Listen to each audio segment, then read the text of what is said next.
The story starts with our protagonist who wielded his sword for over 100 years, reaching the pinnacle, but his death is near even after ascending human limits, but his only regret is that he lived being obsessed with the sword and didn't enjoy life.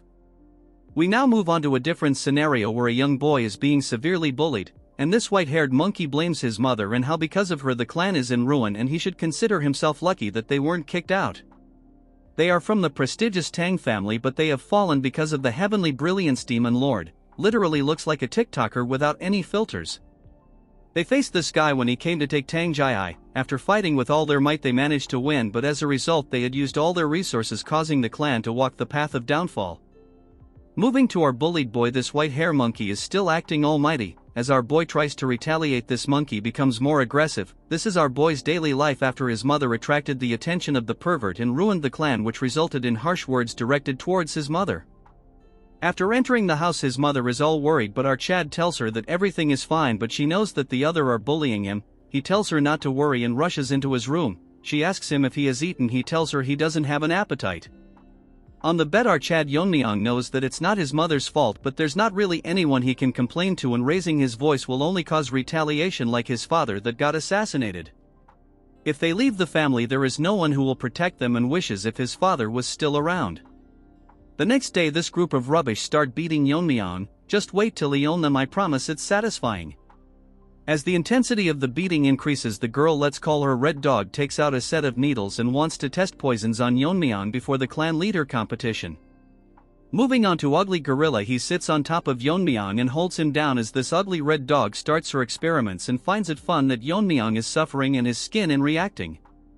After a few hours it starts raining and Yeon-myeong thinks that if he closes his eyes he would be free, but there would be no one to protect his mother, and thinks if he was but stronger he would have taken care of them, and his wish was to get strong enough to protect his mother. That's when Yeon-myeong notices a glowing sword, but he didn't realize that it was here all this time. For some reason this sword feels familiar to him.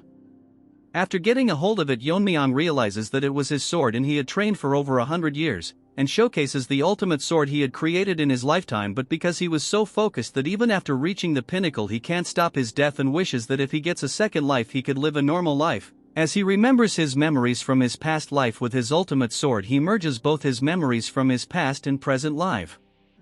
The next morning his mother tells him to not go as he was very injured yesterday, but Yeon-myeong assures him that he will be okay.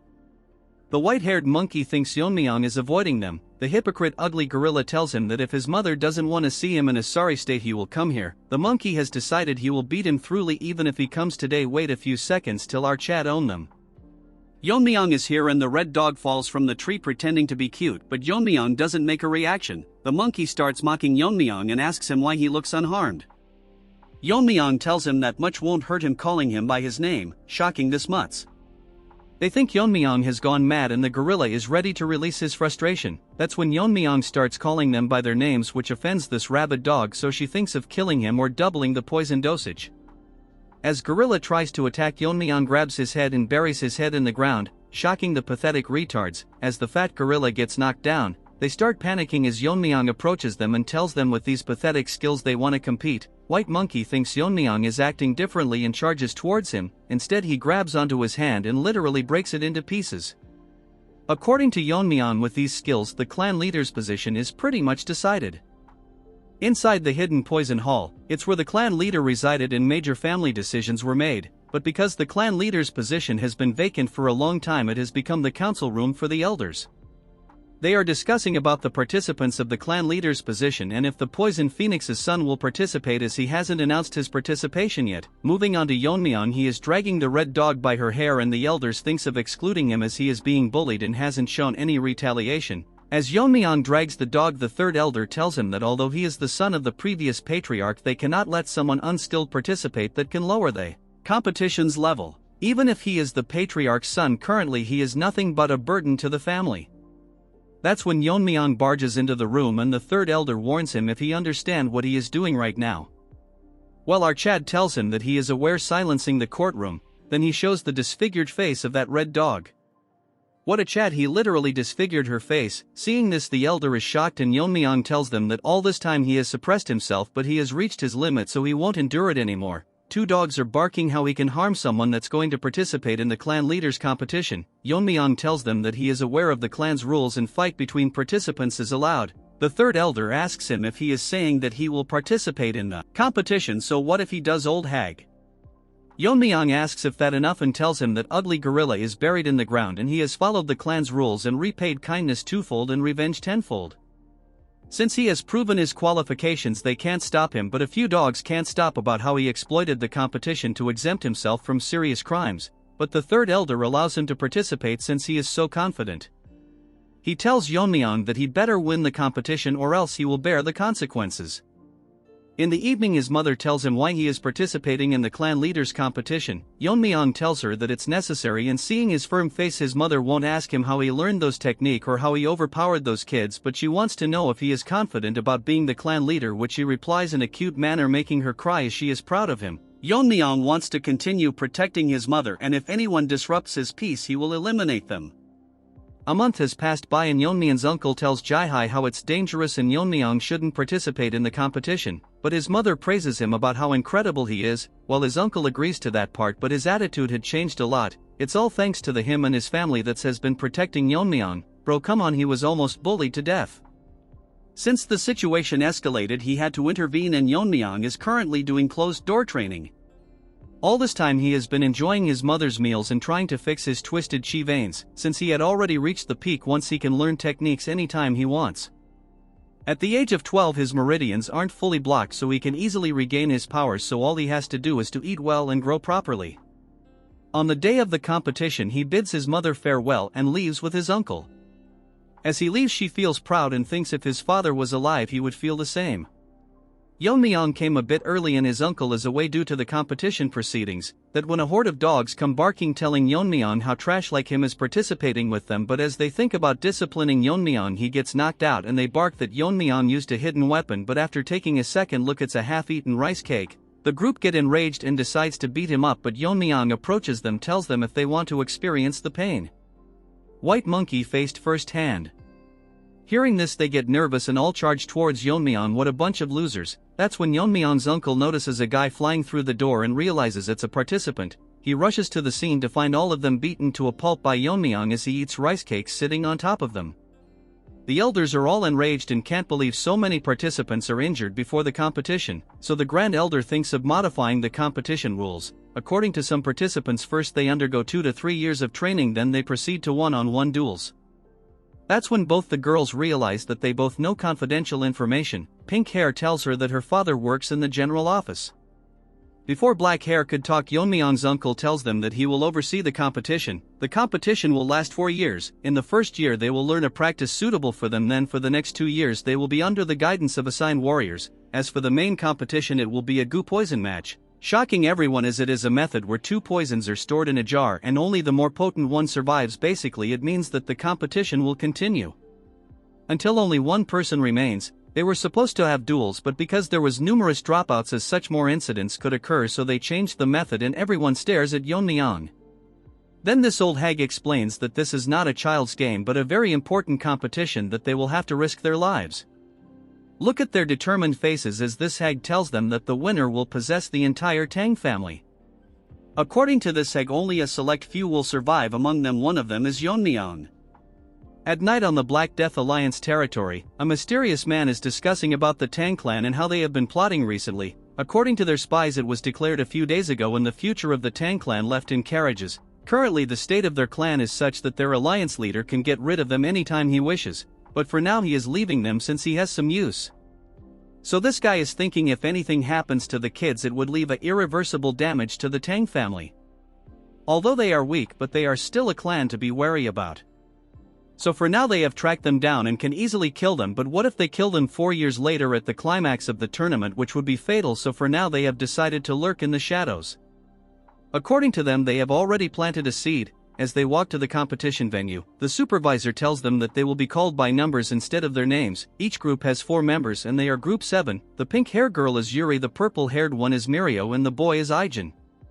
The last one is number 28, which is our Yeon-myeong. He seems lost as he was thinking for a moment. He scolds Yeon-myeong for sitting idle, but according to our chat he feels a presence and they are most likely being tailed. After following him they reach a cliff with nowhere to go. From inside the cliff a man asks for password, and after giving it to him a light glows bright and a new retard has arrived. We will call him Skinny Barbie and he will be assisting them in the competition.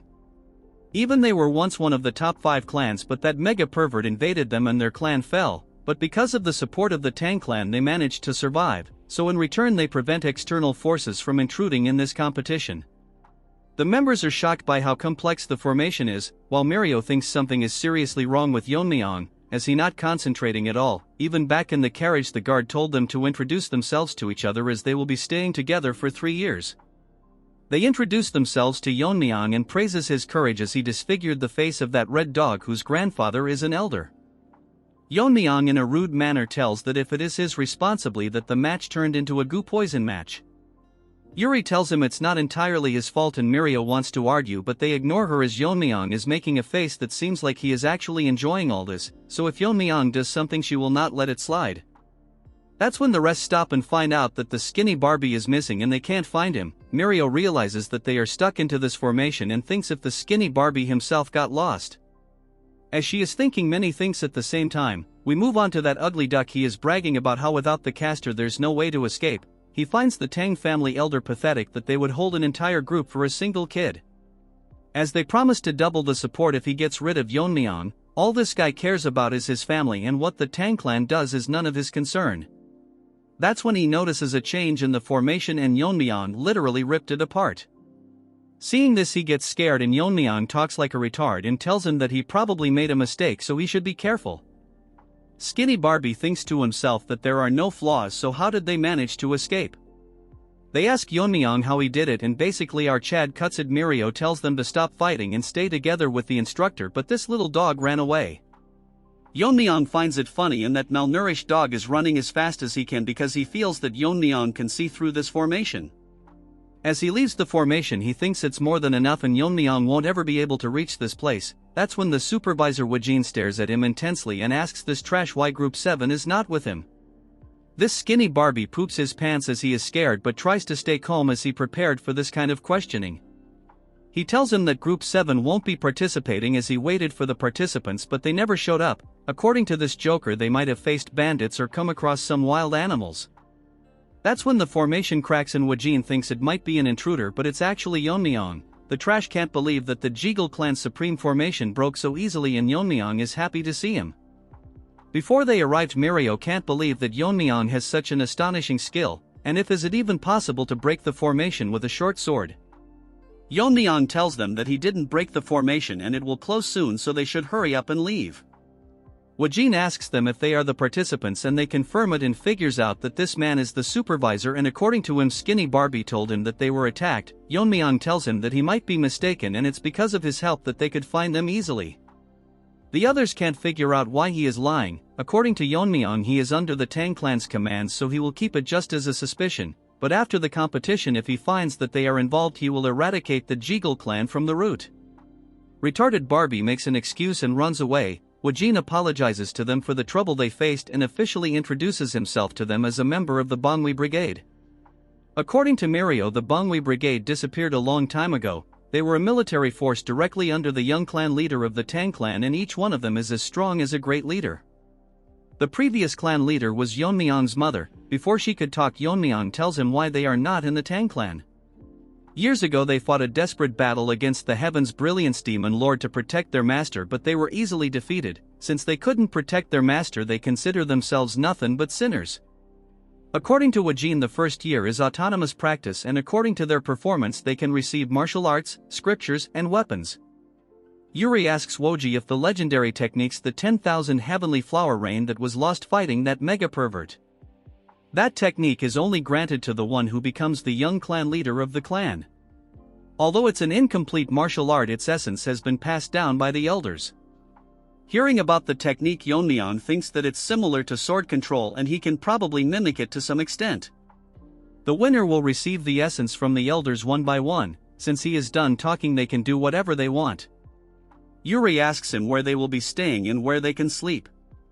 He outright tells them to survive on their own and they won't be getting any lodgings or comfortable beds. Wajin tells them that comfort will not make them strong and they should adapt to extreme conditions, so from this point onwards they will start practicing on their own judgment.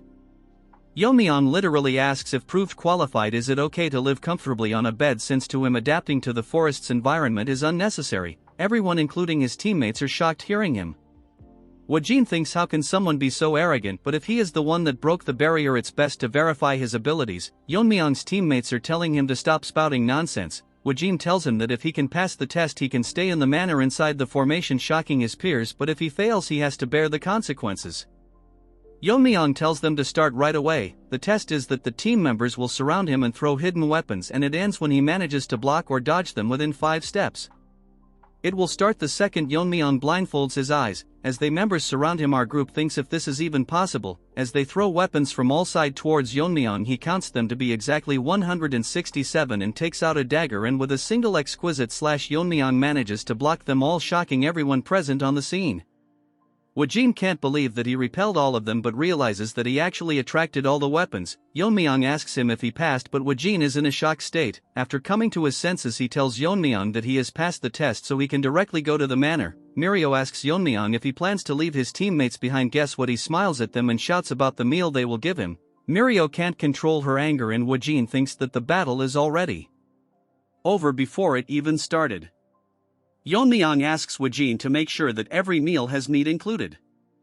In some place a pack of wolves are enjoying their meal, but soon they start coughing and get paralyzed, and from the top the trio launches a sneak attack. Using Ijin's poison-making skill they manage to hunt them down, and now they can finally eat. It's been 4 months and the first thing they encountered was a bear. Since they didn't find food they had to survive on grassroots and shed tears when they finally succeeded in hunting. They even managed to find a shelter. As Ijin start the topic of Yeon-myeong, Mirio gets angry and tells him to shut up. She thinks that Yeon-myeong is loafing around, and once they go to the manor she will beat him to a pulp. As they were talking they realize that the meat is not in its place and Yuri gobbled up everything, so they beat her to a pulp. Inside the manor our Yeon-myeong is surrounded by squad members and they start attacking him, but Yeon-myeong kicks them to create distance and instantly disappears. Actually he is on top of them and plans to use a new technique.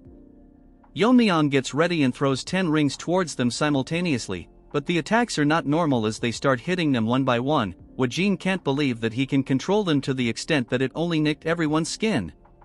Woo-jin asks him if he created this technique. Yeon-myeong agrees and tells him that he named the technique the Whirling Line Frenzy Dance.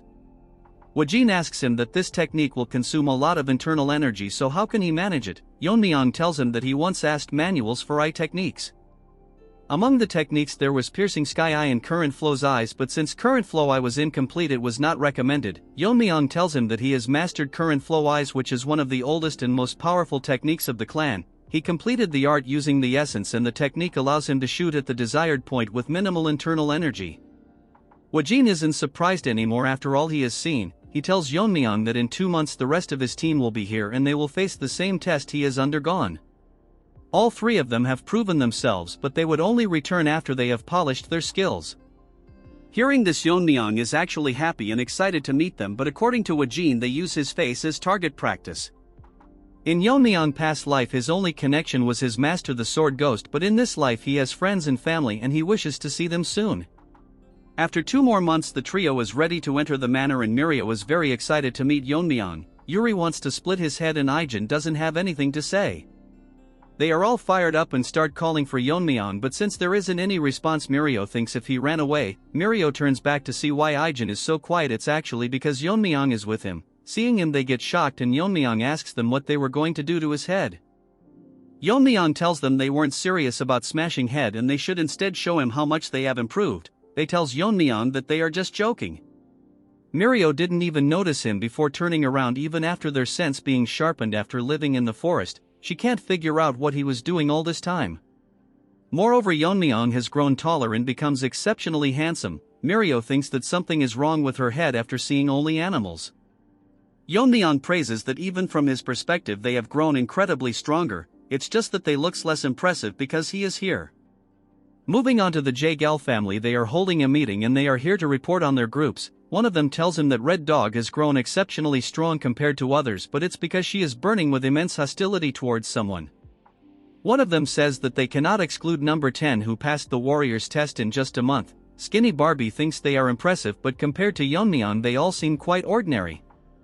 Not only did he break the formation, but when he spied during his training he saw skills that even a master couldn't perform. However, recruiting him is very risky. So he decides to not bring Yeon-myeong's name up, so they have decided to recruit number 2.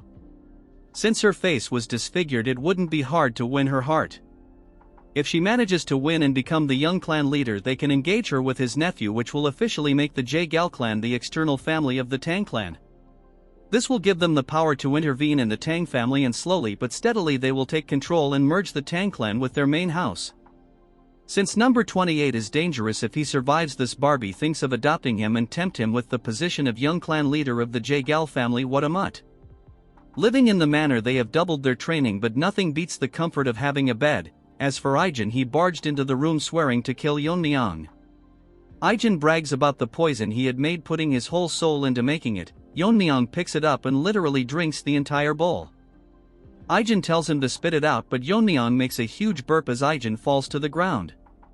Yeon-myeong seems to have gained a new power after consuming it and asks Ijin that the poison is weak and if he has anything better than this. Since he doesn't believe him, Yeon-myeong mocks his poison-making skills and pisses him off, but whatever he makes, Yeon-myeong drinks it as if he is drinking booze. The poisons don't affect him anymore and Ijin thinks that he is immune to all poisons. According to Yeon-myeong, he is immune, but it's just the family's core technique, the poison refining madness.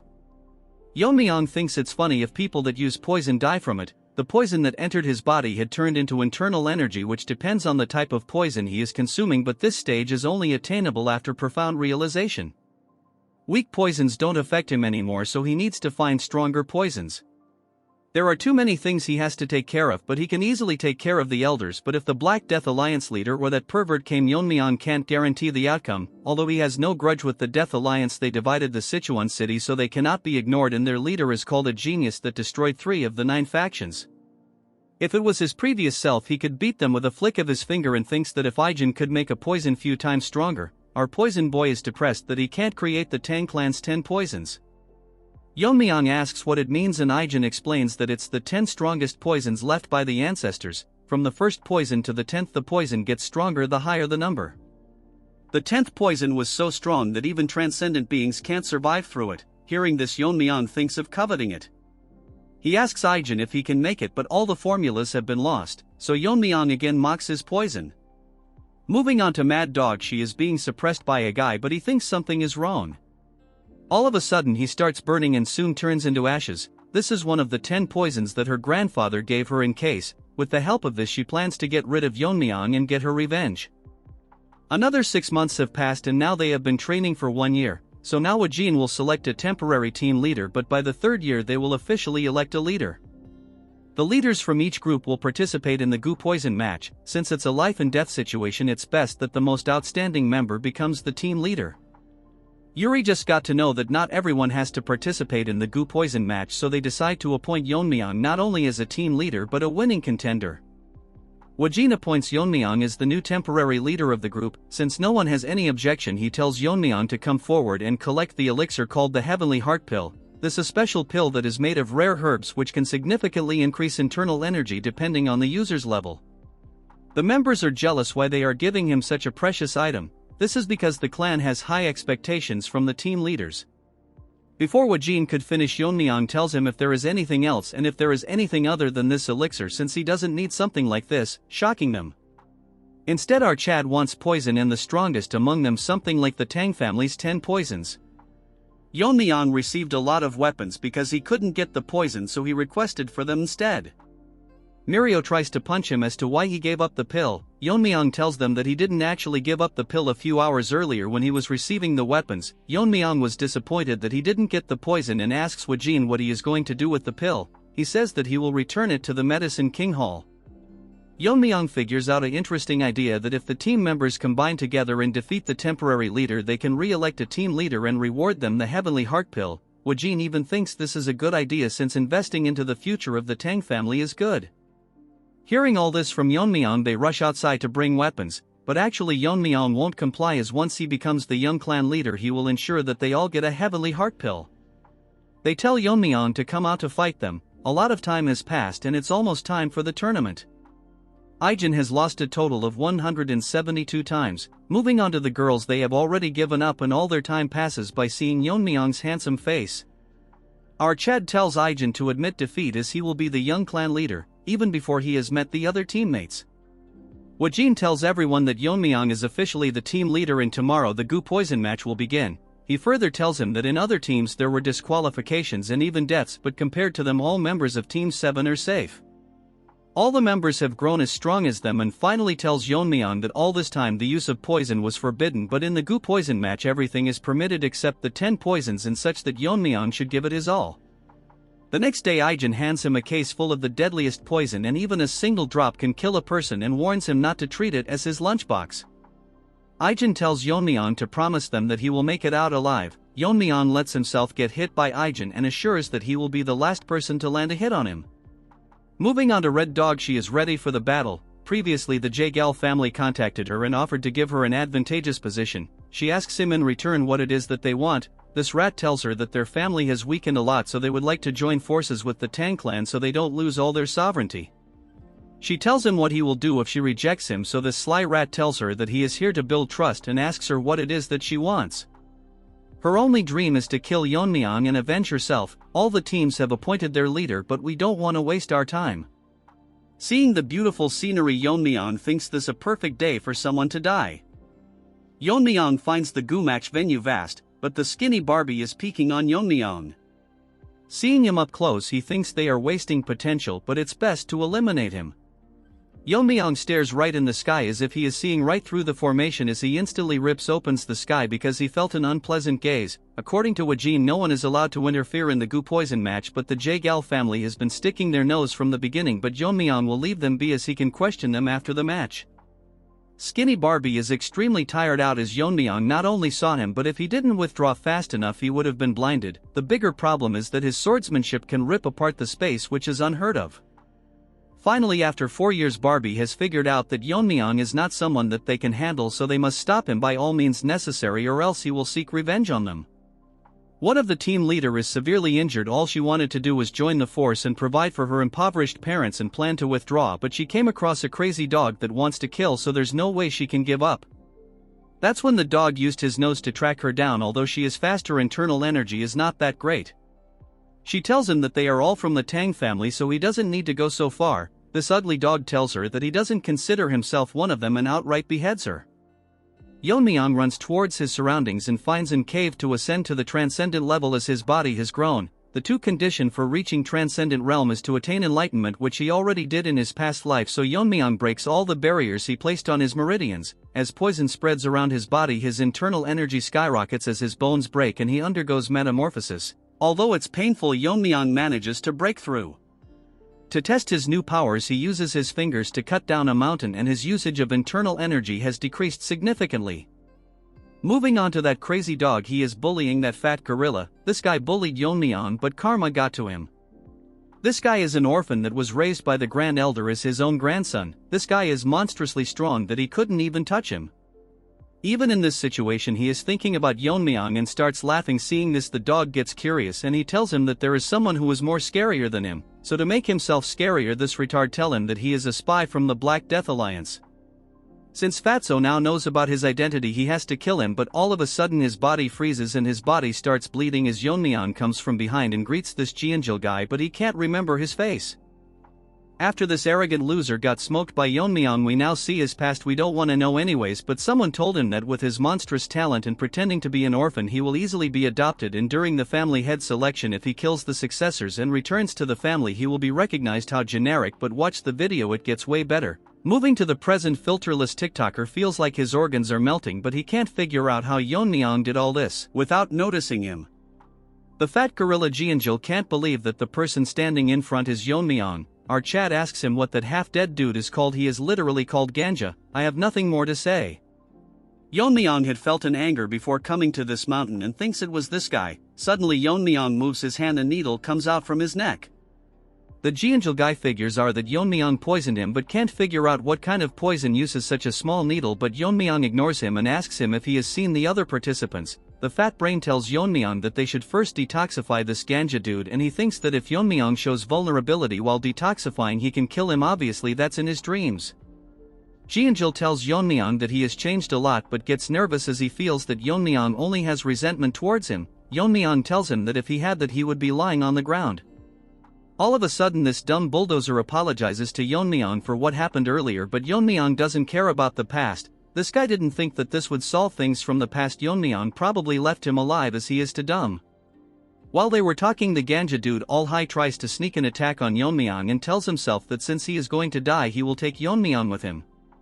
Dude thinks he is the protagonist and slashes at Yeon-myeong. All that leads to him cutting through an afterimage. Yeon-myeong gets behind him and tells him that he doesn't play with people who are about to die. Like a Chad, he grabs his shoulder and tells him to not retaliate or he won't have a body to bury, as he gets poisoned to death.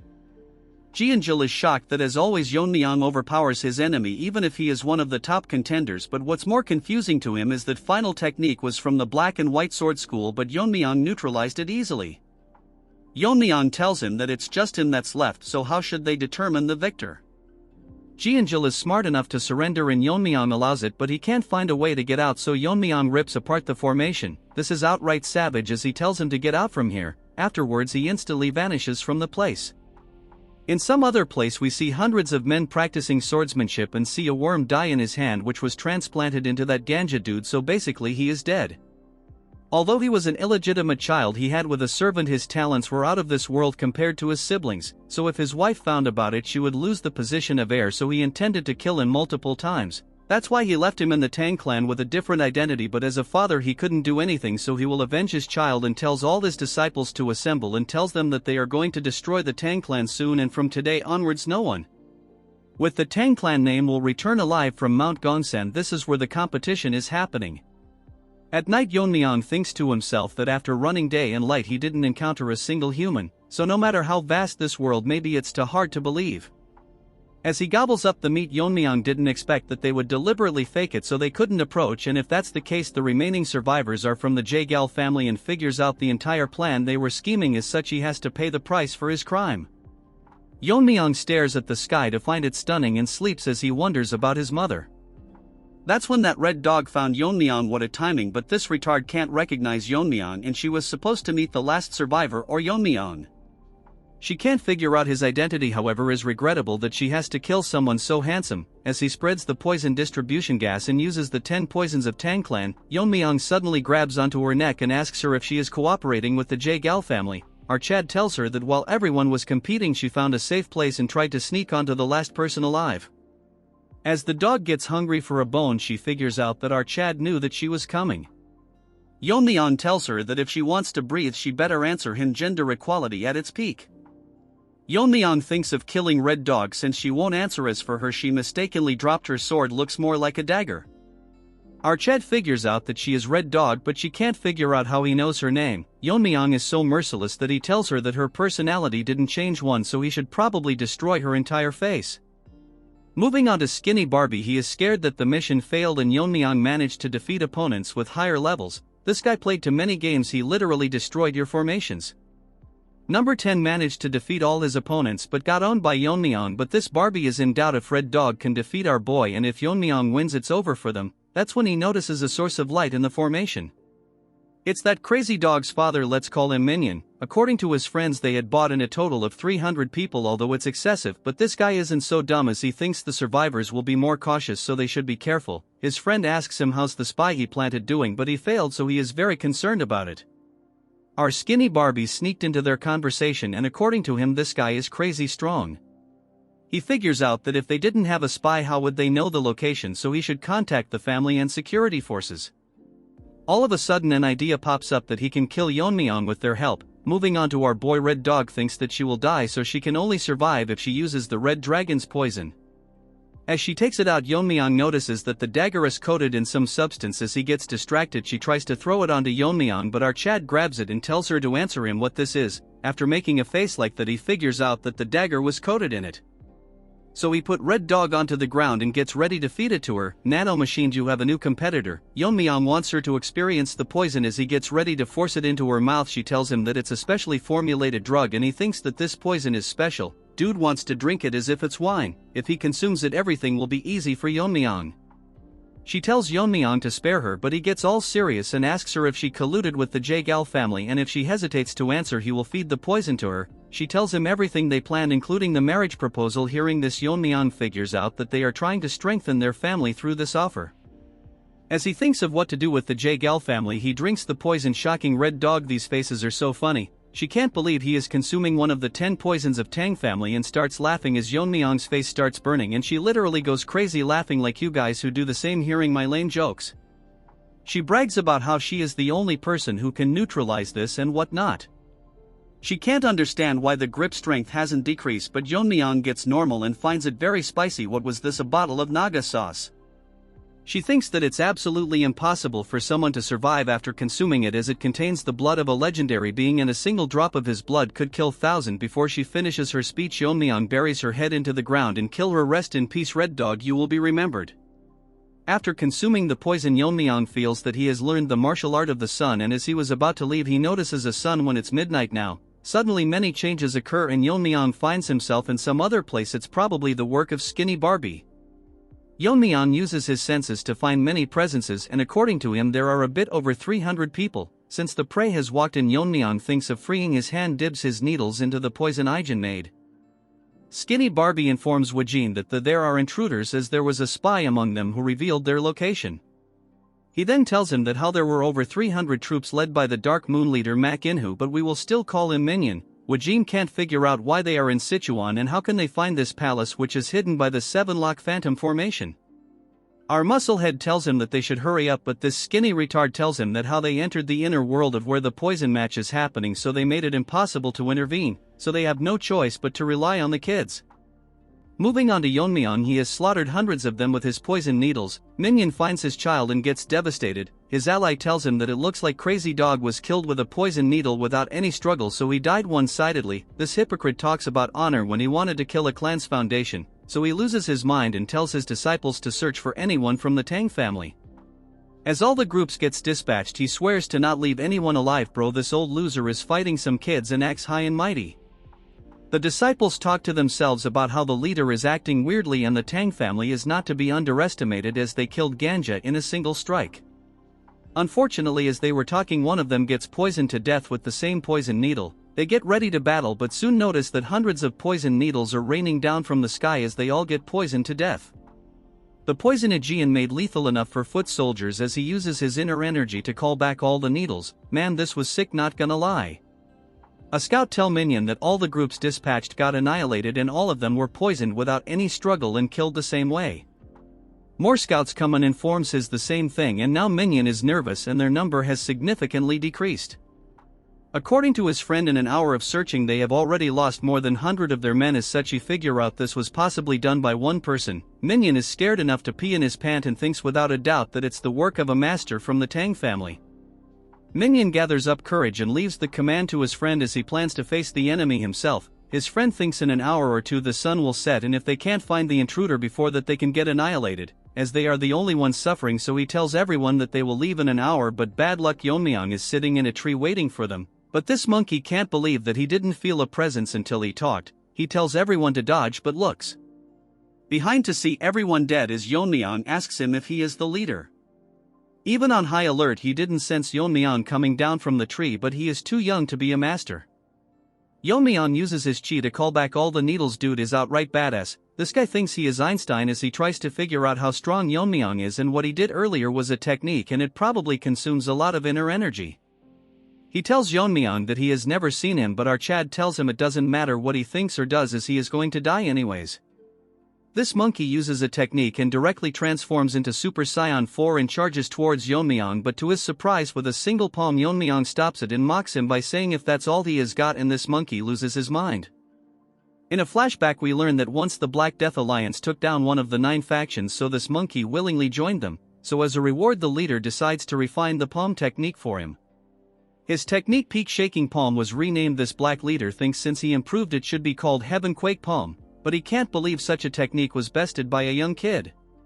The poison Yeon-myeong drank was the fire dragon's venom. When mastered as deadly as sword chi is filled with intent to cut down anything would be known as sword force. Similarly, venom chi filled with the intent to burn anything would be venomous force. As the Heaven Quake Palm slowly shatters and this monkey instantly burns to his death. As such, Yeon-myeong decides to name it the Fiery Venom Force. Then our Chad moves on to the remaining survivors and asks them who wants to die first since he has no intention of leaving any of them alive. That's when the minion enters the scene acting all strong as he gives his bold speech. He tells everyone to get into a formation and surround Yeon-myeong, but look at his face, guys. Surrounded by the enemy, the old man promises to avenge the dead. This reminds Yeon-myeong of the training he did with the Bangui Bridage. Last time he did the whirling chaos dance, so this time he will do something different as he disappears and their heads start flying left and right, but little minion can't figure out his movements as the enraged disciples charge towards him. Yeon-myeong destroys their sword mid-air and uses the broken sword particles infused with his chi. He recreates the 10,000 heavenly flower rain. Isn't this cool? As Yeon-myeong walks, dozens are getting shredded into pieces, and although it's not strong as the original, so Yeon-myeong names it Iron Shard Volley. Since everyone is dead and minion thinks Yeon-myeong is tired after killing this many disciples and gets ready to attack him and decides to use all the techniques the alliance leader bestowed upon him. As he uses all of his ultimate attacks, Yeon-myeong yawns and blocks all of his techniques. As such, Yeon-myeong has decided to be merciful and show him the silent sword technique. Minion can't believe that Yeon-myeong is able to handle the silent sword technique. Yeon-myeong tells him that it's rather a simple technique, shocking Minion's face. Yeon-myeong make that mean face and Minion thinks that it took him years to master this technique, but it's easy for him. Yeon-myeong tells him that he killed someone earlier who used the same technique, but he knows that they are all under the Black Death Alliance and knows that Lizard in the form of a human can improve any martial arts. That's why independent martial artists leave their former life to devote themselves to the Black Death Alliance. But Yeon-myeong is disappointed by the fact that this is a trivial technique that someone can easily imitate it. Minion got shocked too many times in a single chapter. Yeon-myeong is cruel enough to mock the leader and tells Minion that the lizard didn't have enough faith in him. Since he is so arrogant, Yeon-myeong will show him the actual power of this technique. As Yeon-myeong releases his chi, the dagger increases length. For those who have reached a transcendental level, they can manipulate it. As such, he uses Blade River, ripping apart this inner world in two. Damn, this looks cool. This minion can't believe that a human can use such a technique. Since Yeon-myeong is able to handle so much energy with ease, he must have reached the final stage, in other words the transcendent stage, but Yeon-myeong read his mind as the minion turns into a rat and runs away. Arched tells him that there is no point in running when he suddenly makes that meme face and thinks of using the Tang clan's technique. As the newly born rat runs, he thinks how it's possible for a kid to reach the final stage, that too from the fallen Tang clan. Yeon-myeong's ninja-like spinning blades start attacking him as the rat tries to stop them with his sword. More of them surround him, but this evolved rat managed to hold his ground, but slowly but steadily he gets injured and survives at the cost of an arm. This rat has so much trash in his head that he thinks he can survive, as Yeon-myeong must have wasted a lot of energy using this skill. Yeon-myeong enters the scene and using his chi on the rings, and they start spinning on the ground, shocking this retard, as the spinning blades surround him and the rat gets chopped into pieces. Yeon-myeong enjoyed this place a lot as he used multiple techniques and there's no one alive, so Yeon-myeong decides to leave this place. Arched forms energy around his dagger and thinks that he will fix the elder in the Jaegal clan and make each one of them pay. As Yeon-myeong rips open the formation, this never gets old. Moving to the skinny Barbie, it continues to lie to everyone about how they can't intervene to make the competition fair. What a liar. Everyone present can't believe his words, but in reality this ugly trash can enter the formation anytime he wants, but since he sealed it, no one can make it out of the competition alive. And according to his informants, the Dark and White clan leader is here with 300 of his disciples, which will be impossible for Yeon-myeong to handle. As this donkey covered in makeup talks nonsense again, he sees everyone making an happy reaction. Looking back, he sees Yeon-myeong staring right at him. Yeon-myeong's friends rush to hug him and he tells them that no one was able to hurt him. With a smile on his face, Yeon-myeong stares directly at the shocked skinny Barbie. Barbie cannot understand how it is possible that he is alive, and if the 300 soldiers were completely useless, he notices Yeon-myeong's glare and hides his face with a folding fan. The Jeonjil dude greets Yeon-myeong and he smirks at him, but Barbie is still in disbelief how he is able to cut through the 7 legendary formation of the Jaegal clan, which even a master won't be able to do, and gets suspicious that Yeon-myeong is above a master. Yeon-myeong wants to immediately kill him, but he can't take chances until he becomes the head. So he first decides to take care of the Tang clan elders. As Yeon-myeong was about to explain to him what had happened, the surroundings suddenly started shaking and the entire formation starts breaking down. Everyone can see what had happened inside the inner world. They see hundreds of dead bodies. Wajin is in amaze that he handled this May by himself, and even he would find it difficult to deal with more than 30 of them, but after seeing the dead body of that evolved rat earlier known as Minion, they are literally acting like girl in concerts as he is extremely strong. Yeon-myeong is literally a top-tier protagonist. He tells Woo-jin that they weren't hard to deal with as it was expected from him. Woo-jin thinks his power is already beyond the head. All the remaining contestants can't believe that he did all this by himself and is probably beyond the final stage and whatnot. Hearing this, Yuri and the rest are proud for some reason. Now we unfortunately have to give some screen time to White Monkey as he feels extremely angry knowing that he got crippled while Yeon-myeong got stronger and he was someone he could beat anytime he wanted. Woo-jin makes an announcement that the competition is concluded and names Yeon-myeong the winner, and if anyone has objections they can come forward, but sad that this cripple can't do much with a broken hand. As Yeon-myeong is now named the winner, they all assemble in front of him and Woo-jin thinks finally they have hope of reviving the Tang clan through Yeon-myeong. All 82 members aside from Woo-jin greets our Chad as their new head. Mirio and Yuri thinks if they have to speak formally with Yeon-myeong, Woo-jin thinks to himself that if Yeon-myeong is trained right he can be the next big thing, which obviously our overpowered Chad can read, and tells them that it won't take that much time and soon become a reality. Hearing this they all get reassured and is ready to follow Yeon-myeong, and his first orders are for all of them to go to the main house. As for the money, he is pissed that Yeon-myeong got everything and he will get his revenge even if he has to sell his soul. Chill bro, it's not worth that much, as he transforms into a deformed omelet. After they all left the scene, the joint sect Taeho along with his fat assistant Hyunso.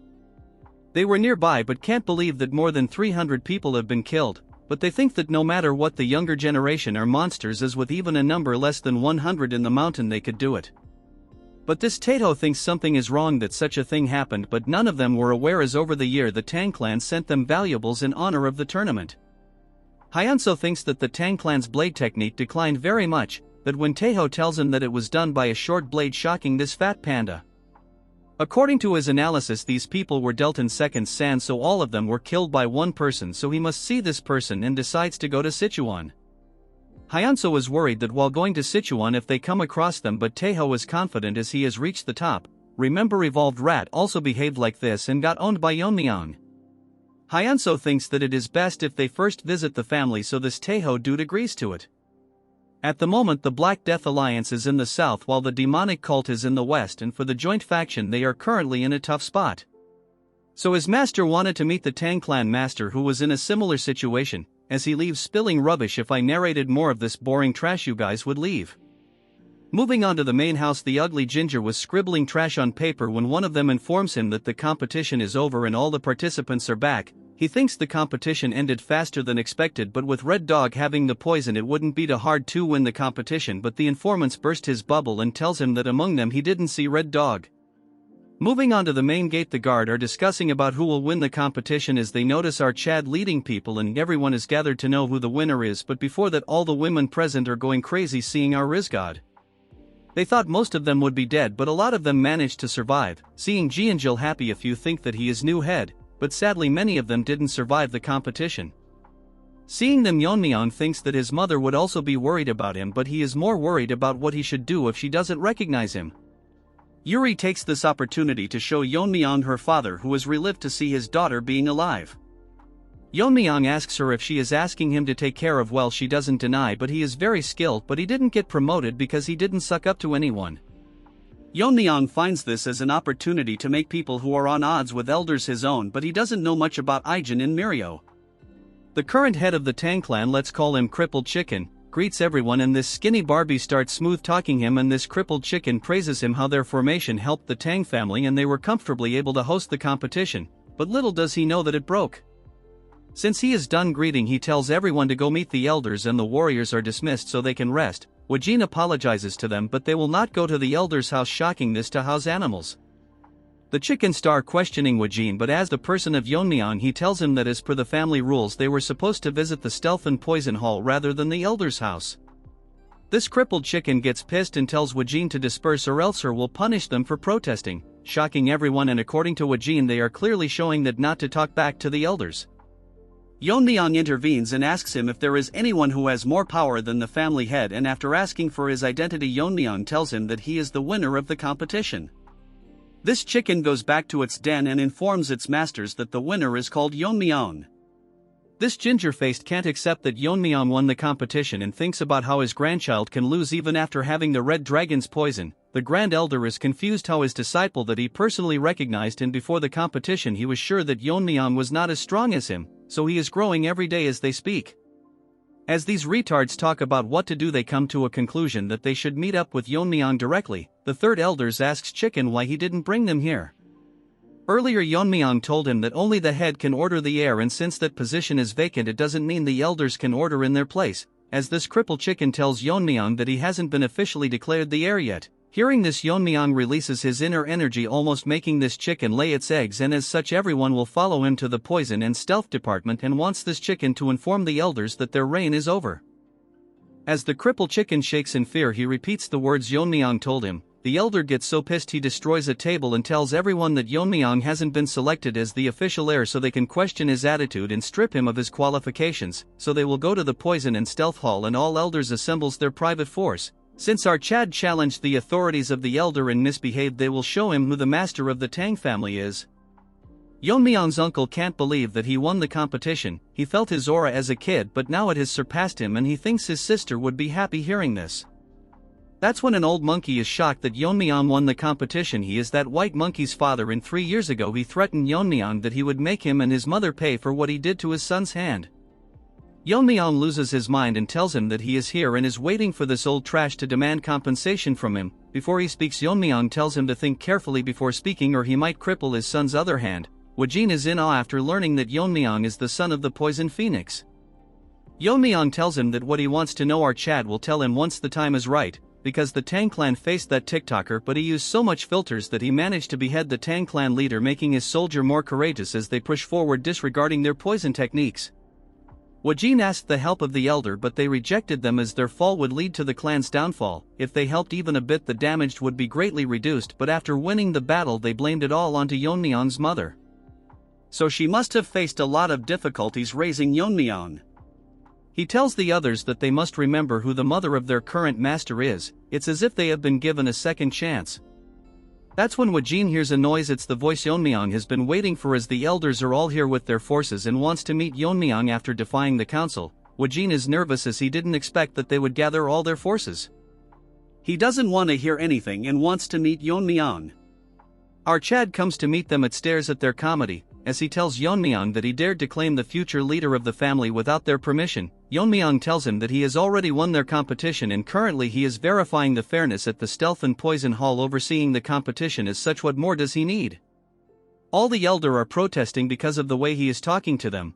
The arrogant retard warns him that if he wants to live he has to explain everything that happened at the competition. Yeon-myeong tells them that it's against the rules of the family to talk about the competition, and it seems to Yeon-myeong that the weight of the family rules is lighter than expected. This loser says that he heard from the Jaegel clan that people from the Dark Moon sect and the Sword sect with nearly 300 people attacked them since they interfered. The competition should not be considered fair. Yeon-myeong tells them that Ganja and Red Dog killed all participants and our Chad finished them off. As Yeon-myeong was finishing his sentence, the old ginger loses his mind and asks him to repeat it, so Yeon-myeong tells him to go visit the place himself. This old hag charges towards Yeon-myeong, but in front of this mosquito our Chad stops his attack with a single hand as he mocks him because he is pissed over the death of his grandfather.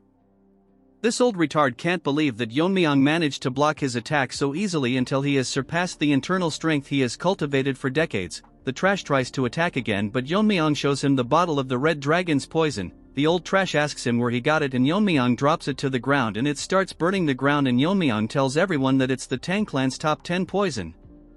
Wajin wants to confirm it and Yeon-myeong tells them that it's the red dragon's poison and the person who handled the storage was this third elder. Yeon-myeong tells everyone that as the Tang family's top 10 poison is so trivial that people can use it for their personal greed. Wajin tells him that the top 10 poisons are the most deadliest of all, and since their recipes are lost they are limited, and in the clan they are worth more than any gold or treasure. Since he used it for personal use he will be charged according to the family rules. As Yeon-myeong smirks at this ginger that even if he holds the title of elder he isn't immune from the clan's law. Look at his face, looks like a zombie from Walking Dead.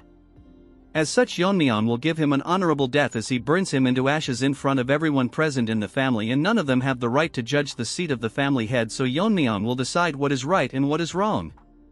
The Grand Elder, let's call him Smelly Mongoose, blames his men that they can't subdue a single person. Yeon-myeong tells him that the disciple of Grand Elder has endangered the family. But he doesn't do anything, so Yeon-myeong tells him that he is a spy from the Dark Moon sect. The Smelly Mongoose tries to make excuses and wants Yeon-myeong to provide evidence. Jeonjil, the son of the director, steps forwards and tells everyone that he is the sole witness to this, and Crazed Dog used his sword techniques on him before Yeon-myeong killed him. He further tells them how he used sword technique mixed with his poison and stealth techniques. One of the elders tells him that he saw that guy using his sword technique and all his peers were badly injured, but the wounds were similar to the ones Jeonjil has on his body. Our more matured musclehead even tells them how this dog confessed to him that he is a spy. Yeon-myeong wanted to use him as a spy, but he never expected him to come forward, since he owes Yeon-myeong his life. Hearing his confession, the Grand Elder is now in a tough position and doesn't know what to do, and tells the elders to block Yeon-myeong, but they don't respond, and Yeon-myeong tells him that is his status light, that he can ignore the clan head's orders since he wasn't proven to be involved directly with Crazy Dog. Yeon-myeong instantly cuts his hand off, as even he cannot escape the accusation of harboring a spy. Yeon-myeong decides to spare his life as there wasn't enough evidence of his collusion.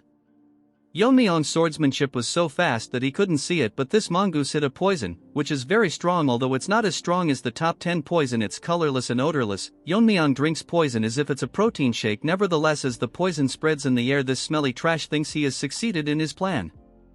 Yeon-myeong notices that this loser spread a poison in the air, so our savage Chad chops his other hand as well. Obviously one dog is barking that Yeon-myeong has gone mad, since he said it with his own mouth that he would consider mercy, that when another elder tells him to look at the Grand Elder's severed hand.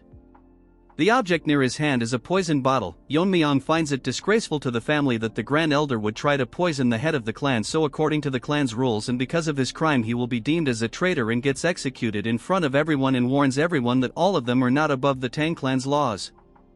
If any of them were to disobey the head or break the laws, Yeon-myeong would punish them himself. If this continues, the clan will collapse anytime, but Yeon-myeong promises that the members will not be exposed to the threat of the pervert and the lizard sect and cults. Yeon-myeong tells the elders if they acknowledge our Chad as the rightful head of the Tang family. Onto Yeon-myeong's mother yard, the nanny starts crying as our Chad won the family head competition, and because of his overwhelming power even the elders had to acknowledge him. She is proud of her son, but man, they upgraded her art, now she looks way too pretty. Moving on to our Chad, he wanted to meet his mother and inform her first, but there are a mountain of tasks that he has to handle. As per Yeon-myeong's orders that all the issues will be handled by the Stealth and Poison Hall, and all key decisions will be need the family head's approval. Although most of the elders are displeased, Elder O is the only one who expresses concerns and tells Yeon-myeong that he can act as a regent until Yeon-myeong grows up. Our Chad thinks it's a good idea, but he will decide later who will take over the regency. After investigations, the Poison Hall concluded that the third elder indeed misplaced the Red Dragon's poison. Yeon-myeong has decided that the elder can keep their personal forces, but they will have to bear the cost of maintaining themselves, and if they set a budget for that it would be nulled as of this moment. Since two factions under the elders had no one to lead them, they are combined into the Shadow Troop assigned to the Stealth and Poison Hall. Yeon-myeong adjusted their salaries and like a savage tell them that they are outright trash, so they should prove their worth or else they will be dismissed. A few days later, Yeon-myeong summoned the Jaegal clan, and Skinny Barbie can't believe that Yeon-myeong used force to topple over the Elders' Council and all of their plan have failed miserably. He thinks no one might know about what they did in the competition. Dude really thinks Yeon-myeong is a retard. Our handsome Chad in new clothes tells him that he was busy so he forgot about a few things. Barbie can't believe that Yeon-myeong looks so different. Barbie tells that what is the reason they were summoned, and Yeon-myeong tells them the Jaegal family's formation is great, so he should make the main clan's formation for the Tang clan. Barbie tells him that he cannot do it without the head's permission, so Yeon-myeong throws a needle and instantly kills everyone other than him, and Yeon-myeong says that he already knows about their plan of trying to take over the Tang clan, and if he is dumb enough to think that he would ignore all this. According to the clan's rules, he will pay the Jaegal clan 10 times back if he doesn't hear a positive response on the count of 3. Our Chad will personally go to Jaegal clan and annihilate it himself, so this Barbie has no choice but to agree to Yeon-myeong, in return wants him to spare his family members, so Yeon-myeong will trust it to be done. It's been a few days since Yeon-myeong became the clan leader. Currently, he called in his friends, but they seem to be extremely nervous in front of him. Maria was scared and asked Yeon-myeong why he called them, addressing him as family head. Hearing this, our Chad laughed and told them if they were mad enough to maintain formality with him. So, they started acting like barbarians. Looking at them, it seemed like Yeon-myeong was a teacher who allowed her students to never study in class. Yuri asked our boy what the reason was that he called them here. Yeon-myeong told her that he had appointed her father as the chief officer, shocking the other two barbarians. He explained that her father was a very capable person and had caught a golden opportunity that he should seize. Yuri also wanted this but was worried that, if Yeon-myeong decided this way, there would be retaliation. Archad said that silencing a few opposing voices was easy for him, but if her father were to show off his connections, neglect his duties, or secretly embezzle funds, he would be dead. Yuri stopped him and told Archad that her father was not that kind of person. Since his position was decided, Yeon-myeong told Yuri to assist her father in adapting to the chief officer's duties. Yeon-myeong thought to himself that if Yuri's father were to follow what he did, there would be no need to worry. Moving on to Yuri, she was still crying like a little girl. As for Mirio and Ijin, Archad wanted to hear their current situation, which was the reason he called them. If there were people with outstanding capabilities but who were suppressed or ostracized, he planned to take them under his wing. As Yeon-myeong talked, Mirio told him that she didn't have anyone to recommend. Yeon-myeong asked Ijin, since he was related to the Medicine King Hall, about the condition of that place. Hearing this, Ijin went dead silent. He told Yeon-myeong that he had been wondering all this time if he should talk about the Medicine King Hall, because all this was related to Yeon-myeong, specifically his father. Hearing this, Yeon-myeong's reaction changed. This involved the ones who were related to his father's poisoning. Behind all of this was the Medicine King Hall. Mirio couldn't believe it and asked Ijin if he was sure it was the Medicine King Hall. Yuri turned into Gorilla Barbie and told everyone that Yeon-myeong should split their heads for laying a hand on the family head's father. Archad told her to shut up and asked Ijin to continue what he was saying. The Medicine King Hall was so secluded within the main house that not even the elder's influence could reach there. All studies related to medicine and toxicology were conducted there. Furthermore, they maintained their finances through treating patients and selling medicine materials. Even after that heavenly perverts incident, the Tang clan survived because of the Medicine King Hall's support. They earned the funds necessary for the Tang clan's maintenance costs. Ijin was shivering in anger as he told Yeon-myeong that the leader of the Medicine King Hall was his grandfather. Mirio told him that his grandfather was dismissed for some reason. During his time as the leader, there was someone who visited the hall daily. It was Yeon-myeong's father. After the invasion, those resentful of the Medicine King Hall increased, but if anyone slandered the Medicine King Hall, Yeon-myeong's father would stand up for them. However, since he was a scholar without any internal strength, the aftermath of a physical fight was evident on his body. According to Yeon-myeong, if someone with no internal energy was hit by an attack carrying inner force, they couldn't dissipate the energy and would end up suffering deep internal injuries. Despite all this, his father still fought through. Ijin went deeper into the story and talked about the person who was holding the position of vice leader of the Medicine King Hall. We will name him Froggy, which is pretty accurate if you look at his face. A dispute broke out when this fat Froggy was caught by Yeon-myeong's father slandering his mother. Instead of reflecting, this Froggy tried to use martial arts. When he was losing the argument, it stopped only after Ijin's grandfather intervened. Because of this, Froggy was excluded from being a candidate for the next leader. Before we continue, I can't understand how Yeon-myeong's mother was the young clan leader but never retaliated. Anyways, moving to Yeon-myeong, he asks Ijin if that Froggy harbored resentment and poisoned his father.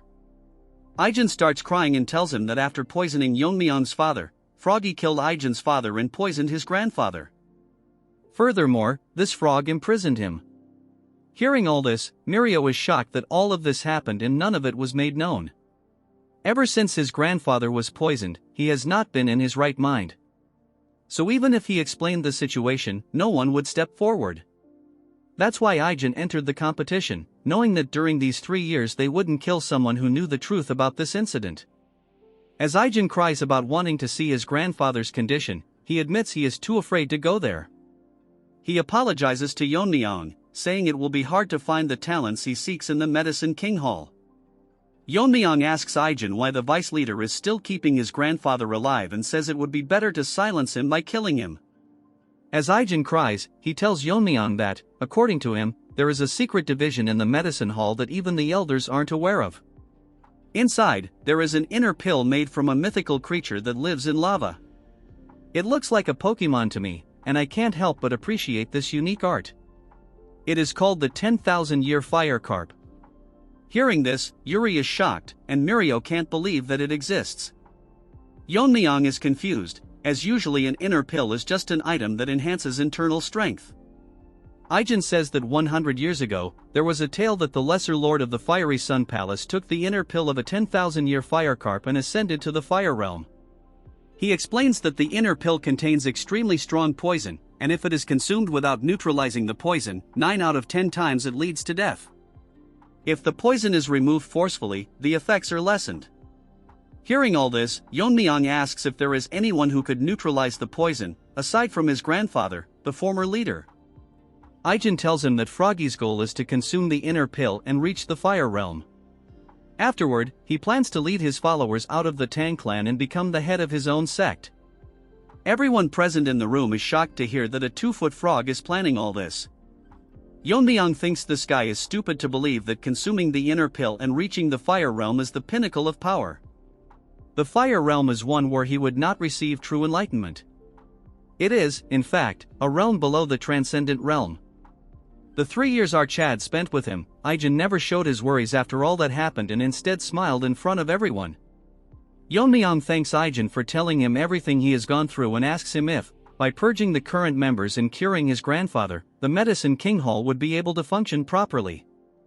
If it were just poison, Yeon-myeong says he can take care of it and wants an answer from him. Aijin is confident that it is possible, though he thinks he is less capable than the current leader. Yeon-myeong is happy to hear his answer and tells Mirio that he will hear her story after dealing with the Medicine King Hall, which she agrees to wholeheartedly. Yeon-myeong tells Aijin to get ready to visit the Medicine King Hall, but Aijin tells him that he hasn't visited his mother since coming to the main house. Yeon-myeong replies that she would understand he cannot leave his duties as the family head. She wouldn't want him to stand idly after hearing what his friend has endured. Today is the day Archad will erase the Medicine King Hall from the Tang clan. Moving on to the Medicine King Hall, the fat frog is tense that the son of Tang Yeon-myeong became the family head. This is an annoying development, but he thinks what he did was before Yeon-myeong was born, so he wouldn't be aware of what happened to his father. However, what's troubling is that Aijin hasn't returned to the Medicine King Hall yet, and she isn't the type to abandon her grandfather. Wait, what? I thought she was a boy. This deformed trash smiles, thinking she valued her life over that of her grandfather, and is confident he can kill her anytime. The biggest problem currently is the inner pill. To fully absorb the inner pill's energy and reach the fire realm, the old man won't open his mouth even if he regains his sanity, which is a hindrance to his plan. This frog considers removing the poison himself, but if he messes it up, he could lose the entire inner pill. As he thinks of a better solution, an attendant knocks on Froggy's door and tells him the family head is here, shocking him to the point he wets his pants. Outside the hall, the Bungi Brigade is dragging and beating the people of the Medicine King Hall. Serves them right. The person leading the charge is our mega Chad, Yeon-myeong. Looking at his face, he's probably going to slaughter everyone. The tadpoles are shouting, asking if the intruders have forgotten where they are. Aijin tells Yeon-myeong that she searched everywhere but couldn't find her grandfather. She searched every nook and cranny, but there isn't a single trace of him. Losing her mind, she demands the toad tell her where he is kept, but they refuse to answer. Yeon-myeong orders Wayne, who instantly rips them into pieces. Now that is what you call badass. Everyone captured is shocked. Yeon-myeong tells them they can keep quiet, as he only needs one mouth to talk anyway. After the contest began, Froggy instructed them to imprison the former leader in a place called Nook. Hearing this, Aijin is outright shocked.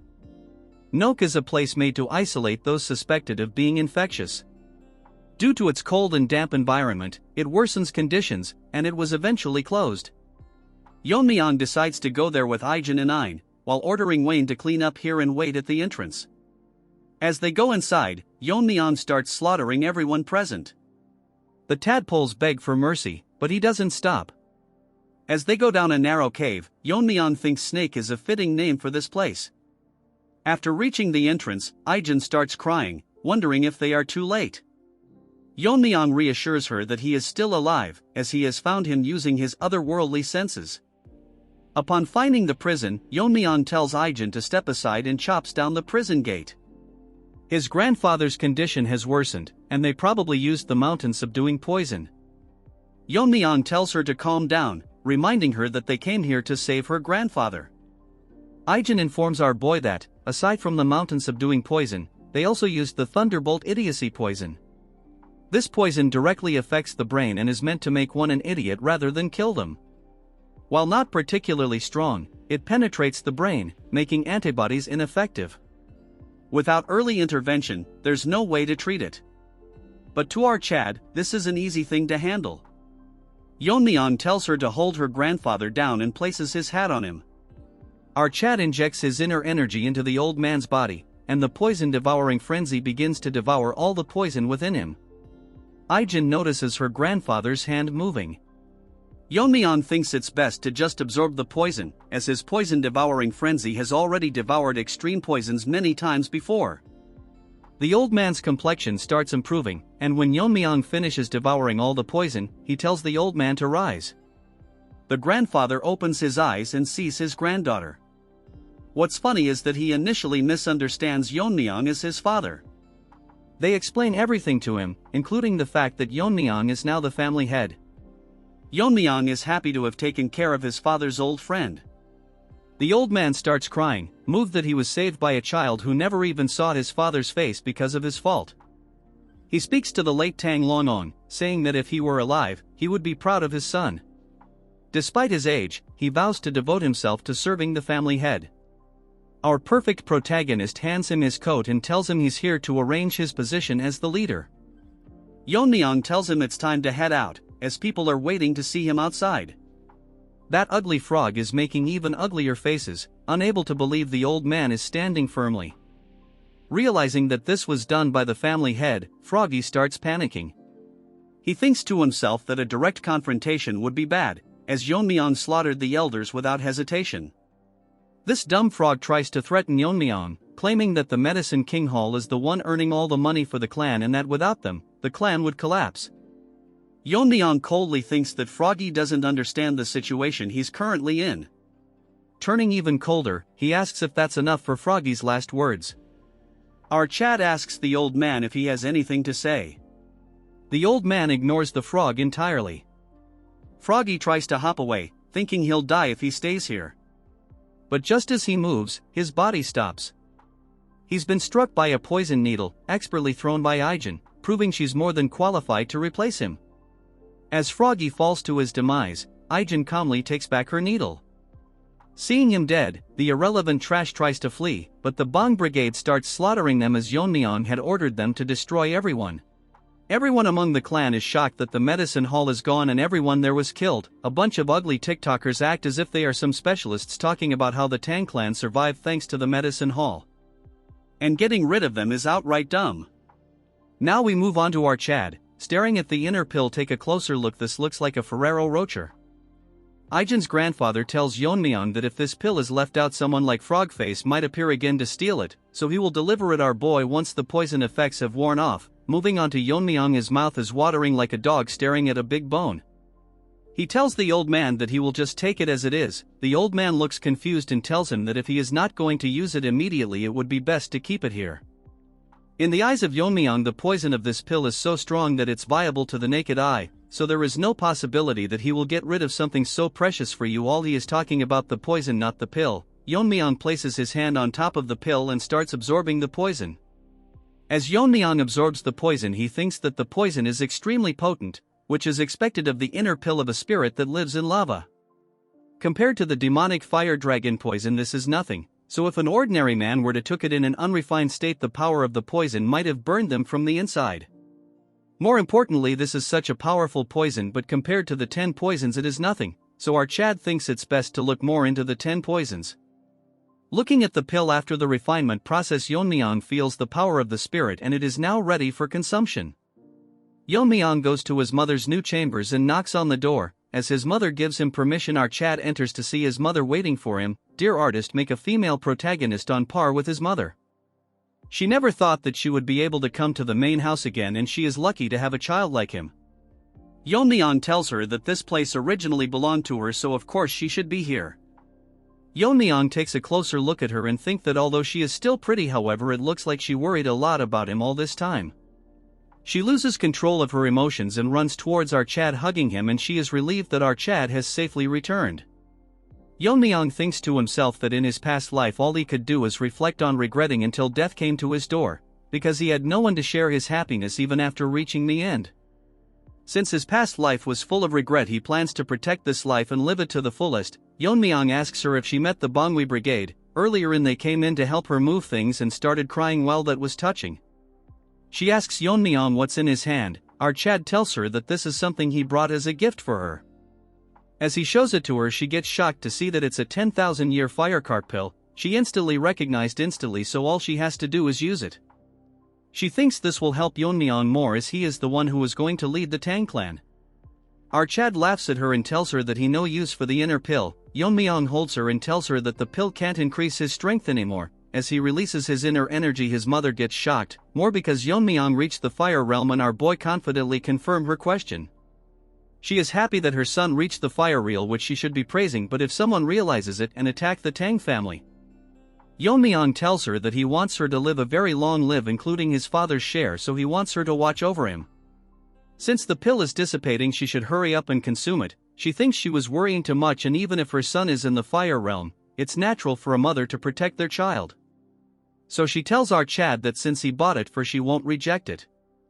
She asks Yeon-myeong if he knows what she was called when she was younger. Obviously she was named Sichuan's top beauty in the Poison Phoenix. She released her inner energy, and for the first time in this series our Chad is shocked. The title Poison Phoenix was given to the most famous member of the Tang family.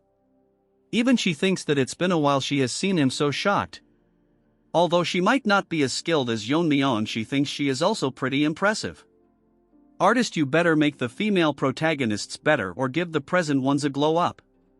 After consuming the pill and increasing her inner energy, she directly went straight into cultivating.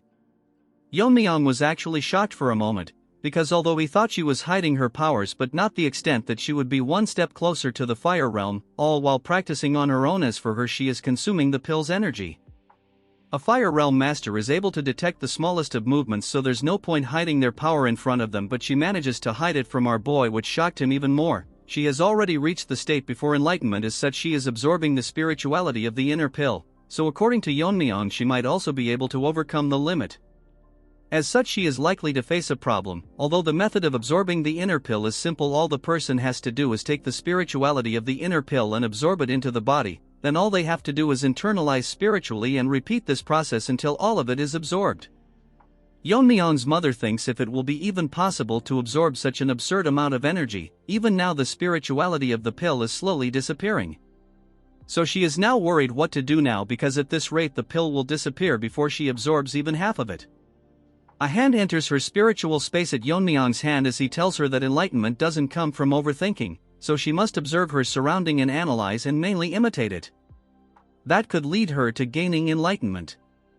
Only this time our Chad will give her a little push, as Yeon-myeong energy starts touching the inner pill and slowly start fusing with it. She sees the technique and figures out that this is the Tang family's Azure Radiant Heart techniques, and figures out how it should be done. She didn't have to internalize the energy little by little, instead she has to change it into something she is familiar with and absorb it, and soon enough she gains enlightenment and absorbs all of the energy inside the inner pill.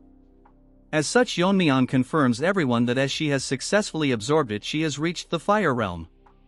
The scene starts with everyone in the clan gathering at the Stealth and Poison Hall. Remember White Monkey, his father the Poison King, is crying about why they are holding a meeting early in the morning when they are all so busy. One of the elder asks Yeon-myeong's uncle when he is coming, and even if he is the clan head it's disrespectful to make them wait. We will name him Bearded Barbie. Hearing all this he controls his anger and tells them to wait for his arrival. All of a sudden one of them announced that the clan head is coming. We now move on to our Chad and he thanks them for gathering early in the morning. And today he is going to discuss something very important with them. Bearded Monkey is confused what is so important to call them all here. Yeon-myeong tells them he is going to hire a proxy head until he is of age. Hearing this, Bearded Barbie asks him who he is planning to appoint among the heads. Dude is living in his own dream, but as the Chad he is, Yeon-myeong tells him why does he think he will pick one of the elders.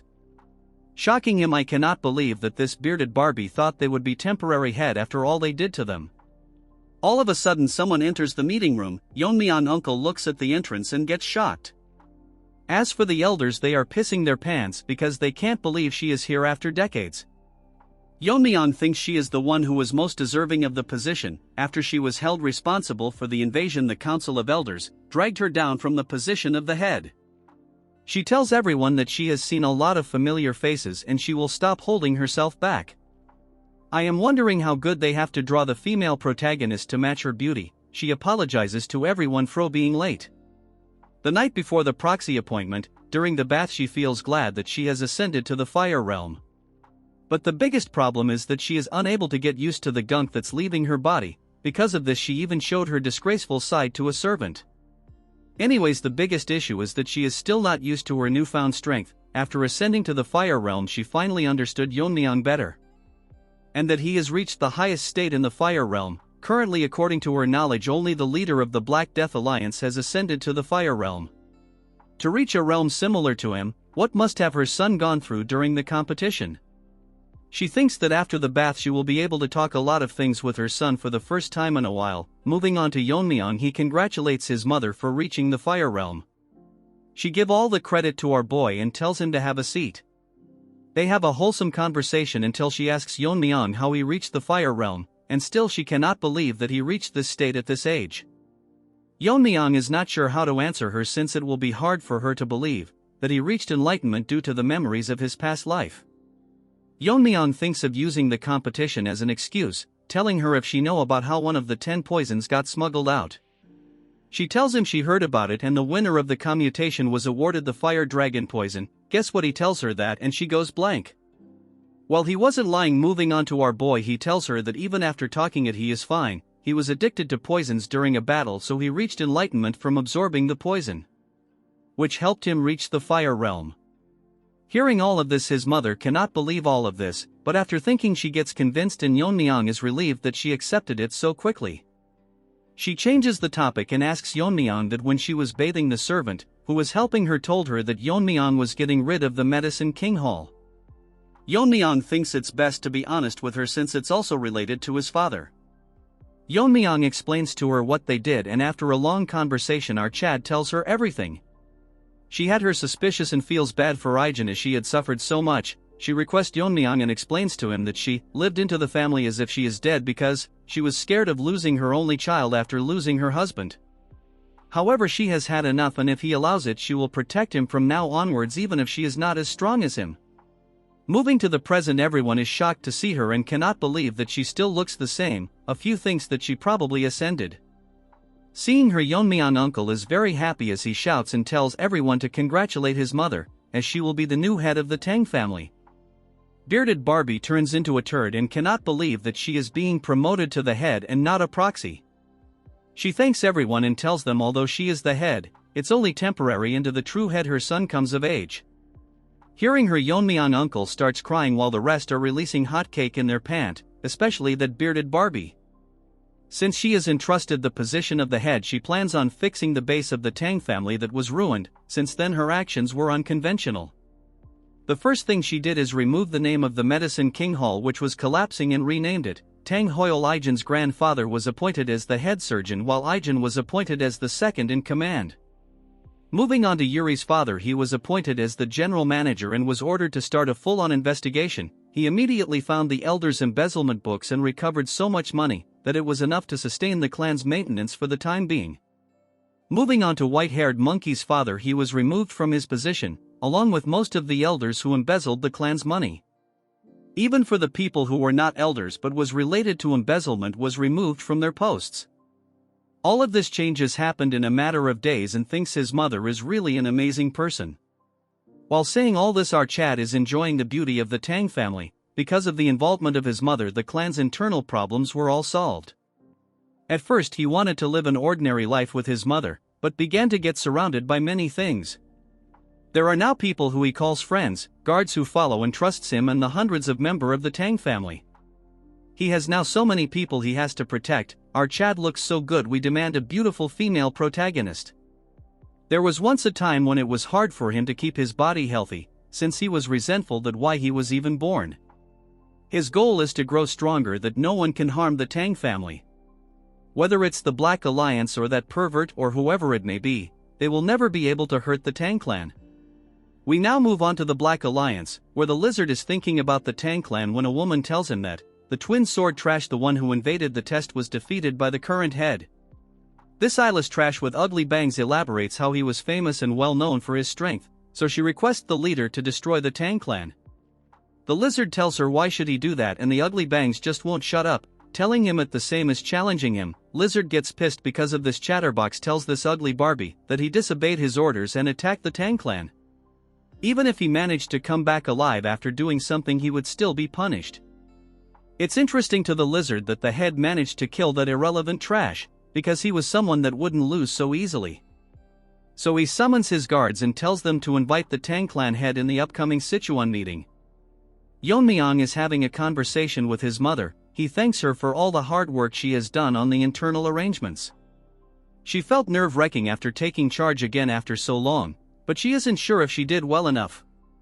Yeon-myeong thinks she did a great job, but there's one thing that's confusing him. He asks her if she suppressed her powers like last time. She isn't surprised that he noticed it so quickly, because he has experienced it before.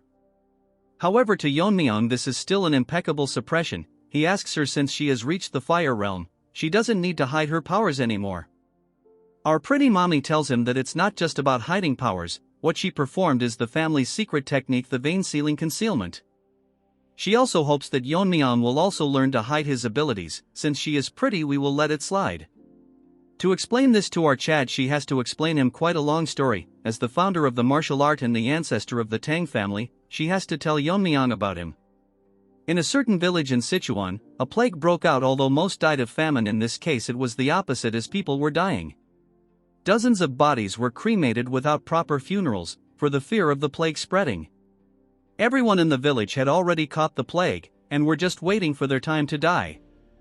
Except for one who was a 10-year-old. Looking at his condition, they were all scared about why this child was the only one unharmed, but there was no time for rational questions. In the eyes of the already infected, the 10-year-old boy looked like a harbinger of the plague, and was labeled as a child possessed by an evil spirit. Since he had nowhere to go, he ended up hiding in a cave. To escape the rain and to feed himself, he started stealing food left at the shrine near the village to ward off the plague. The boy survived, but after the third day the villagers stopped performing rituals. And after he checked them out, everyone other than him was dead. The boy wondered, thinking to himself, why the only one unharmed? The question didn't linger for long, and a mysterious group came for this boy. And according to their leader, he was a child with the aptitude for poison. These bunch of people are the worst assassination group in the history of Murim, the poisonous Moon Shadow sect. They kidnapped children from all over the world and trained them as assassins, and fed them poison to prevent them from escaping. Furthermore, they administered the antidotes periodically. The boy grew up to be an assassin. Before long he saw the gruesome state of his comrades, who died from not receiving the antidote on time. Realizing that the plague in his village was caused by the poisonous sect, and not by him, which is what he initially thought. From that point onwards the boy pushed himself to his limits to become stronger. No matter how dangerous the mission was, he completed it, no matter how difficult it was. And soon enough he achieved such a feat that even absolute masters couldn't achieve. The sect leader was so impressed by his achievements that he bestowed upon the title of one of the 5 great assassins, and offered to grant anything he wants. But the leader is surprised after hearing that he wants nothing. But looking at his face, we all know he wants them dead. The boy reached such a high level, and with the instincts gained from fights with absolute masters, and his own ultimate technique based on the martial arts learned in the sect, which was the first flower rain. Thus the poisonous Moon Shadow sect was erased from this world. Later his descendants settled in Sichuan, forming the current Tang family. Even to this day the world remembers him by the alias the Invisible Guest. But she notices that Yeon-myeong has fallen asleep. She pinches his face, waking him up. Man, the art is so unique. Moving on to the half-awakened Yeon-myeong, he asks her what this story has to do with the vein sealing concealment. The poison sect had many masters in the fire realm, including the 5 great assassins and their overpowered sect leader. And proceeds to tell Yeon-myeong the secret of how he faced them alone. Our Chad asks her that wasn't it called the flower rain of the sky, and a very few could withstand such an attack where numbers are irrelevant. She tells him that what he said is half right, and the art is called the flower rain of the sky, but it is not actually a martial art for a hidden weapon, but a martial art that controls energy, shocking our Chad. And asks her to confirm if it really is a martial arts that control energy instead of hidden weapons. She tells him that the battles at the fire realm are clashes of energy, when the opponent attacks with energy, the person on the receiving end has to defend with energy. Since ordinary hidden weapons techniques can't penetrate the body protecting energy of a fiery master, Yeon-myeong thinks that it actually makes sense, since no matter how many hidden weapons there are, they will bounce off because of the body protecting energy. According to our boy energy counter energy, so if hundreds of hidden weapons enveloped in energy form a storm, even with body protection it would be impossible to handle hundred of energy attacks. It's an ultimate attack made to battle against monsters of the fire realm, so it must be much more powerful than the whirling frenzy. But what confusing our Chad is that no matter how skilled a master is at maintaining the level of energy, it is almost impossible to maintain that much internal energy. His mother figures out what he is thinking. I am probably obsessed with his mother anyway. She tells her that the answer lies within the vein sealing concealment. The basic principle of the vein sealing concealment compresses all the internal energy flowing through the meridians and concentrate it into one of the 12 main meridians, and then use true energy to block the flow of internal energy and seal it within meridian. That way internal energy doesn't flow and is encapsulated by true energy. These method can deceive the eyes of a fire realm master who can see the flow of the internal energy, but since he can't use the sealed internal energy immediately, his current powers will decrease. But with the accumulated experience and insights can be rebuilt easily. By repeating this process 12 times to seal the internal energy in all 12 meridians, the true energy protecting the internal energy intertwines, creating a new protective layer, which is the body protecting energy called Dragon Scale. Not only does it surpass the defense of the existing body protecting energy, its strength is comparable to the actual dragon scales. Yeon-myeong is confused why they have a poison called the fire dragon's poison, wondering if they have actually seen a dragon. Moreover, vein sealing is not just for defense. When he releases the internal energy sealed in the 12 meridians, he can use 10 times the original internal energy temporarily. It says temporary because internal energy beyond the body's limit will naturally dissipate. So flower rain is a martial art that required the release of vein sealing technique. Moreover, there were several key points passed down with the vein sealing concealment, but they were lost after the invasion of the Demon Lord. As for the key points passed down orally, were also lost when two elders suddenly died. Yeon-myeong laughs as he thinks he is responsible. But she believes that Yeon-myeong will complete the flower rain of the sky because she is his proud son. I think I will become Yeon-myeong's new dad. Jokes apart, hearing her compliment, Yeon-myeong becomes even more happy, telling her that since he is the son of the poison phoenix, there isn't anything he cannot master. Thus our Chad receives the vein sealing concealment from his mother. Yeon-myeong is thinking that after vein sealing, the best way to recover internal energy is by drinking poison. To others it might be dangerous, but to our addict it's like a miracle elixir to him, so there's no need to through the rebuilding process. So he should ask Aijin to make him some poison. When a guard informs him that Yeon-myeong's friend is here to see him, even after hearing that he was working, she insisted, as Mirio breaks into the room. All she needs is a makeover and she will be pretty. Yeon-myeong gets confused why she is out of breath, and she tells him that if this keeps up her sister will die, confusing our innocent looking Chad. Yeon-myeong is shocked that Mirio's sister is dying, but she shouldn't have come here and instead gone to a doctor first. Mirio is crying, telling our Chad that she has already consulted several doctors, and it isn't something that medicine or medical techniques can fix. Yeon-myeong is literally dumbfounded, like you guys when you study. Anyways, he asks her then if she is suffering from internal injuries. Mirio starts crying and tells Yeon-myeong that her sister is suffering from the 9 severed meridians, which is a terminal condition. According to Yeon-myeong, there was a place alongside the Blazing Sun Palace. It was a peculiar sect that used terminal conditions. It was called the Northern Sea Ice Palace. As the name suggests, the martial artists of that place practiced ice arts, which were considered both a skill and a blessing for those born with extreme energy. However, those who didn't practice the ice arts suffered from terminal conditions, so Yeon-myeong figures out that they are the descendants from that sect.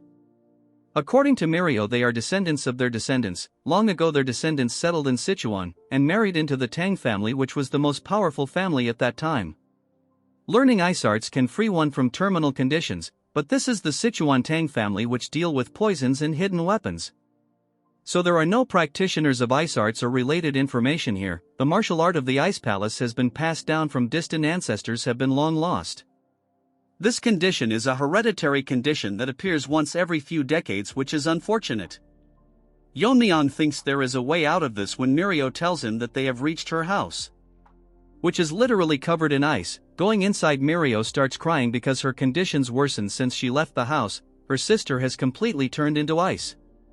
Moving on to Yeon-myeong, he thinks that the room is cold enough to freeze, which is more severe than he expected. Yeon-myeong tells Mirio to pay attention, and tells her that he cannot guarantee her sister's life. Hearing this, she gets so shocked that she is in disdain. Basically, she has been resisting the cold energy with her innate energy, but now she has reached her limit. She is currently in a state where she's blocking all consciousness and focusing all her energy on her veins. Mirio misunderstood Yeon-myeong and starts breaking down and sobs that there's no way to save her. Her reaction changes when Yeon-myeong tells her that there is a way to artificially release the cold from her body. However, if she cannot withstand the process or if he gets overwhelmed by the cold, Yeon-myeong thinks to himself that he is ready to help, but he cannot risk the life of a friend's family member's life. So he leaves the choice whether to go with it or not to Mirio. She thinks that she came to him after there was no options left, so she cannot give up without trying. And it's even dangerous for Chad too, so she tells Yeon-myeong to save her sister, and Yeon-myeong is ready for the procedure. Moving to the next scene, Mirio is skeptical why they had to undress her sister. Yeon-myeong explains that the clothes get in the way of extracting yin energy, so there's no choice. And our Chad is ready to infuse energy directly into her head, removing the cold from the 9 meridian. Yeon-myeong has to do it one by one. He has managed to remove the cold from the glabella, but the cold is getting hard to bear. Next, he has to move on to the heart, but to do that our Chad has to touch some weird place. But instead of overthinking it, he proceeds to extract the cold from the heart, but all of a sudden the intensity of the cold has increased so much that it is getting impossible for our Chad to hold it in, but the intensity doesn't decrease at all. Even the surrounding of their house has turned into a cheap version of Everest, while now that's an over-exaggeration. Mirio is scared because half of our Chad's body has turned into ice. Damn, this looks similar to the nanomachine arc. Yeon-myeong managed to extract the yin meridians, form the 6 meridians in the upper body, but now the cold has exceeded what Yeon-myeong's body can handle. If he does continue, he will freeze himself to death first. Thinking what to do, Yeon-myeong thinks to himself that it would be easier if it were poison. Then he remembers that Ijin's grandfather from the Medicine King Hall mentioned to him that the reason for the poison in Spirit Pill was because medicine and poison essentially one, and it becomes poisonous when the concentration or quantity exceeds what the human body can handle. Even the yang energy in the body turns into poison once it exceeds the body's limit. Then this excessively strong cold energy that can freeze the bone can be considered a poison, so Yeon-myeong uses the poison purification art and his body starts reacting to it. As a lot of cold energy has been extracted, it's going to start resisting fiercely. As long as the cold energy is recognized as poison, it will be devoured by his body. And as his start overwhelming the cold, now acting as a poison, the poison gets devoured. Moving on to our ice beauty, she is opening her eyes because the cold inside her body is dissipating. She wakes up to see Yeon-myeong hand on her stomach and gets embarrassed. All of a sudden she notices that a girl is sobbing. It's Mirio. She sees her and both of them starts crying. Moving on to the story, the two sisters had their moment and our new girl Miso tells Mirio if Yeon-myeong is the person that saved her. She confirms that he is the one who saved her, but can't figure out why he is still touching her stomach. Miso tells Mirio that he is concentrating, so it's better to leave him be until he wakes up. Moving on to Yeon-myeong, he is currently treating the cold energy as a miracle drug. The internal energy is beyond the body capacity to absorb the internal energy, but if he leave it like this, the energy will naturally dissipate. Taking opportunity of this situation, Yeon-myeong thinks it's perfect for absorbing all the cold, and open up the closed meridians. While thinking one meridian is already filling with internal energy, wondering to himself how many meridians he will be able to fill once all the cold is absorbed. After absorbing all the cold, Yeon-myeong can't believe that he managed to fill 4 meridians, which is beyond his imagination. With this, our boy has gained 4 times the internal energy he originally had. But it's unfortunate that his immediate achievement has decreased because all of them is currently stored in the meridians, so he has no choice but to supplement it by drinking poison. Dude thinks poison is some energy drink. Yeon-myeong takes another look to see both the girls staring at him. After taking a second look, Yeon-myeong stares at his hand and takes his hand off, getting all flustered, but our waifu assures that he doesn't need to be concerned, since Mirio explained everything to her. As she thanks our Chad, he tells her that it's his duty as the family head to take care of the family. Our father-in-law enters the scene to see one of his daughter half naked and the other assisting her. Misunderstanding the situation, turns into a healthy gorilla and starts shouting at our Chad. The girls come to the rescue, explaining to him how he saved his daughter. The next scene we see is kneeling to the ground because he was rude to his savior. Yeon-myeong explains to him that anyone in his place would have misunderstood the situation. Moving to Happy Gorilla, he expresses his gratitude for saving his daughters. He then proceeds to tell him that he settled in the Tang clan after falling in love with a woman who was part of the family. Unfortunately, his wife also suffered from the terminal condition and passed away.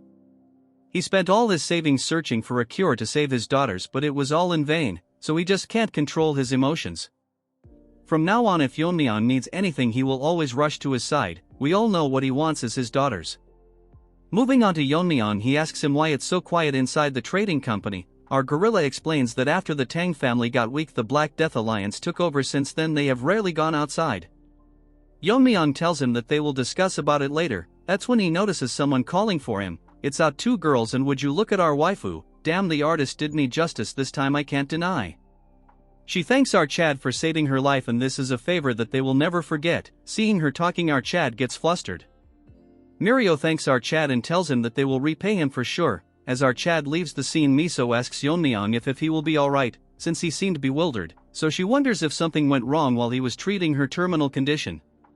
Mirio isn't so dumb and makes the wicked face, teasing her by telling that if she felt sad because our boy is leaving. Hearing this, she gets flustered and asks Mirio if her behavior was that obvious.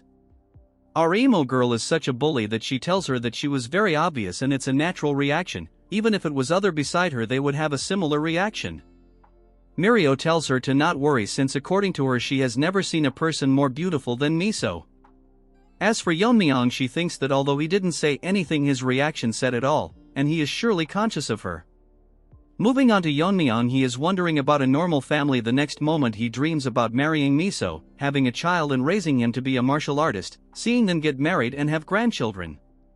This is daydreaming beyond one's wildest dreams. It's like you guys dreaming about having a girlfriend in this lifetime. Yeon-myeong can't believe that he would be nervous just by looking at someone in this life. While staring at the sky, he wonders that this is probably what it feels like in ordinary life. He wants to visit that place once again, but the problem right now is the Black Death Alliance, although they didn't directly bring down the Tang family like the Demon Lord pervert. Their subordinates intruded the contest, which is certainly a bothersome presence. Moreover, as long as they remain in Sichuan province, they will inevitably clash one day. Moving on to the Black Death Alliance territory in Sichuan, we see a servant getting scolded because the Tang family's influence has been rapidly growing. And all this is said by the trash with even trashier bangs. But she cannot do anything as she was warned by the alliance leader. She is extremely angry because the other leader didn't accept her request of attacking the Tang clan family, as the alliance had ordered them to not attack the clan. So it's best for her to stay quiet until his anger subsides. Remembering all this, she gets angry and throws her apple towards the servant. According to the information, both the new head and the family head of the clan has reached the fire real mastery or close to it, yet all the alliance head is doing is watch and wait for the right opportunity. With her current self, she cannot avenge those two twin sword retard that got owned in part 3 or part 4. That's when she realizes that since she cannot move herself, she remembers about what the alliance head ordered, that was to invite the Tang family head in the upcoming Sichuan gathering. So she will take this as an opportunity. Even now, when she closes her eyes, all she hears is Twin Sword's cries for revenge. He probably treated her to an ice cream treat, if you know, so unless she eradicates the Tang clan, her anger will not subdue. The servant notices that its master is expelling killing intent because she need a sweet dessert, but since servant is ugly, she burn him to death, eagerly waiting to meet our Mega Chad. Unfortunately, we all know how she will be slapped to her death. Deep in the night, in one of the houses of the Tang family, the three useless retards are talking about what to do. Ever since Tang Jihai Yeon-myeong's mother took over the head of the family, their positions have further weakened. Both of them are complaining this to the second elder Tang Myeongshin, but he is not sure why they are telling him all this. He blames all of their downfall on the former Poison King Tang Jiak and his son, the white-haired monkey. He points his hands towards the white-haired monkey, making a face full of anger, telling him that it's because of him that couldn't gauge the opponent's strength and kept on making enemies with Yeon-myeong. The white-hair monkey can't do anything but listen, as the elder tells him that the duo of father and son is ruining everything he has built his entire life. The white-haired monkey thinks to himself that the elder is incompetent, that he can't even stand up to the family head. That's because he is not delusional like this brainless monkey.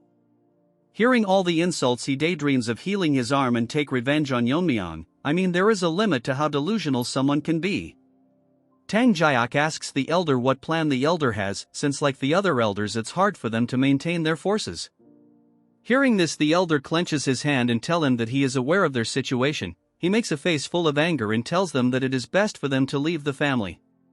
Moving to another place, a guard is telling Yeon-myeong that they have reached the warehouse where the Tang family stores the extreme and 10 poisons.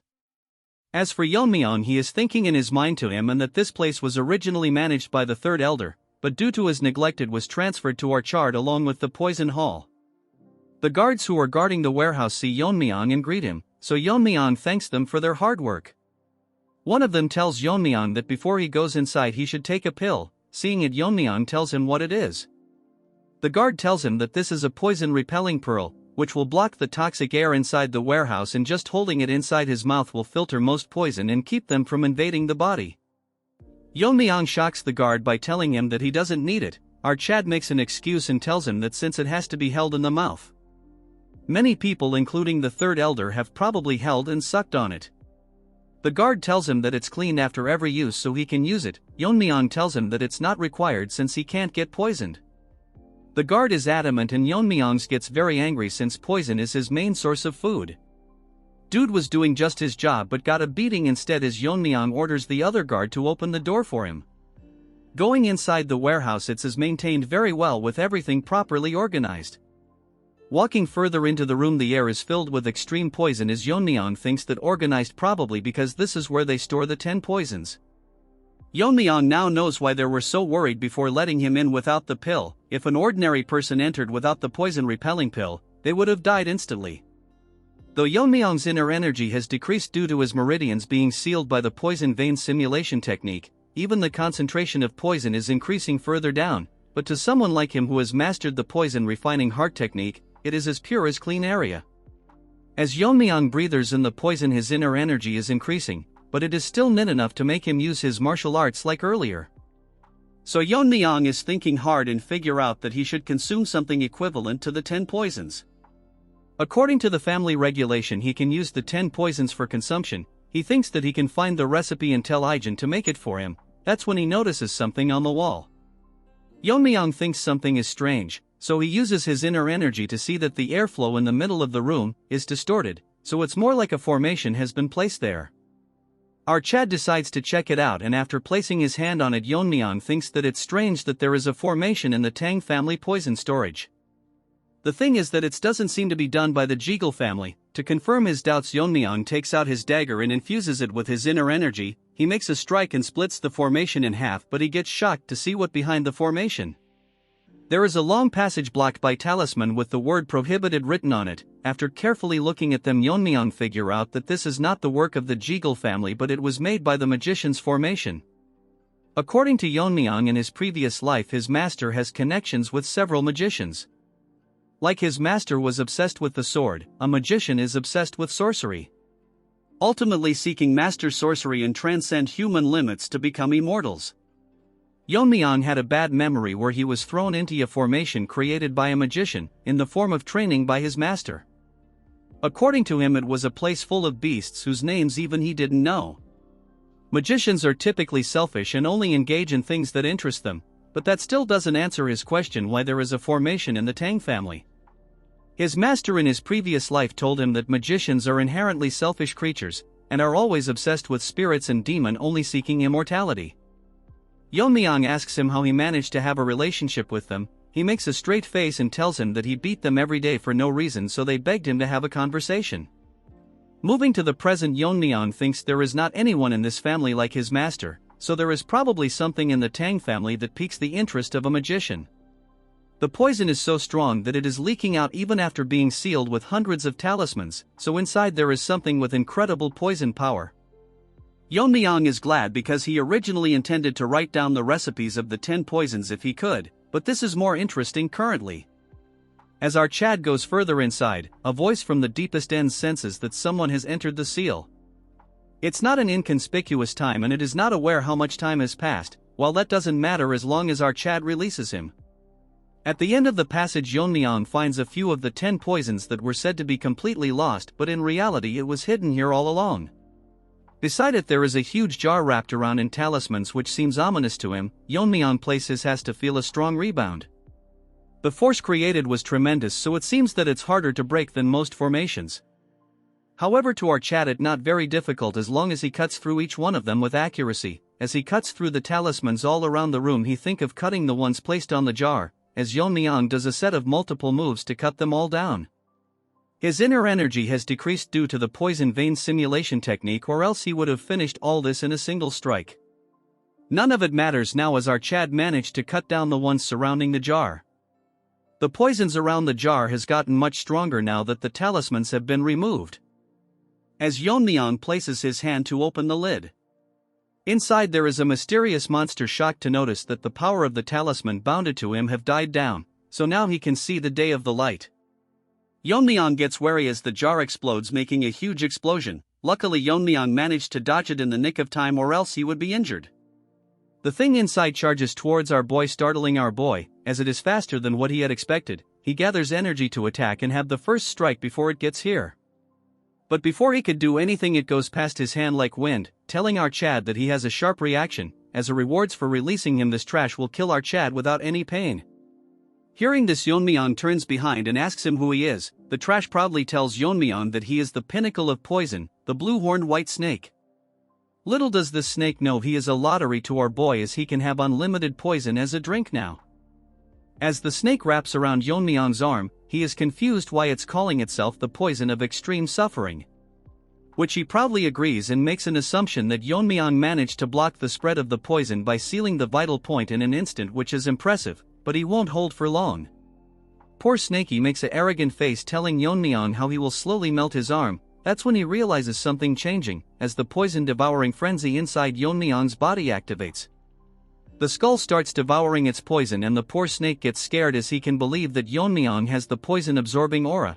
And what is his relationship with the Wanderer Saint? Yeon-myeong grabs onto the blabbering poor snake like a plushy toy. His new toy begs itself to stop absorbing his poisons. At the rate his body is absorbing the poison, he will be utterly destroyed. Moving on to, he is making a poker face filled with anger, telling it why he should spare it. He makes a psychotic face towards the poor snake and taunts him by telling if it changed its mind because it's currently at an advantage. So Yeon-myeong aggressively starts playing with his new toy, absorbing tremendous amount of poison from the poor snake. Beggar Snake thinks that Yeon-myeong is serious and he might actually die at this rate. So he offers Yeon-myeong a deal, and hearing this, our Chad gets flabbergasted as he stops absorbing the poison. Poor Snake tells him that he only wants to escape from this seal, and if he spares him, it will act as his guardian spirit. Hearing this, Yeon-myeong is confused, so it convinces him that it would be beneficial for him, and asks Yeon-myeong if his internal energy is increasing every moment with his poison. At a rate beyond the normal. According to Yeon-myeong, its poison is incomparable to the 10,000-year fire carpenter pill or the fire dragon's poison. It is so potent that by just absorbing it surpasses his previous internal energy. The poor snake is so desperate that it tells Yeon-myeong that if he becomes our Chad's guardian spirit, it can provide poison whenever he needs it, which is better than absorbing all of his poison now. Our Chad is heartless as he, with a poker face, tells the poor snake that he has no interest in keeping alive someone who was an enemy, so he can replenish the poison elsewhere. Hearing this, the poor snake starts crying and loses hope, telling Yeon-myeong that can't he just spare him once, since he lived in a jar for hundreds of years. Hearing this reminds Yeon-myeong of his past life. Then he activates the ultimate cute soul killer face, telling him that as a guardian spirit he is bound to obey him. The soul killer face is so strong that Yeon-myeong gets flabbergasted and loses to it, so Yeon-myeong will believe it just this once. Hearing this, the Snakey asks him if he is accepting him. Yeon-myeong confirms it and tells Snakey that if he tries anything funny he will destroy him on the spot. Snakey, all nervous, promises that he won't do anything. Moving back to Yeon-myeong, he asks Snakey what he needs to do to become its guardian spirit, since he doesn't know anything about spirit arts. Snakey tells Yeon-myeong that he doesn't need to do anything as extreme amount of energy releases from its body, and a bead moves towards Yeon-myeong as it tells him that this is a spirit binding seal. Just by holding the bead, his spirit will be bound with our Chad's soul, and that is how it will become our Chad's guardian spirit. Hearing the instructions, Yeon-myeong grabs onto the bead as it releases enormous amounts of energy. Outside the chambers, the guards are wondering why Yeon-myeong hasn't come out yet, so they start panicking, wondering if Yeon-myeong is in any trouble. One of the guard tells the other one that they need to go in and check, but guard number 2 tells him that they are not supposed to enter carelessly. Guard number 1 picks up the poison refining pill and puts it into its mouth, telling number 2 that they can worry about the punishment later, but they cannot let the future leaders suffer in a place like this. Number 2 closes his eyes and takes a deep breath, telling number 1 that he is as stubborn as always.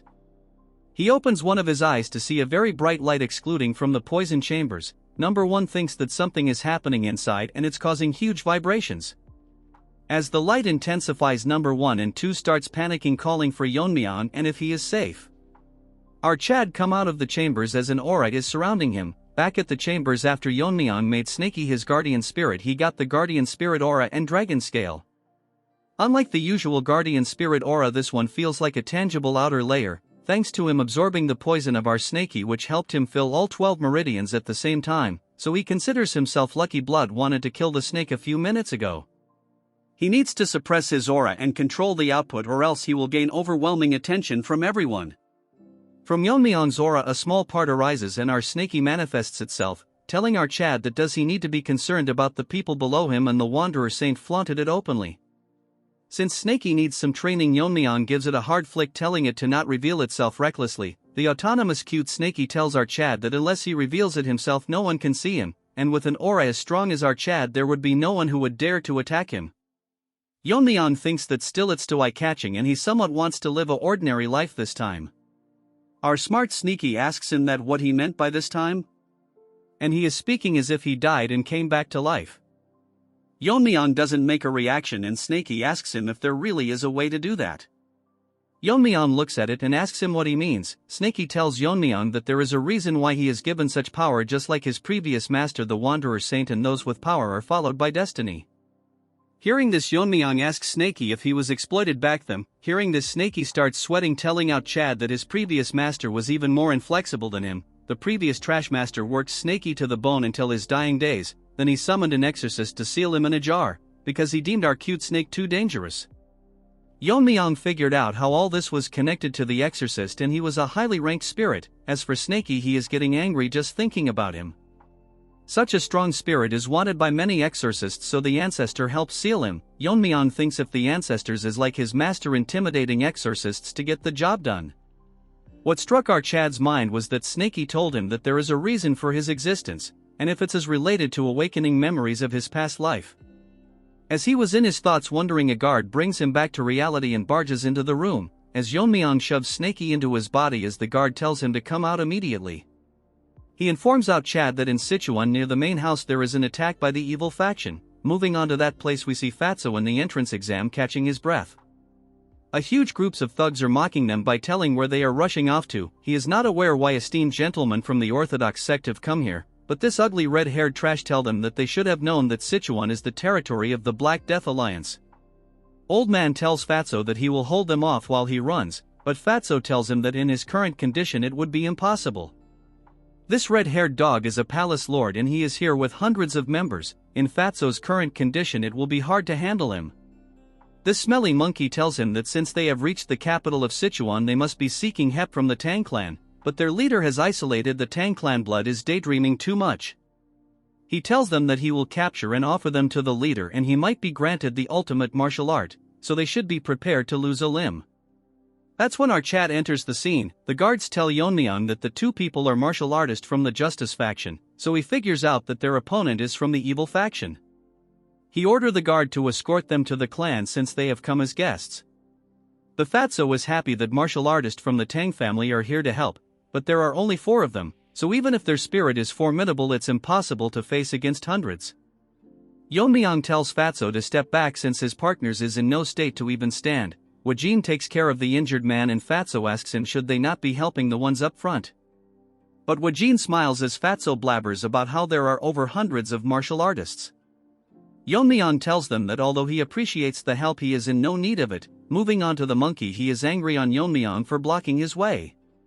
His guard tells him that he is probably the one who won the Tang clan's competition and returned as the family head. This red monkey mocks Yeon-myeong and asks him if he is going to face them. Feeling sad for him, as for his minions they are grinning. This dumb retard is so confident that he tells Yeon-myeong that he will uproot them once and for all. Hearing his nonsense, a needle flies towards him, poisoning him. In an instant this monkey falls to his death. Yeon-myeong thought that the nonsense spouted by Trash was too annoying. Everyone present in the scene is shocked by what had happened as the leader lies dead on the ground. Yeon-myeong tells them they don't need to uproot them since he will be the one to do it. The punk gorilla is dead as our Chad's poison needle finished him off. His lackeys are confused when Yeon-myeong threw the poison needle, because it was so fast that they couldn't even see it. Yeon-myeong puts his hands inside his coat and takes out hundreds of needles, and using his internal energy he throws it towards them. The minions saw Yeon-myeong throwing the needles and tells everyone to stay alert. As the one beside him gets killed by the needle, he hears the sounds of hundreds of them falling to the ground, getting one shot by the poison needles. As this side character turns around to see hundreds of bodies. Moving on to our Chad, he rushed out and forgot to apply poison, but surprisingly it's having the same effect as if they were poisoned. As for Fatty, he is getting overwhelmed by our Chad's riz. Snaky manifests itself and tells Yeon-myeong that its poison was seeped into his needles, and there are only few people in this world that can withstand its poison. Yeon-myeong smirks and tells Snaky that it's more useful than it looks, pissing our unlimited poison supplier. We move to the riz-infected Fatty that cannot believe that our Chad has such amazing assassin skills. Dude doesn't know he is the protagonist that you viewers dream of becoming. He guesses that Yeon-myeong might be the one that single-handedly killed the 300 warriors from the Darkness Silent sect. Despite all this fat, his guess was correct. The remaining lackeys cannot believe that they just witnessed over 100 soldiers getting wiped out in an instant. They thought that the Tang clan was declining, but no one mentioned they have a monster like our Chad. One guy with an axe tells them not to worry as it's just one guy. This junior gorilla tells them how if Yeon-myeong is not in the fire realm he won't have enough energy to use that great technique multiple times. Gorilla wanted screen time, so it charges towards our Chad, landing a heavy attack, telling Yeon-myeong where all his bravado went. Gorilla is the only one talking. Let our Chad cooks, as Yeon-myeong grabs onto his axe and breaks it, like your hearts when girls reject you. The junior gorilla is wetting himself as what Yeon-myeong used was the dragon scale he got after contracting with Snaky. The minions gets nervous as they see Yeon-myeong using the 10,000 heavenly flower rain. Moving on to our Chad, he is ready to attack, and Fatty, seeing what our boy is doing, gets nervous as they heard that the Tang family's secret technique was lost after facing the heavenly pervert's attack, which was all a mistake, and their strength is still solid. As for Yeon-myeong, he is done killing every single one of them. Fatty thinks of letting the Tang clan handle the Black Death Alliance, but Yeon-myeong bursts his bubble and asks Fatty if he is still here. Fatty is so scared that his fat will melt and tells Yeon-myeong that his skills are so impressive that he couldn't look away. Yeon-myeong walks past him and tells him that they will discuss it further at the main house. Fatty takes a second look to see hundreds of side characters dead, and by no means they should make enemies with the Tang family. A few days ago on the outskirts of Sichuan, Fatty was eating with Sabak. He tells him that it's a relief that they didn't encounter any trouble from the unorthodox factions, since he heard that after the Tang clan's downfall Sichuan has been overrun by the unorthodox factions. Surprisingly, it's pretty quiet. We move on to the Gen Z old man, but he is serious for some reason. Fatty is confused why he's so tense all of a sudden. A mysterious man asks them if the food is to their liking, since it's a small place that he visits often. Fatty with no neck thinks to himself that he was right beside them, but he couldn't even sense him, so he is quite a skilled guy. He asks the mysterious man who he is. Sabak tells him that it's the guy from the Yu family, shocking him because this guy is the Black Alliance leader, the crippled lizard. He asks them what brings the Taoists of the joint sect to his Sichuan. Dude thinks he is Gu Chanji from I Am a Fated Villain, but he is just a side character. Our arrogant Fatty is nervous as they came to this remote inn to avoid clashes, but because of their bad luck they came across the Alliance leader. Crippled Lizard asks Sabak if he has any business with the Alliance, since he has reached the Fire Realm. Sending him would mean it's serious. Old man tells Lizard that he has no business with the Alliance, and asks him if he came alone as he doesn't see any of his subordinates. The crippled Lizard talks as if he the main character, taunting him by telling old man if he thinks that he can take him down alone, and if that's what he wants he is willing to spar with him. Sabak gets pissed and tells Lizard that he has lived twice as long as him, but this savage lizard asks him if he is here to pay respect to him. Sabak gets so pissed that he releases his energy and tells him that in a battle between Fire Realm masters the years of accumulated energy are crucial. And if Lizard is confident enough to handle the energy he has built with his sect techniques. Fatty thinks that Sabak is more hyped than usual, so he might actually start a fight here. All of a sudden both of them get shocked because the lizard releases his energy and tells them that he destroyed multiple sects with his own hands 10 years ago. The only reason that the joint sect survived was because they were far away from Sichuan. If a fight is what it will take him to understand this, he knows a place nearby for a quick spar. Fatty is smart to tell Sabak to not be impulsive and jump into a fight, but he wants to be a protagonist as well and show the crippled lizard that the martial arts of their sect is the best in the world. We move to the present as Fatty tells Yeon-myeong that was how they ended up facing the crippled lizard, but our Chad tells him that it's different from the one that he saw earlier. Fatty explains that the ones chasing them came after this. Moving to his story, the lizard was terrifying as on one side stood our old man and on the other was the crippled lizard. Sabak took his sword out and tells Fatty to step back. As for the lizard, he is ready to face him. In an instant Sabak disappears rushing towards the lizard, attacking him, but he blocks it using his bare hands. Telling this old man that the sword technique is pretty decent, since it's powered by internal energy. Basically old man uses the resonance of the inner energy to drive out other energies. Fatty can't keep up with their speed and thinks this is what a fight between warriors who have reached the fire realm looks like. As they exchange swords, the crippled lizard managed to stop the old man's sword attack with his bare hands, mocking him by telling him how he bragged about his internal energy, but it's not up to the mark. This dumb old hag gets even more pissed and starts using the ultimate technique of the joint sect, releasing waves of enormous energy. Seeing this, the dumb Fatty thinks Sabak is overwhelming the crippled lizard but notices him smiling. In an instant, with multiple attacks at the same time, he blocks the old man's attacks. Sabak comes back to reality, realizing that the lizard is intentionally blocking all his attacks at the last moment.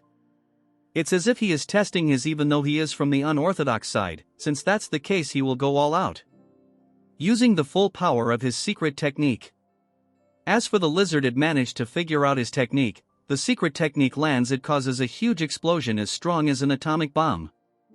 Fatty is shocked that Sabak used the secret technique of the clan. The old man gets up, showing our Fatty how he managed to defeat the alliance leader. Dude is literally in a dilemma that he is the protagonist. Fatty tells him that all of it is fine but they should leave soon. That's when the cripple lizard tells them that the technique requires more precision. The martial art is fitting for the joint sect, which is one of the major orthodox factions. He is unharmed and explained that the technique is using the internal energy amplification through intent. So even though it's called the demonic sword technique, it's basically a powerful internal martial art. Moving on to Fatty, he tells Sabak that what he is using is defiantly the sect's secret technique, however it's not the usual mixed energy. Lizard acts arrogant, telling them why they are surprised, since if one understands the principles it's easy. So it doesn't exclusively have to be a demonic technique. Sabak moves Fatty to the side as the lizard launches a tremendous attack filled with energy, telling them how he will rename the technique to the divine subduing energy. Can't wait for Yeon-myeong to face him. I think our Chad snake is enough for this lizard. Yeon-myeong confirms it from Fatty if the crippled lizard actually used the martial arts of the orthodox faction. Fatty puts his head down and tells our Chad that he adapted the martial art to his preference. Although the energy he gathered was different, the technique was undoubtedly the essence of the demonic sword art. What's surprising is that the power of the copied technique surpassed the original demonic sword technique. If old man didn't use the last bit of his internal energy to block the attack, they would be dead by now. Yeon-myeong is actually impressed because Sabak was definitely in the fire realm, so to comprehend his martial arts in just one duel is impressive. While thinking to himself, Fatty intervenes and tells Yeon-myeong that they have come to the Tang clan for one purpose. So he requests them to cooperate with them in the great martial arts competition of their sect. The Heavenly Demon Cult is a religious and militant group located in Xinjiang. They were once so strong that they could rival all the 9 great sects and other martial faction. After numerous fights in martial arts world, the orthodox faction is still not confident enough to confront them. The main reason behind it is because the entire faction moves at the command of one person, the sect leader. However, the situation took a change when the sect leader's son, the creepy pervert, emerged with innate martial talent and gained his own personal followers. Because there might be an unintended factional split, the pervert left the clan and led his followers with him, founding the Heaven's Brilliance Demon Cult. This is the reason that has weakened the elite ranks of the sect, making this the last opportunity to eradicate them, but they are worried about the Black Death Alliance to their south. So if they move to the north while their elites are out to take care of Heavenly Demon Cult, they will suffer great losses. The martial power that our Chad displayed earlier was so strong that he could prevent the Black Death Alliance from moving north.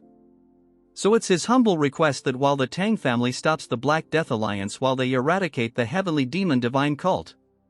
But what he hears shock him because our Chad isn't some loser, so, with a poker face he tells Fatty no. Fatty tells Sabak that their request was rejected. Yeon-myeong told him that he cannot this himself, so he will consult this with the family head in return. Fatty tells old hag what to do if they can't persuade them. Sabak tells them to wait for the time being. Fatty tells him that this is not the only problem, but the state of the Tang clan is quite different from what they expected. While they traveled here, they observed that building of the Tang family expanded, their martial prowess has increased greatly. Even the overall atmosphere among the clan members were great, which is completely opposite to the rumors that they were ruined by the mega pervert emotionless loser.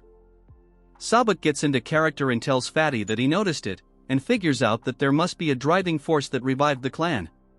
So by any means necessary they must bring the Tang clan to their side. While discussing all this, Yuri and her father are here, these two over-smart delusional martial artist. He introduces himself as the head of general affairs of the Tang clan. By the orders of the family head he is here to bring them. After they reach the main house, both of them are shocked as mommy leader introduces herself and asks them if they came here to request cooperation against the heavenly demon cult. She tells them that currently she is the acting family head of the Tang clan. What surprised these two is that she is in the fire realm, which is probably why the Tang clan regained their strength. Although they cannot detect Yeon-myeong powers, but the acting head, our mommy queen, is undoubtedly in the fire realm. Fatty thinks he is the only smart one, telling our mommy that their sect is in urgent need of support, and since they are eradicating evil sects, isn't it right to help in the name of justice? So he requests her to reconsider, but our mommy doesn't respond. She asks Yeon-myeong that he refused them earlier and if he still thinks the same. Yeon-myeong's answers is still a no, shocking the two brain-dead retards, as Fatty asks him what his reason behind the rejection. Trying to convince our Chad that if they don't stop the evil sects the martial world might fall in chaos. Yeon-myeong with a stern face tell these two monkeys that it's understandable that the heavenly demon cult is dangerous, but the Black Death Alliance and the evil faction are separate issues. According to what Yeon-myeong learned from his investigation, the Black Death Alliance does not harass the common people, although they don't collect protection fees. In return they even eliminate the bandits, making them more like the orthodox factions. So in such circumstances they have no justification to attack them first, shocking Fatty, but the old man remained calm. Our Chad gets pissed as he asks them what they mean by acting in the name of justice. When the Black Death Alliance and the pervert and his cult invaded the Tang clan. Since no one from the orthodox faction came to help, literal hypocrites. Our Chad tells him that prioritizing the safety of their own sect is normal, so he can't blame them. But what they are doing is trying to seek help under the guise of eradicating the evil sects. Look at that lump of fat, it's about to leak himself. Fatty clenches his fist since he cannot lift his head because what our Chad is telling aren't wrong. They preach righteousness but only act when their own sects are threatened. The dumbfounded old man apologizes to Yeon-myeong for not considering the Tang clan's position. Fatty is shocked that usually in this case old man would be angry. Well, if he really got angry he would have to carry his body. He tells Yeon-myeong that he was short-sighted and it's natural to refuse when all they do is talk about their own benefits in the name of righteousness. He changes his term, telling our Chad that they are willing to pay a fair price, so now it's not a favor but a cooperation. Since this is the case, Yeon-myeong can't refuse them anymore. Hearing this, Fatty instantly tells them how they should discuss the forces they can deploy. But he gets stopped by our Chad as he transforms into a monster, telling them how much they are willing to pay. Look at him, guys. After they left the building done with their discussion, Fatty lost some weight because they will have to pay several years worth of sect maintenance. Old man thinks that if it can save their sect this is a small price to pay. He tells Fatty that he must be confident to offer such an amount, which Fatty agrees because their martial powers are impressive. Because they are close to the crippled lizard. As for Yeon-myeong, his power are hard to guess, which the Fatty can't believe because those at the fire realm can sense it. Since Yeon-myeong can do it, he is surely the strongest person he has come across. As our Chad overhears all this, getting impressed because the old man realized that he is hiding his powers. Mommy tells Yeon-myeong that it is not entirely about collecting money and there must be a reason why our Chad agreed to this.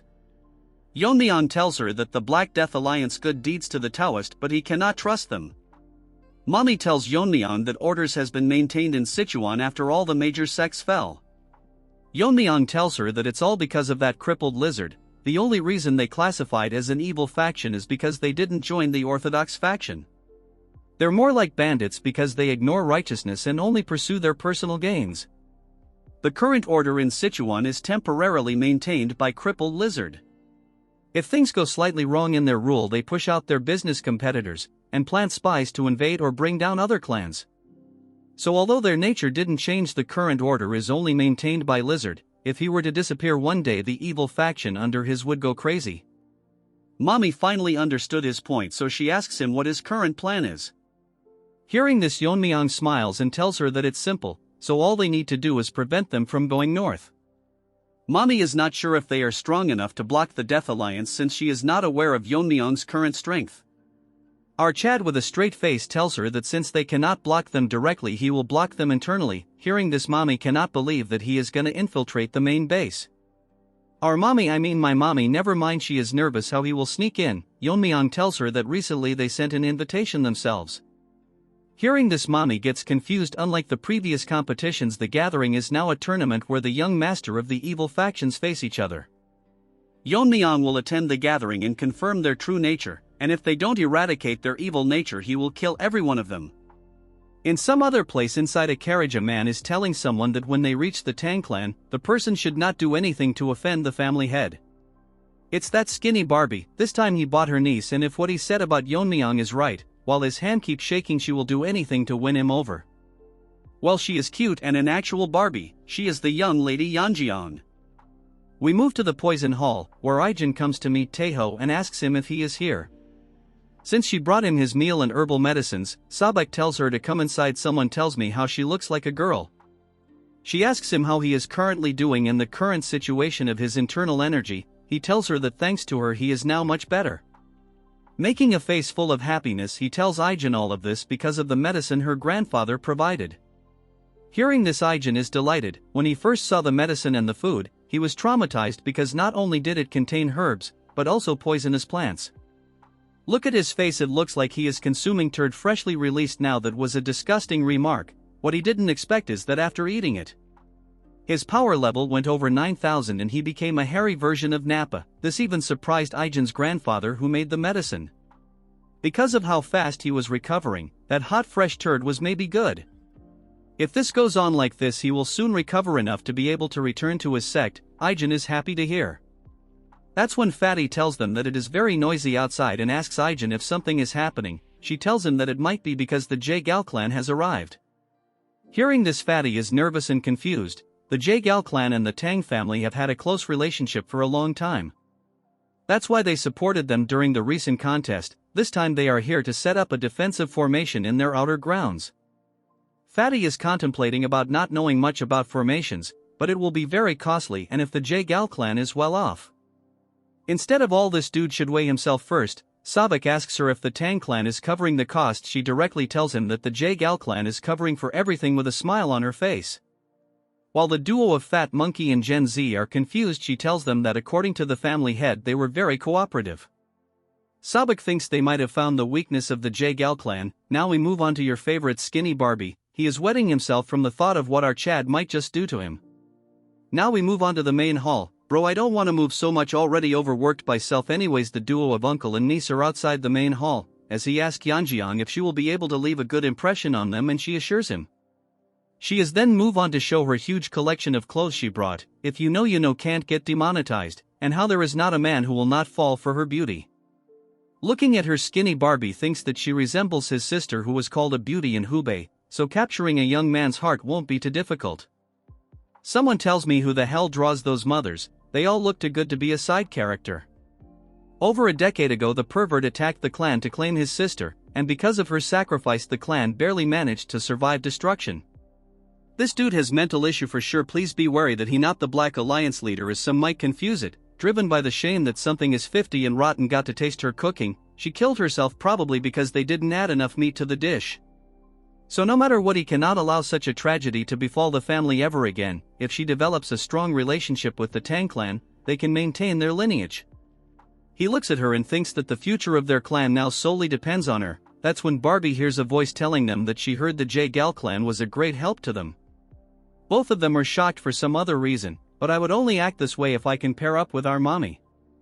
Now they are even setting up a formation for them, and she as the family head is very grateful. Let's take 10 seconds to appreciate how good the goat mommy looks like. Skinny Barbie figures out that, if she is the family head, then she is most likely our Chad's mother. Like mother like son, they are both blessed with beauty. I care to differ, the real protagonist is the mother, no debate. He was overwhelmed by her presence that he forgot to greet her, so Skinny Barbie introduces himself and apologizes for not being aware of her ascension. But since she is a queen, she gracefully tells him that he was not here when she ascended, which is understandable. She tells him that they had a long journey, so it's sufficient to rest before they should start their work. Hearing this, Barbie in a respectful manner thanks her for their consideration. She asks who the lady beside him is. In a nervous manner he tells her that she is his niece, that he brought to strengthen the bond between the clans. He asks her to greet the family head, but while she is dazed, not listening anything that he is saying, because she got rizzed by our Chad's good look. Dude should thank his mother for that. While she was daydreaming, our Barbie tells him her to pay attention. She gets into character and introduces herself, and she apologizes to mommy for her late greeting, and congratulates her for becoming the family head. Mommy thinks that she is a very polite child and tells her that in a few years men will be heartbroken over her. Hearing this, she gets shy, taking this as a compliment. Mommy proudly tells her that she was also famous in her youth and she resembles him. If only she was real, never mind. She tells mommy that she is still so beautiful that when she first saw her, she thought our mommy was our Chad's sister. In her mind she thinks that our mommy is a kind woman and compliments her. I completely agree with her in this case. Mommy tells her that since she is the same age as Yeon-myeong, she will get along with him. She starts acting as tears falls from her eye, telling mommy that no one from her family has even shown her so much affection. In her mind, what she is thinking is if our Chad is also reaction to her story. But gets shocked when she sees our Chad lost in his thoughts. Barbie cannot believe that he ignored such a sorrowful story. Usually men would be tripping over her themselves, but she is confused if he is not interested in her. Moving on to our Chad, he is literally dreaming about our ice waifu. New sister was 6 chapters late. Barbie thinks that he has failed once again, but Yeon-myeong cannot accept that she got rejected since it's a first for her. Mommy tells Yeon-myeong to pay attention as she pulls his cheeks, but Yeon-myeong is determined to impress him. Don't hate her, she is a great character, you will know later on. Now we move on to the Black Death Alliance territory, where everyone is talking about the Tang clan's head. A little girl is running while they say how our Chad is not on good terms with them. On one of the meeting halls, the elders are talking about the budget needed for the gathering, and the second page includes the list of participants. A man is biting a branch to look cool, tells them that it is sufficient reporting for today. He is the leader of the Sin Demonic Lords. He congratulates the red-haired goblin for handling all this, since it was mostly done by the Void Immortal Hall. She tells him it's nothing, as she is doing her duty as the servant of the leader. The other thinks that the alliance leader threw away the report and went out. Old man tells Masked Man that he has always been a free spirit. That's when someone enters the room and everyone gets shocked seeing the entity. As for that goblin, she was sweating as it's a little girl telling them that she want to go to Sichuan for the gathering this time. She gets on top of her uncle as she asks her what has happened, as she thought it was troublesome last time. She tells him she heard rumors and asks him if the Tang clan family head will be participating. Which is the right information, so she acts cheesy, telling him that all the women in the area are lovesick over him, so she wonders how handsome he is. If the rumors are true, she will most likely make him her husband. Leaf-eating uncle thinks that if her father knew this he would be shocked, as goblin hears their conversation. And the topic is angering her, but she really can do anything. Blood should visit a hairstylist first, but then she make a smirk, probably wants trap our Chad using cute girl as an excuse. While her uncle tells her that there is no one that can stop the will of the alliance leader's daughter. In one of the residences of the Tang family, Mirio is combing the hair of our god-tier waifu. As she tells her how beautiful her hair is even after she was bedridden all this time, as she laughs, getting shy. Last time when Yeon-myeong came here, he made it very obvious that he got bewitched by her. Even I agree, just like you guys who clicked because of the thumbnail. Mirio asks her to share her beauty secrets with her bro, is seriously in need of a makeover. Mirio activates her Power Ranger Meme God mode and asks her what she thinks about Yeon-myeong. Hearing this, she gets shy and asks her if she is using martial arts to monitor people's breathing. The troll tells our innocent waifu that when she mentioned his name her breathing changed. Then she gets serious and asks her if she is seriously okay, confusing her as she asks her what she is talking about. Mirio tells Miso that our Chad is going to Sichuan gathering, so she won't be able to see him for a while. Then this troll explains to her in this gathering the most dangerous evil faction will face each other. Hearing this she gets scared as Mirio tells her that it's not the most important thing. What if our Chad were to meet another girl from the factions and fall for her? In that situation, can she handle it then? Bro, look at her face, the art is so good it's killing me. She is unable to come up with an answer. Meme God make another pose and suggest her that they should both go to the Sichuan gathering. Miso makes a frowning face and tells her that what if their attendance makes the family head burdened. Mirio tells her to not worry about it since she has everything planned out. Bro is the ultimate winger, look for her in real life. At the main hall of the Tang clan, Yeon-myeong is bored, as he asks Yeon-myeong that if it's true that she wants to go to Sichuan gathering as his maid. Yeon-myeong replies with an yes and tells our Chad that she heard that the young master from the evil faction will compete for powers there, so she is curious to see how the competition unfold. With a reaction-less face like boss in my old job when I messed up, he tells her that he has been informed that he can bring one guard and one maid. Yeon-myeong on her mind thinks that it's not a pleasure trip, instead she will find a way to win over the family head no matter what. That when our girl enters his room as Yeon-myeong make the face of a junior member, he tells them that he sensed them coming and of course it had to be the girls. Mirio barges in with our queen and tells him that Miso is eager to discuss something with him. She tells Mirio that she is very disrespectful towards the family head. That's when Mirio notices a fox staring at her. Guys, just look at their face, look like JoJo's Adventurer, but it's even more uglier. Mirio asks who she is and Yeon-myeong does the same. Yeon-myeong asks Miso what she is currently doing here, as Mirio was about to tell him when Yeon-myeong is making a face similar to that cat from Pokemon. She tells Yeon-myeong that her sister and she herself want to go to the Sichuan government. Hearing this, Yeon-myeong is shocked. What's funny is the Chad is completely useless.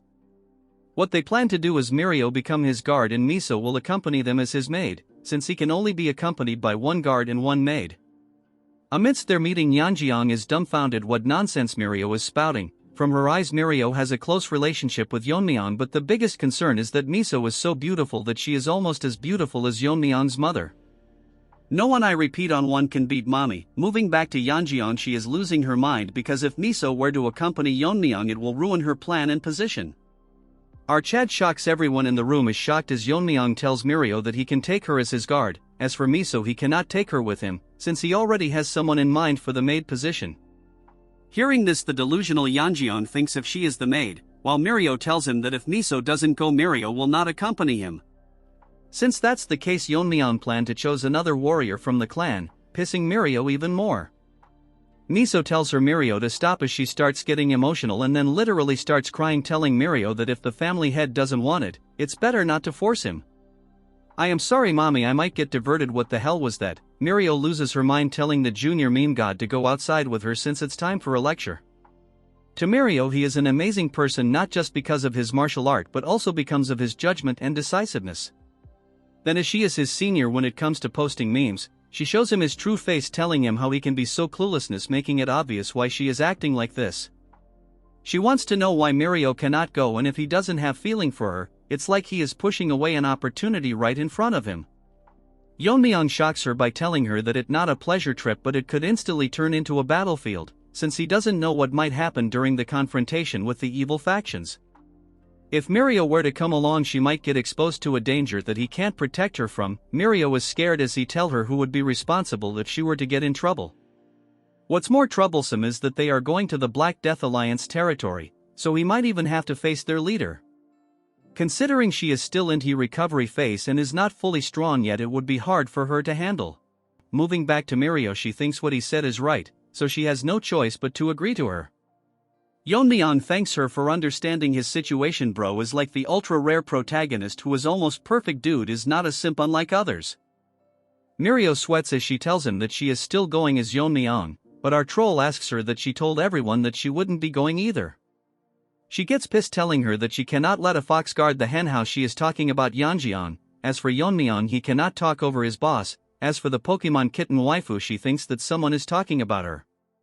In some other place inside the Tang family, your favorite skinny Barbie is half asleep looking at a formation. Yeon-myeong surprises the Barbie as he asks him why is he just standing here falling asleep. Barbie is scared, so tells Yeon-myeong that there is no such thing. Skinny Barbie tells him that the defense formation has been fully set up and not he is just making adjustments so it will be finished by tomorrow. Yeon-myeong activates his eye discerning skill to look around the formations placed on the main parts of the Tang family. The Skinny Barbie tells our Chad all the key point have been protected with formation. Basically Yeon-myeong threatened to kill the Barbie if he is not done with the formation a week. Moving to the present, he tells Yeon-myeong that he has enough time to complete. Our Chad compliments him as he tells Barbie that if he tries he can do it, so she should do the remaining tasks like this. Hearing this, the Barbie starts crying because his life is saved. Yeon-myeong is impressed because it's better than he expected. Even if he is not here they can protect themselves. Yeon-myeong has one more thing to do as he goes to the main hall. He summons a new characters. It's the elder Tang Yeon-myeong. This guy has guts as he tells Yeon-myeong that they are not exactly on talking terms. Yeon-myeong tells him that he heard that with the sword he is skilled, which is why he became an elder. Since Yeon-myeong also uses the sword, he thinks it's ideal to have a conversation. Moving to the elder, he tells Yeon-myeong that what he showed during the competition is beyond his reach. So he is well aware of the gap between them. Yeon-myeong tells him it's obvious that his skill are not even close, but he gets surprised when Yeon-myeong tells him that he would give him some pointers on swordsmanship. But the offer is not for nothing. In exchange he will have to follow his orders from now onwards. The elder is shocked as our Chad tells him that this opportunity will not come by again, so he should consider this a fortunate encounter. So he raises his hand asking the elder if he will be changing side. The two dandies are done lazing off. Now they will take their leave, thanking them for their hospitality. Fatty thanks them for joining them in their cause, and on behalf of their sect he extends his gratitude. Sabak also thanks them because all his internal injuries have completely healed, and if the Tang clan ever needs help he will come running back. Mommy is back at the scene, as she is grateful for their words. They are going to send some elders and warriors to aid in their campaign against the demonic sect. They bluntly said all the trash the clan was harboring. Sabak puts out his hand telling her that he will send the payment as soon as they return to their sect. He shake hand with mommy. I mean my newlywed wife. Old man should keep his hands off. He then moves on to my son, I mean Yeon-myeong. This handshaking pervert wants to shake hands with our Chad to express gratitude. Because if it weren't for him they wouldn't have made it out alive. As they shake hand, this was tells our Mega Chad that he possesses martial powers beyond his years.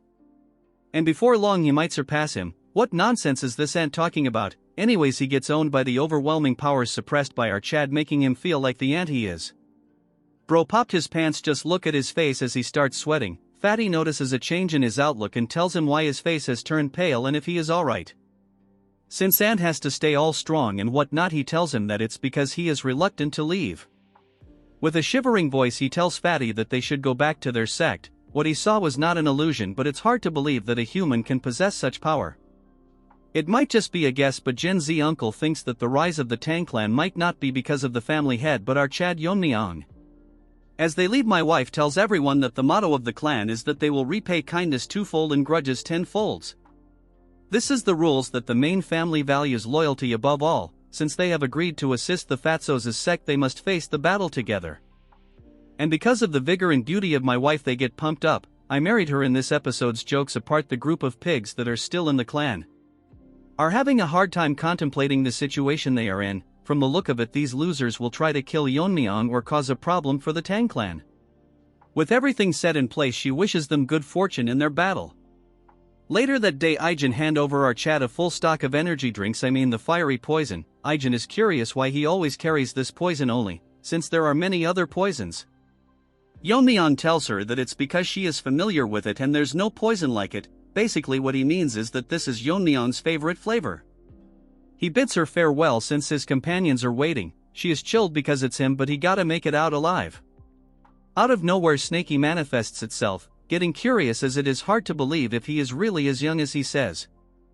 Yeon-myeong asks it what's with a question like this out of the blue. Snaky explains that it is hard to believe that someone his age could possess such martial prowess. Now Snaky starts blabbering nonsense how our Chad has surpassed many veteran martial artists who have roamed the martial world for decades. Still, he is not on the level of the invisible guest yet, but the most supernatural thing was the sword technique he showcased when he recruited the elder.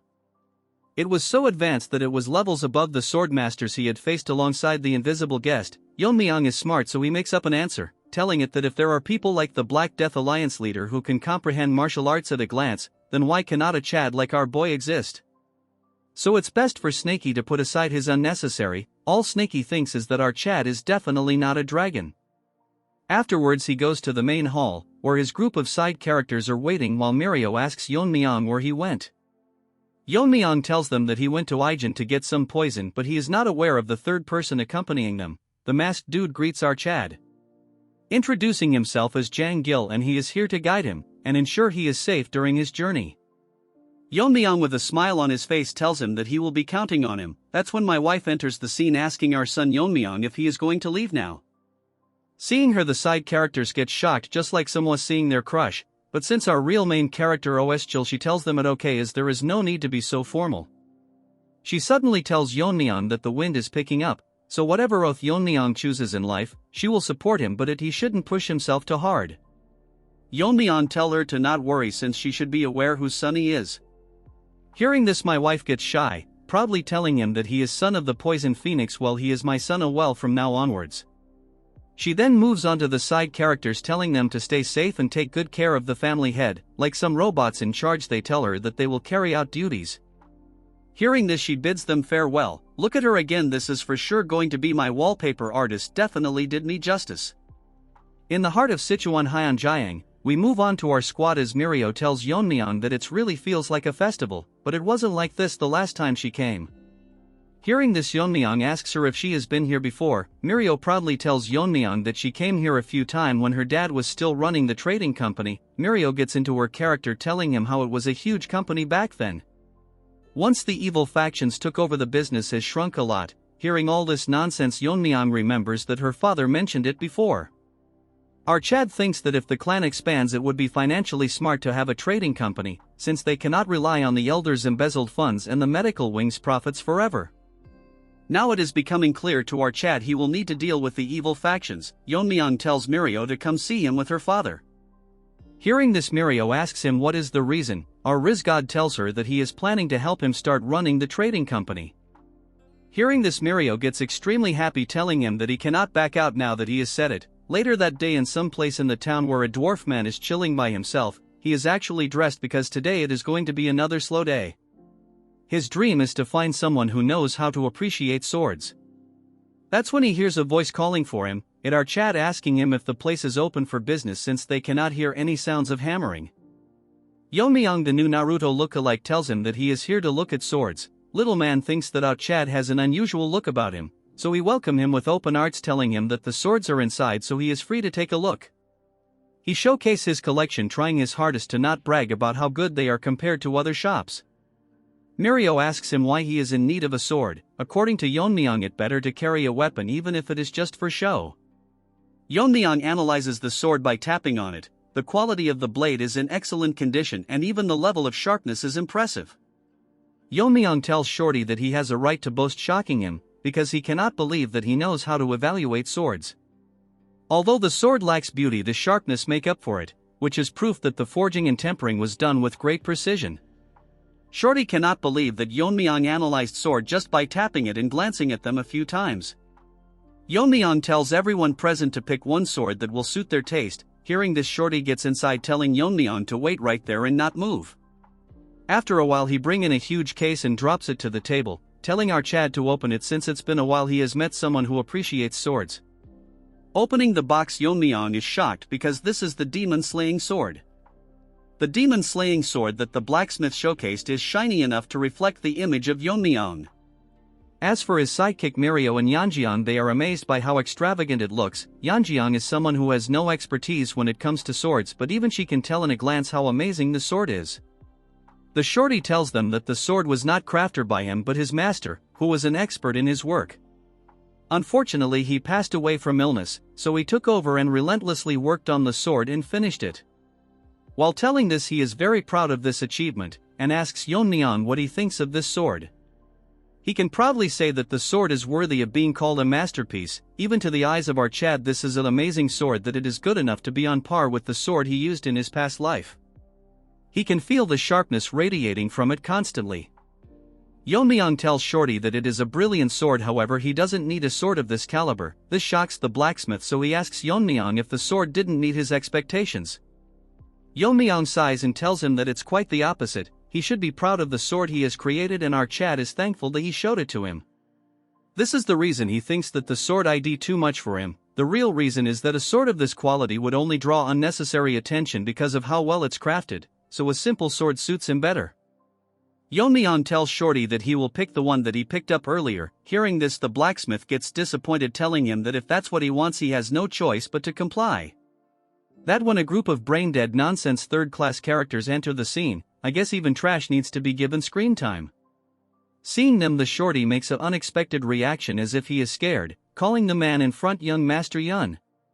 He is pissed because he ordered Shorty to bring in the best sword in the shop, yet he deceived him and hid such a masterpiece from him. We will call this retard him Rotten Ginger cause his face resembles one. This ginger cannot fathom that a mere blacksmith dare to mock him. This ginger has too much spice because he is clearly deluded. Shorty is nervous as he tells him that it's clearly a misunderstanding, while our Chad is hearing this nonsense shown by a one-chapter character. Yeon-myeong is a bit confused because in between a bunch of ants there is a strange aura coming from few of them, which is strange to our boy. Seeing this, Snaky manifests items telling Yeon-myeong that he felt something wrong, and his suspicion was right, it is clearly demonic energy. Snaky has faced them few times with the invisible guest, as he asks Yeon-myeong if this is his first time seeing them. According to Yeon-myeong, this is his first time seeing one in person, as he has only heard about them. He asks Snaky what these demon pests are doing in Sichuan, but Snaky is unaware but suggests that he can just capture one and interrogate him. This gingers is not only rotten but dumb as well, as he orders Yeon-myeong to step aside because he is going to kill the blacksmith, and if Yeon-myeong does not move he will kill our Chad first. Trash literally unlocked first-grade nonsense. Yeon-myeong gets pissed, telling him that his mouth is too foul for a brat. This pisses of the ginger, but who cares?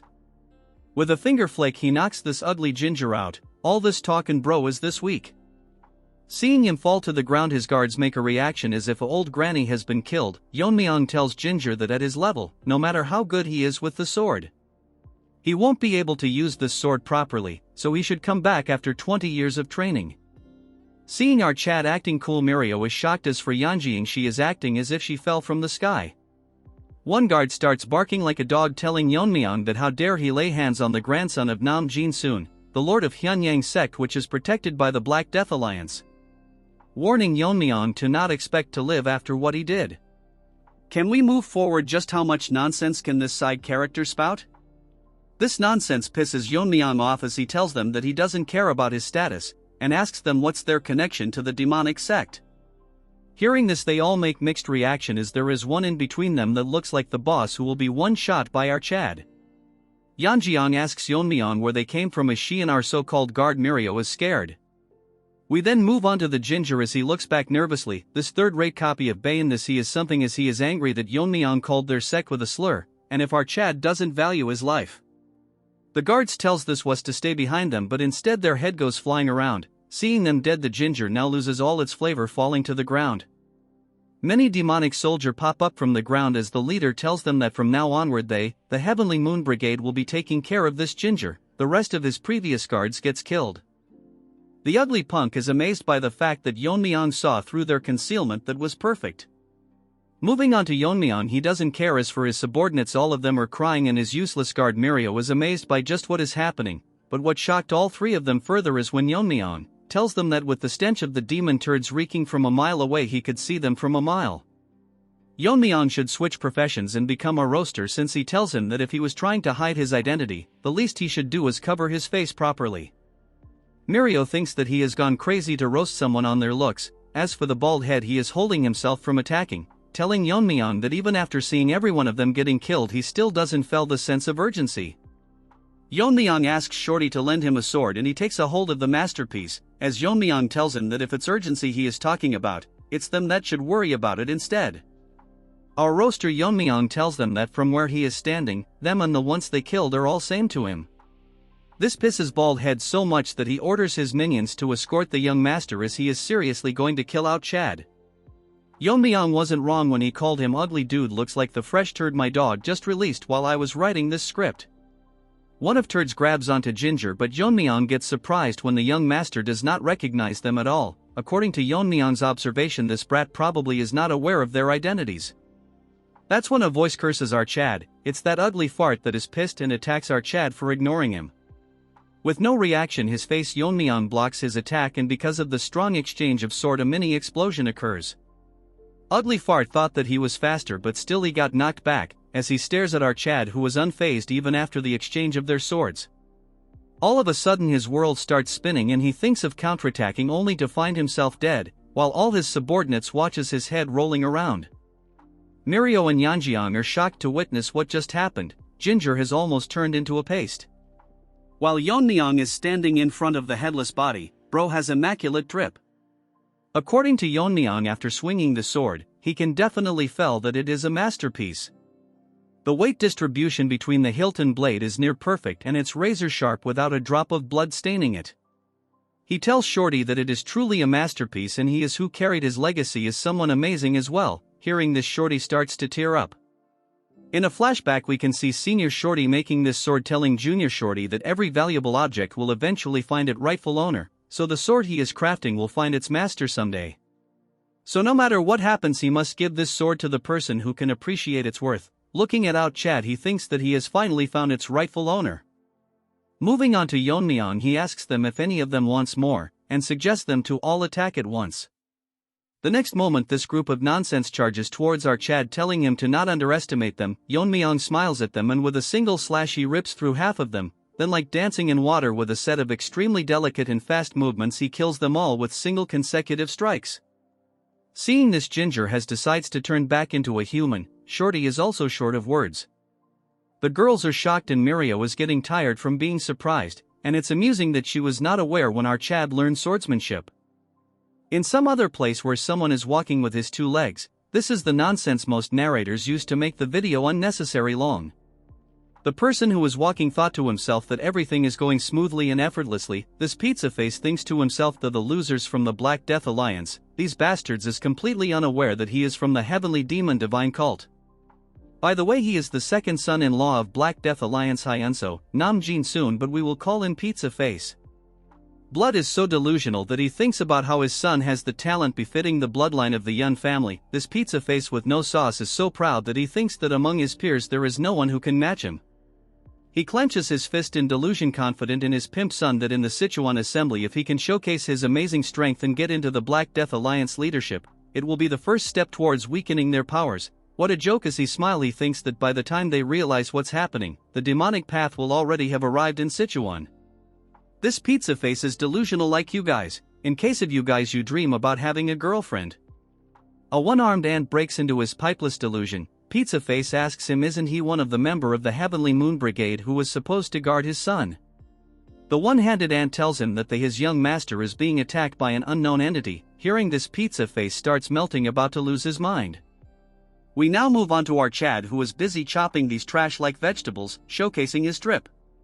Showing his cooking to the side characters, they are all dumbfounded, especially Mirio, as she thinks that who is going to take care of this mess. Wondering to herself that if she brought her sister she would have likely passed away for sure. She asks Yeon-myeong why he let one of them escape as he can bring in reinforcements, but Yeon-myeong tells her that he knew that already and purposely let him go. He points his sword towards Junior Pizza Face, telling her that an idiot like him who is not even aware of the demo cult, so there must be someone who hired those ants to protect him. Junior tells Yeon-myeong that he is misunderstanding and he is not from the demon cult, he does not even know who they are. Yeon-myeong stops his blabbering, telling him to shut up as soon he will figure everything out, when the guys are coming here right now. The side characters as always get shocked as a loud scream calls them out. Outside, Pizza Face has arrived with a colony of ants, warning whoever did this to release the hostage and he will spare his life. Making his Pizza Face a bit stretched, he warns them that if they don't comply he will rip them to shreds and feed it to the beasts. Bold word from a pizza. Yeon-myeong enters the scene with Junior Pizza Face and places his masterpiece pizza cutter on his neck, telling Senior Pizza what he can do about this. Shocking obsessed side characters are again shocked, thinking who the villain is right now, considering the way Yeon-myeong is behaving. Mirio the overthinker thinks that their number is way too much. Just a question, was she not aware that during the test Yeon-myeong slayed over 300 martial artists? Anyway, she stares at Yeon-myeong, thinking what his plan might be. Pizza Face barks at Yeon-myeong, telling him how dare he, messing with them without knowing their powers. Yeon-myeong tells Pizza Face that he is from the demon cult, he can sense the sinister energy coming from him, which is the impure demonic energy. Yeon-myeong has figured out that he has hidden his identity and come to Sichuan to stir up trouble. He activates his heaven-obliterating eye, telling him that the Black Death Alliance most likely is not aware of this, because they won't let it slide if they found this out. Hearing this, Pizza Face starts melting as if he is put in an oven, thinking to himself how Yeon-myeong recognized the suppressed demonic energy. What's more surprising is the fact that our Chad is unharmed after facing the Heavenly Ant Brigade. Pizza Face clenches his teeth, thinking that Yeon-myeong is very dangerous, so he uses the name of his family and commands the Heavenly Moon Brigade to use the reverse blood demonic technique. Hearing this, Mirio and family get shocked. They are going to suffer from trauma by how many times they got shocked. She tells them that the reverse blood demonic technique, it is the technique the Heavenly Brilliance pervert used when he invaded the Tang family. The ant starts burning in fury, looking like carrots. Hearing the family name, Yeon-myeong asks him if they are related to Heavenly Pervert. Pizza Face tells him if that's all he has to say before he dies, I can guarantee the next scene is one of the most badass scenes in Manhwa, almost close to Northern Blade actions. Yeon-myeong tells him that he has no personal grudge against him, but his family destroyed something that's his. Hearing this, Pizza Face has evolved to Pizza Turd, laughing and telling our Chad that his brother has destroyed everything, the Jaegal family, the Myeong family and even the Tang family. Hearing this, Mirio gets angry, ready to her killed and be a burden, but stops her, because if they intervene they will only end up getting themselves killed. So right now they have no choice but to trust our Chad. Pizza Face orders evolved Chicken Wings army to kill our Chad. Snaky manifests himself, telling Yeon-myeong that they look pretty fired up and if he has any plan. Yeon-myeong activates protagonist's Riz. Just wait for the next scene. He gets into position and says the word eliminate, swing his sword and the entire world becomes colorless as the army charges him. What a masterpieces. In the next moment the world is painted red and every single one of gets sliced in half except Pizza Face. The side characters does their regular drill, becoming shocked, staring at the painting our Chad drew with blood. Moving on to Pizza Face, he thinks this is impossible when all 70 of the ants were using the reverse blood demonic technique. Even a master at the peak realm would not be this overwhelmingly strong. This is just like what happened at the cult. In a flashback, when Pizza Face was still uncooked, he witnessed the left guardian of the demon cult and the right guardian of the demonic cult beaten to pulp, and this concluded the invitation ceremony of the vice leader of the Heavenly Demon Church. The victor was the Heavenly Pervert. Bro thinks he has Riz that he never wears clothes, lifeless noob with a pea-sized machine. His brother, whose martial prowess which overwhelmed the left and right guardian at their peaks, the overwhelming pressure he is feeling is one that he has not felt from anyone since that day. The overpowering aura is excluded from our Mega Chad, my son Yeon-myeong. For the first time I have seen a sensible one-chapter character, getting on the ground telling Yeon-myeong to spare him. He changes his prospect and tells him that he will give up his life so he should just spare his son. He is not aware what grudge he has against his family, but the junior Pizza is different from him, an ordinary kid who doesn't even know what he is involved in. Yeon-myeong with a cold voice tells him that if he really is ordinary. Telling him that this trash tried to kill a blacksmith just because he didn't give him a good sword. The trash tried to bark, but enough screen time of this dandies as Yeon-myeong silences him for good. Right before the eyes of the Pizza Face, now he is evolving into something I cannot describe. Yeon-myeong asks him if he is angry, but the families of the people they have killed must have felt the same. So Yeon-myeong doesn't feel sorry for him, so he has no intention of sparing anything related to the Heavenly Demon Cult. Pizza Face has turned into Pizza Turd, as from his eyes our Chad finishes him off. We then move on to the next scene inside the shop, where Yeon-myeong is kinda in a tough spot because the blacksmith just gives him the sword, and as always the dup is shocked. Shorty tells him that he weren't here, he would probably be dead, so he should consider this sword as a payment. He gets emotional, telling Yeon-myeong that his master wanted a rightful owner for this sword, so he should be satisfied even if it is given away. Yeon-myeong is getting shy and the two reacting puppies are cheering him, congratulating him. Yeon-myeong decides to take the sword. Just look at that troll's face. He tells Shorty to give him a scabbard because of how flashy the sword is. Snaky manifests himself, thinking that Yeon-myeong is much more impressive than he thought, for a Tang family member to use a sword like that. If anyone called him the Sword King, when Yeon-myeong grows up he will undoubtedly be the strongest martial artist in the world. Huge crowd has formed a line in front of a huge gate. One the nobodies tells his friend to look at the direction he is pointed. He actually pointed towards our Chad, telling if he saw someone like him among the successors of the Sichuan sect. This turd assumes that both his guards are women, so he must be a womanizer. These retards are getting unnecessary screen time, as the first nobody tells his friend that the Sichuan assembly is a major event, so what's the point of him coming here if he is going to act like this? Second, nobody assumes that our Chad's martial skills are trash. Why are we wasting time on this brainless ants again? What they are worried about is that the women are all going crazy and the first loser thinks that he has already lost even before fighting. Our Chad has such good looks that even the judges think to themselves that they have seen many young martial artists, but none of them can match our Chad when it comes to looks. One of them asks our boy which clan or sect he is from. Hearing the name the Tang clan, they both gets nervous and shocked as our Chad intercedes himself as Tang Yeon-myeong, the young master of the Sichuan Tang family. We now move on to some other place where the half-naked turd that is set on killing our Chad. She is informed that Yeon-myeong has registered his name on the participant list early this morning, and then he went straight to his quarters. She smirks, thinking to herself that it's alright for our Chad to rest for now since she will kill our Chad and avenge our grudge. In a flashback we see her on the ground crying while holding a book in her hand. Where she is now is a frequent hangout for bandits and they at people who are alone. Thankfully she was saved by senior aunt. This was the first time she met him. She was surviving as the concubine of a high-ranking military office, but she was nothing more than a plaything. The one day this old hag died suddenly in an accident, this ugly trash had an hobby of collecting martial art manuals. Wanting a new life, she grabbed one of them and ran away. That is how she ended up meeting gray-haired gorilla. After a while he taught her martial arts and they grew close to each other. He was originally from the Wudong sect and they instilled the basics to defend herself.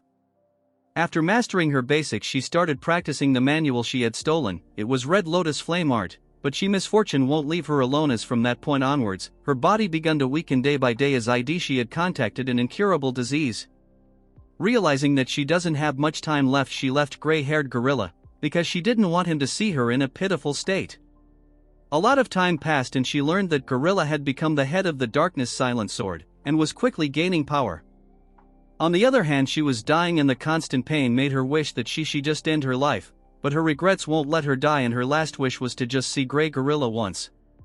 That's when they found her out with Black Lizard tagging alone. He tells him that she is the one that possesses remarkable talent but can't understand why she is on the brink of death. Black Lizard tells him that she learned the martial arts of both yin and yang, so her vitality and energy conflict with each other, so it's natural that her body is dying. Lizard tells her that she should recite the formula of the martial arts she has learned. To her this was a stroke of fate, and like she was hypnotized by his words she spoke it with all her will. After listening to the entire formula, Lizard took less than half an hour and created a new version of the Red Lotus Flame Art. She was shocked that he altered it in such a way that a woman could use it with her yang energy. He tells her that if she reaches a high level the accumulated internal injuries will naturally heal, so she should just keep practicing. The person who saved her was no one other than the Black Death Alliance leader who ruled over Sichuan. To show her loyalty for saving her life, she established the Transforming Heart sect and joined the Black Death Alliance. Since Gorilla was also a part of the Black Death Alliance, she thought that she could rekindle their old relationship. He clearly rejected her, telling her that he found her because of her talent and not for any other reason, so she shouldn't get caught in old feeling anymore. He had drifted far away from than she has imagined, but she cannot blame him since she left him first. Let's take a second to make sure we are in the right story. What's this third-rate romance story anyway? She didn't lose hope that it'd come again. She suppressed her feeling, hoping that one day he would understand her sincerity. Then one day she heard the news that the Darkness sect was annihilated by our Chad. That day she made up her mind that she will kill the young master of the Tang family, our Chad. Moving to the present, she just wants to track down Yeon-myeong and kill him right now, but he is someone that has surpassed the peak realm, so even with her Red Lotus Flame Art it would be hard to kill him. She smirks, holding herself a little longer as she has made a plan at the upcoming Sichuan assembly, which he will never be able to escape. She falls on her bed making an ugly face, waiting for the destruction of our Chad. Her story was sad, but now she can die since she has half the chapter for herself. We move on to another manor where our Chad is meditating. While he was doing so, Snaky manifests himself. He thinks that Yeon-myeong is a monster. He has been disrupting his mental training for over an hour, but he didn't even move an inch. It is hard to believe that it is the focus of a kid. He would believe that if it was an old master who had rejuvenated. he cannot figure out what exactly he is doing. In his mind realm he is currently facing his master in a one-on-one duel. They both get ready to attack, positioning their sword into a similar stance. They both attack at the same time using the skill eliminates as a huge explosion occurs because of their class of swords. As the bright light fades away they are both unmatched until Yeon-myeong gets split in half. Yeon-myeong expected this, that it is impossible to full manifest the eliminate technique with the green heart poison technique. Even though he cut down 70 people with the eliminate technique, it was only a degraded version that couldn't display even half of its powers. If it was in its full powers it would have split the entire area in half. In his past life he used a mental technique called the destructive force. Only by mastering this he can truly unleash the power of the eliminate technique. Destructive force has a nature that weakens the body, causing ordinary people to die suddenly, but only Yeon-myeong and his master were born with the talent to control power, were capable of using the technique. Now that he has reached the peak realm and his body has become stronger, if he mastered destructive force he could quickly gain the martial prowess of his past life. Yeon-myeong wonders to himself that he has become too attached to the sword, making him question this. Although the technique is degraded, he still managed to manifest the essence of eliminate with his current strength. The reason that it is so weak is because the current mental technique doesn't align with his swordsmanship. He thinks that he can modify the green heart poison technique to align with his swordsmanship. Yeon-myeong suddenly wakes up to see his face marked and our troll is drawing on his face. Yeon-myeong tells her to stop but she won't. Mirio gets shocked, asking Yeon-myeong if he was sleeping, which Yeon-myeong doesn't agree, asking her if they are ready. Mirio says they have been waiting for him. Hearing this, Yeon-myeong tells them to head out. Yeon-myeong asks Mirio how long she is going to treat Yeon-myeong like her friend. Mirio tells her why would she care when Yeon-myeong himself can't say anything. Then they both start fighting with each other, making Yeon-myeong fall in a tough spot. Yeon-myeong tells her that Yeon-myeong is not wrong. Hearing this, Mirio gets pissed, asking him if he is siding with her. But that doesn't mean she has to tiptoe around those guys from the unorthodox sections. They both agree on this and Yeon-myeong tells her that there's no need to worry about dignity in front of a pile of corpses. But before all this she attacked Yeon-myeong. No, now she has to pay her back tenfolds. At the heart of the Black Death Alliance people are waiting for the competition to commence. With music being played by women who all look the same, guest artist became lazy. Then we move on the horrible bangs women. She explains the rules of the Sichuan assembly. It's basically a place where one either takes or loses their interest. I will keep it short. This disposable character got too much screen time already. Power struggles are sorted in this competition, and by the tradition even life and death duels are permissible. Little Shoddy and Old Man Rabbit are excited. I named him Rabbit cause he looks like a nice guy. The stakes are all written in a contract that's sealed and the winner will claim it. These rights are granted for 5 years and anyone challenges the outcome, the main sect will validate the results. If someone were to break the rules it will be considered an insult to the alliance, as such they will pay an appropriate price. Hearing this, the nobodies get shocked. The author should give these disposables less screen time. We have yet to see our Chad. She concludes the explanation and then tells everyone that in this year's assembly they are being graced by the distinguished swordsman, who is the sword of the 9 rings, our branch-eating rabbit. Hearing this, everyone is shocked and nobody spouts out that the sword of the 9 rings is one of the 6 Grand Masters, which is the strongest force in the Black Death Alliance. Fatty beside Yeon-myeong is amazed to meet Rabbit, since it's been a dream to meet him once. We now move on to our main Chad. What surprises Yeon-myeong is that Rabbit has reached the Fire Realm. Rabbit introduces himself and tells them that he has come to the assembly with the leader's daughter Yeon-hui. He expects to see good performance from all of them. As such, Horrible Bangs announces that Rabbit will oversee every life and death duels. If there is anyone that seeks a life and death permission, they must first ask for the master's permission. As she was about to end the speech and nobody raises his hand, asking for Rabbit's permission, challenging our Mega Chad to a duel. Life and death duel. Blood thinks just anyone can fight him. Bro should be grateful that he is a one-chapter character. Anyways, we will call him Nobody Number 1. He is the son of that gray-haired gorilla, from his appearance and that he is carrying 2 swords. Rabbit figure out that he is from the Great Darkness Silent Sword sect. Rabbit thinks to himself that it is probably revenge that he is after, but it would be difficult since he heard that Yeon-myeong is the one who defeated gray-haired gorilla, who was quite strong in the alliance. Nobody Number 1 greets Rabbit as the successor of the Darkness Silent Sword sect. he wants to avenge his father who was killed by the young family head of the Tang clan. Hearing this nonsense, Mirio gets pissed because since they were the ones to attack them first, Yeon-myeong tells her to keep quiet or they will hear her. Since he is determined, Rabbit allows the duel and tells Yeon-myeong to step on the stage. They both get onto the stage in the same time, and as they come face to face to kill one another, it is now confirmed that he is one chapter character. While everyone looks at Yeon-myeong, instead of talking about his skills and strength, all the women are bothered about his looks, including the clan leader's daughter. Rabbit, seeing her reaction, thinks that she is practically glowing with excitement. He thinks that it will be quite a disappointment if Yeon-myeong loses the duel. Blood must realize that even without plot armor he can one-shot him. He states that no one except the combatants, their guards or attendants, can interfere in the life and death duel. Moreover, there are no restrictions on attack methods and they are free to ignore the opponent's surrender since it is a life and death duel, asking both of them if they are ready. Lifeless nobody in our chat agree to the conditions. Since they both represent their sex, they are permitted to have their guards and attendants present. Rabbit asks Yeon-myeong if he will not bring his guars with him. Yeon-myeong with his straight face tells him that he bought a guards but instructed them to not interfere, because it's whether one person or three, it won't change the outcome. Hearing this, nobody number 1, number 2 and 3 all get pissed. They are uglier than by dog's feet.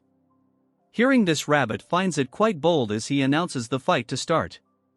All three nobodies take out their sword but Yeon-myeong remains unfazed. With some gestures, nobody 1 instructs his lackeys. They pretend to be some copy character of Black Myth Wukong, since these retards looks like monkeys.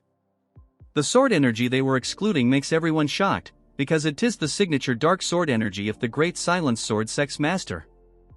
As Trash gets ready, nobles 1 and 2 charge towards our Chad with their ugly face. His plan is that his men will grab his attention, and the moment he finds an opening he plans to tear our Chad Yeon-myeong with his trash martial art technique. But he gets shocked for some reason, because instead of attacking our Chad, they both crash to the ground, silencing everyone as they stare at what has happened, including the Rabbit and horrible bangs. They can't figure out what happened and why they collapsed, until they notice that they got feathered needles stuck in their necks. Rabbit is surprised because the needles were so fast that it was hard even for him to see. Yeon-myeong opens his mouth and asks him how long he is going to stay in a stance since he is getting bored. Hearing this, nobody number 1 gets so pissed that he tells Yeon-myeong that he is going to kill him. He pushes his feet forward and charges so fast that the ground breaks, charging with 2 swords ready to one-shot our Chad.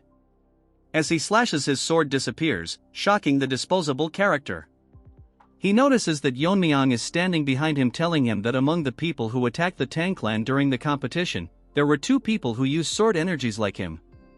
Yeon-myeong injects a needle on high and tells him that one of them was his father, the previous head, and the other was the spy. But compared to them, he falls far short of either of them. Hearing this, he starts crying as rage boils inside him. Don't tell me he is going to turn Super Saiyan Broly. As Yeon-myeong was leaving, thinking to himself that they were the one that started this, but they all blabber about taking revenge. Moving to the useless crowd, they cannot believe that the battle ended so fast. One of them thinks that the skill gap is really big, or the successor of the Darkness clan is just lacking. Nobody is enraged, not because he cannot avenge his father, because he is weaker than his stepbrother. That's when an ant shouts that the battle is not over, as nobody's sword turns pitch black and he launches a final attack on Yeon-myeong. This surprises our Chad, and nobody will prove that he is better than his stepbrother and survive one more chapter. But Yeon-myeong breaks his bubble as he grabs onto the sword with his bare hands, shocking the nobody who wanted a bit more screen time. With his fist he shatters the sword into pieces, shocking Rabbit and his niece with the ugly bangs about to cry. The same goes for the crowd, but this time the duo of retards are not surmised because they saw this way too much. As such, the nobody could not survive even this chapter and dies. Rest in peace, you will not be remembered.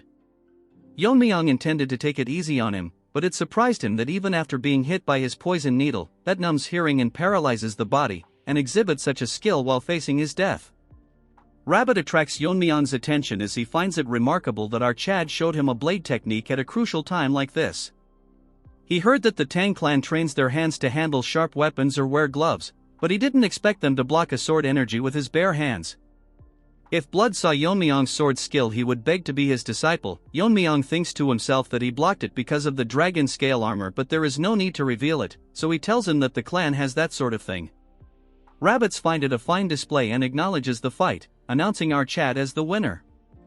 Additionally, he is free to continue more duels or stop if he chooses. Like the Chad, Yeon-myeong tells him that he will continue. However, he shocks the rabbit by asking him if the Sword of Nine Rings permits. It wouldn't matter if everyone under the Black Death Alliance attacks him at once, the result will be same either way. Just to make it clear, he is not only talking about the participants but everyone under the alliance. We move on to the stage where our Chad is standing on the arena with the overconfident nobody lying dead on the ground. One loser from the crowd tells Yeon-myeong that he has gone crazy to ask them all to come at him at once. Another ugly rat tells Yeon-myeong that he is getting too arrogant just because he defeated one opponent, he is acting all high and mighty. These retards are dumb enough to tell our chat that Yeon-myeong is not someone special, as he is the young family head of a fallen clan, and these ants will show our Chad what real power is. Delusional is the only word I will say. That when a voice grabs the attention of Yeon-myeong, is it's the ugly bangs that tells Yeon-myeong that although life and death duels are permitted, the Sichuan assembly is not a brawl for street thugs. Chick should first fix her hair then talk big. She says how this is an official event where representatives of each sect showcase their martial skills. So as the organizers of this year's assembly, they cannot allow Yeon-myeong to ignore the rules and act on his own whims. Just how did this one chapter character survive at least 4 to 5 chapters? Rabbit intervenes, telling her that there is no need to be this strict, as he is curious to see how far our bold Yeon-myeong can go, but considering the spirit of the Sichuan assembly, if things were to go south he will step in to stop it. Since she cannot disobey her superiors, she make a face as if she will break her teeth, as announces that since the Grand Master allows it she will not say anything. Rabbit tells Yeon-myeong that the Tang family's assassination techies are specialized for large-scale destruction, so a large disorganized attack will only cause confusion. So he will limit the number of participants on the combined attack to 3, and Yeon-myeong may choose his opponents. If these conditions are unsatisfactory he can speak now. Yeon-myeong with a smirk turns around to tell Rabbit that he accepts all his terms. A few moments later Rabbit is shocked, blood went from a Chad to a cat. He made the wrong judgment because he thought that after facing Yeon-myeong for a few rounds, the participants would figure out how to counter his feathered needles, and gradually break through the assassination techniques, giving them a chance to win. But it was all a dream, as in less than an hour over half of the turd participants lost their lives.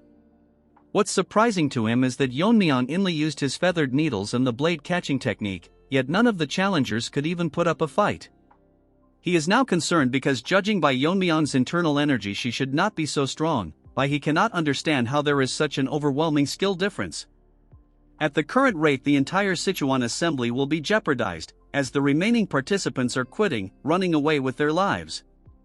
That's when another one-chapter character gets introduced, as everyone is running this trash stands as if he is some overpowered protagonist. Entering the arena with a loud stomp that shatters the ground, garnering the attention of the running participants as well as Rabbit and the 2 trolls. The is from the Rising Phoenix sect and challenges our Chad. He tells the others that there is no need for the others to step in, as his guards and he himself is enough for Yeon-myeong. Big talks coming out from a mummy. He mocks Yeon-myeong by telling him that his little whining streak ends. Whatever his name is, we will call him Banana Peel. Rabbit is impressed that instead of running away like the others he is stepping up to challenge our Chad, which was expected from the Rising Phoenix sect. Rabbit asks Yeon-myeong if he has any objection or he wants to continue the life and death duel. Yeon-myeong says that he has none, but thinks to himself that this Banana Peel has a very unusual body, that even in his past life he never saw something like this. Since Yeon-myeong accepted the terms, the life and death battle will continue. Without wasting any time, Yeon-myeong throws his needles at super fast speed. The 2 frog-like guards uses their body to block the needles. Yeon-myeong notices that instead of dying, the needles break after colliding with their body. Senior troll Mirio gets shocked that the feathered needles bounced off, that when Yeon-myeong notices that their skin has dried and cracked like a tree bark.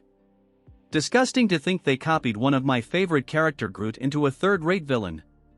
Rabbit thinks to himself that the withered tree divine art causes the practitioner's body to wither like an old tree. In exchange their skin becomes as hard as a bark and tough enough to withstand even sword energy. Additionally their muscles and bones denser, increasing their strength. So now according to the Rabbit our Chad might be in trouble.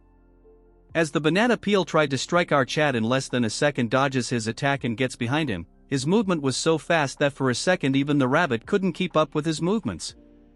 He wonders if Yeon-myeong really mastered a high-level movement technique. As for Yeon-myeong, he is behind one of the lackeys ready to strike with a needle in his hand. Our Chad shoves the needle right into his head. because of it being soaked with poison. Lackey number 2 gets pissed and charges towards Yeon-myeong for harming his senior brother. Yeon-myeong grabs on his mouth and tells him that he will test if his tongue is as tough as the rest of his body, but unfortunately the trash died. It looked like Yeon-myeong was too rough with his new toys. Yeon-myeong notices that a fist was aimed towards him, but in a millisecond he dodges the attacks, surprising Banana Peel. This time Yeon-myeong uses his internal energy to launch a palm attack. Using internal energy, Yeon-myeong wanted to break his body but his hand fended off.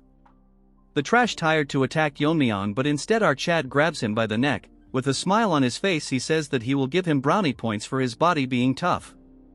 But if that's all he had to show, he must have been delusional to think that he could beat our Chad just relying on his tough skin. It's as if our Chad is mocking him, telling him that he has nothing else to show him. Surprisingly the retard starts laughing, telling Yeon-myeong that he must be dumb to think that toughness is the only thing he has. He has been waiting for a moment, when our Chad would get hold of him. Yeon-myeong remains quite not answering him. Banana Peel goes crazy as a green aura excludes from his body, telling Yeon-myeong that this is the true essence of the withered 3 divine art. In a flashback that we don't want to see, his father explains to him the true power of the withered 3 divine art, but it cannot even be revealed to the word, and if he were to use it he must kill his opponent. Banana Peel thinks this is the right moment as he uses the ultimate move. As the aura starts surrounding our Chad, he barks about how he will absorb all his internal energy.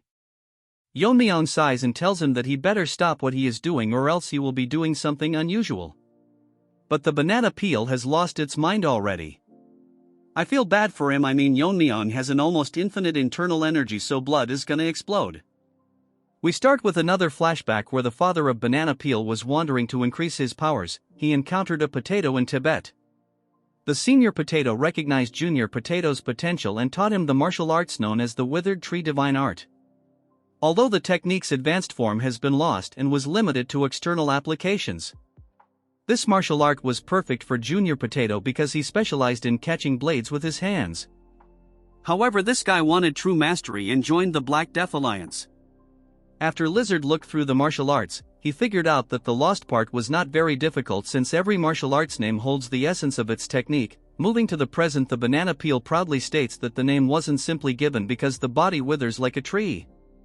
It's because the dried out outer shell and the internal energy are tied to the dantian-like roots, transforming the body into a true withered tree, allowing the user to absorb the opponent's energy like a tree drawing water from earth.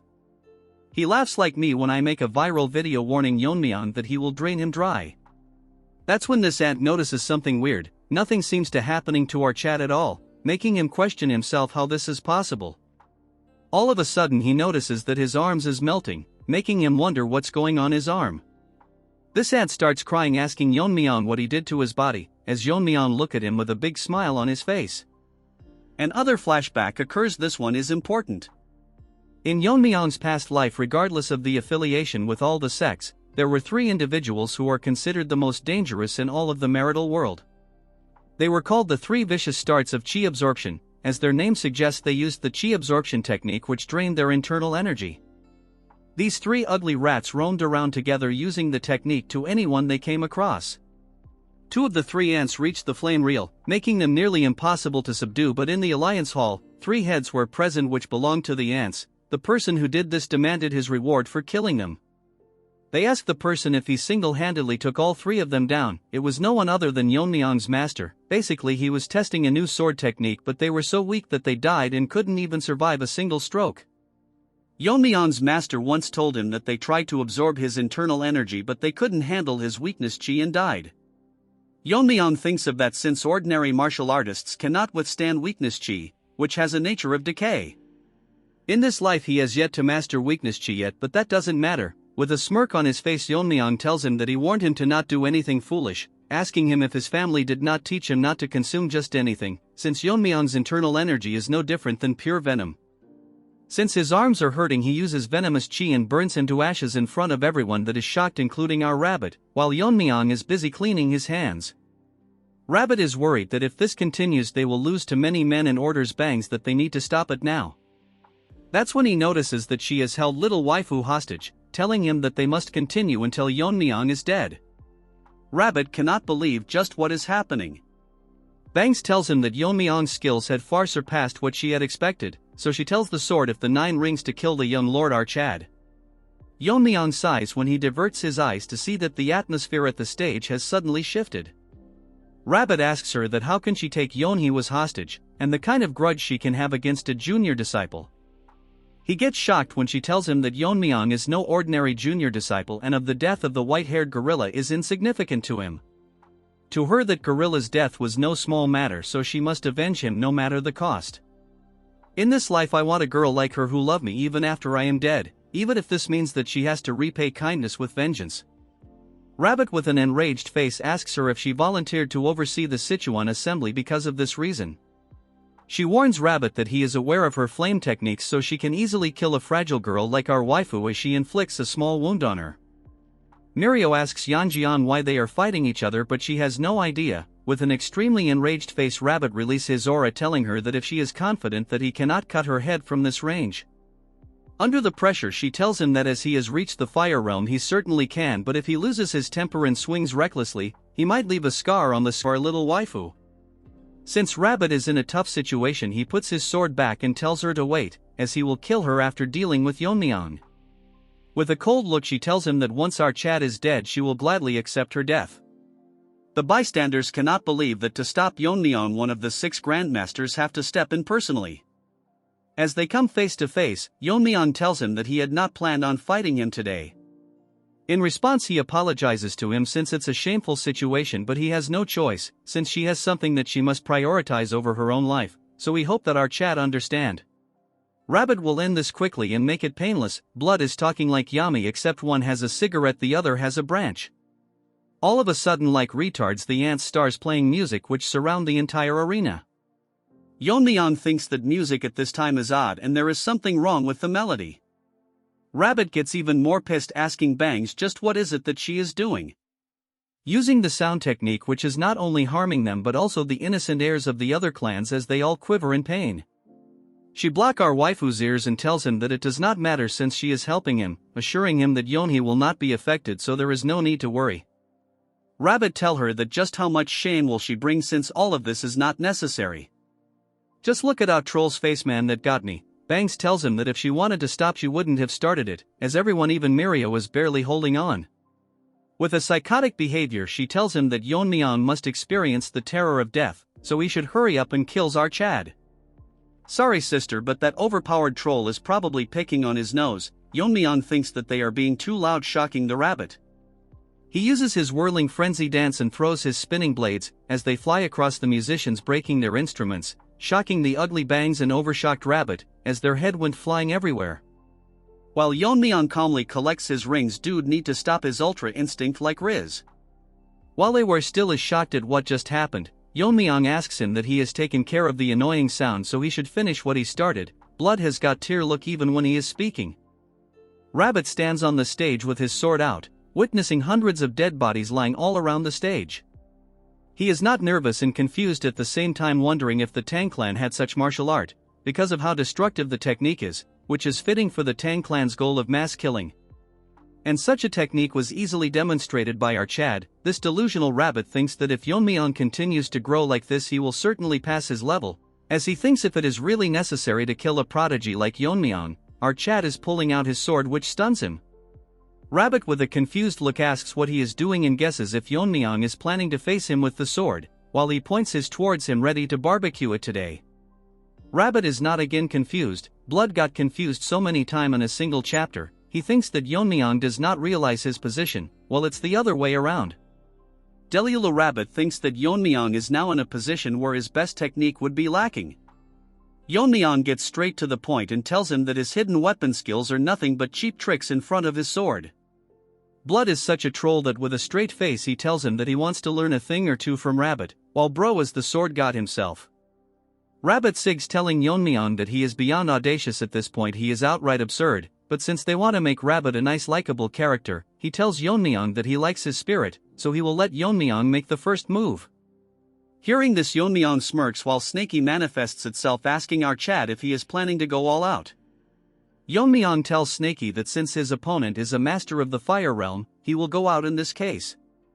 Huge vibrations start occurring in the entire area as Rabbit gets overwhelmed by immense pressure. Yeon-myeong release a few of his seals, releasing an energy strong enough that it lightens up the entire arena, causing strings winds that bangs is flying out, and every one of the ants and our troll who never saw Yeon-myeong's energy is dazed. Rabbit thinks that it is impossible for a human to possess this much internal energy. The terrifying part is that he didn't sense Yeon-myeong hiding this much power at all. Well, Rabbit is different from those ants, and he immediately realizes that Yeon-myeong is far beyond his level. As Yeon-myeong transformed into a Super Saiyan Green tells Rabbit that he is ready for the lesson. Rabbit is scared and cannot believe how Yeon-myeong managed to reach such a level in such a young age.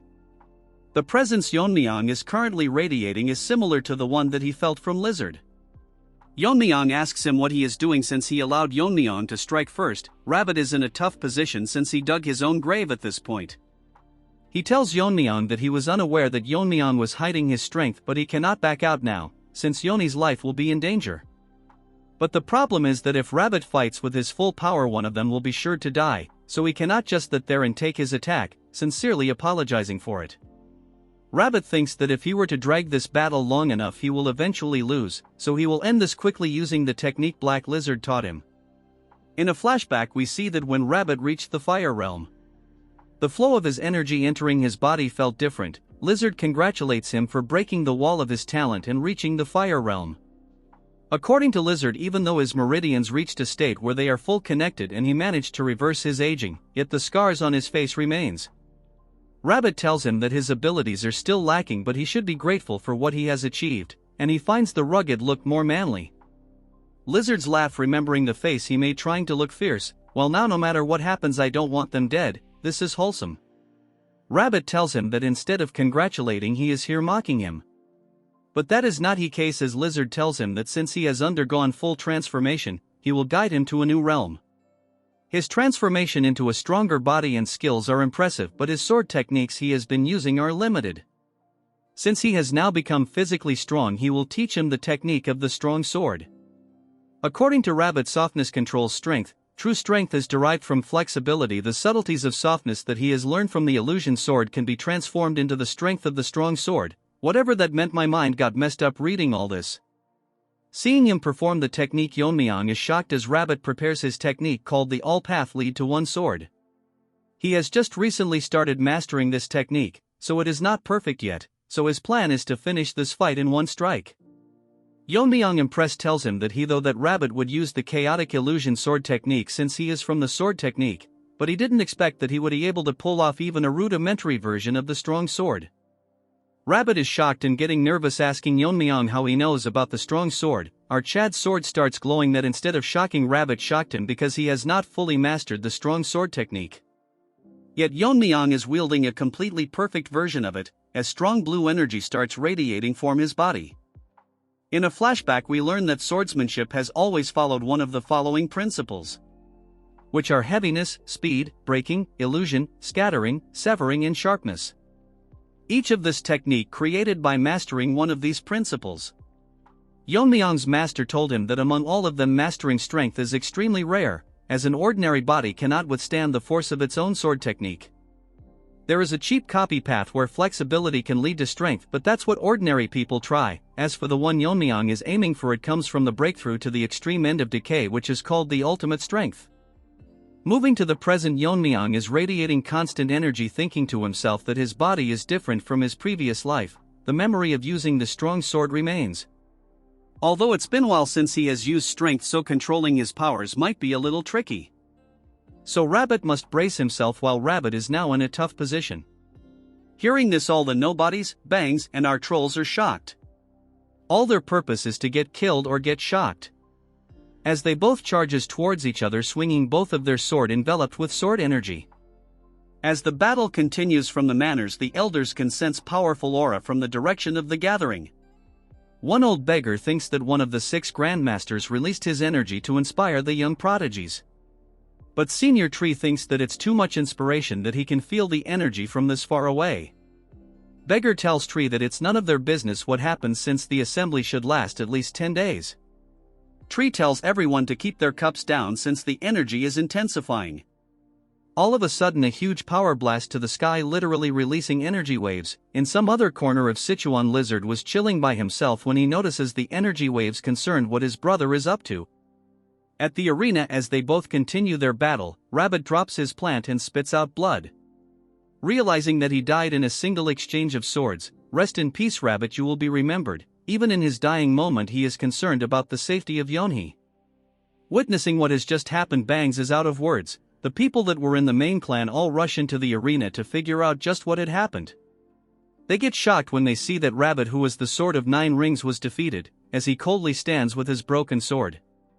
Since these people are unaware of just what has happened, they ask Bangs for an explanation. The psycho starts barking that our Chad, the young head of the Tang family, killed Rabbit.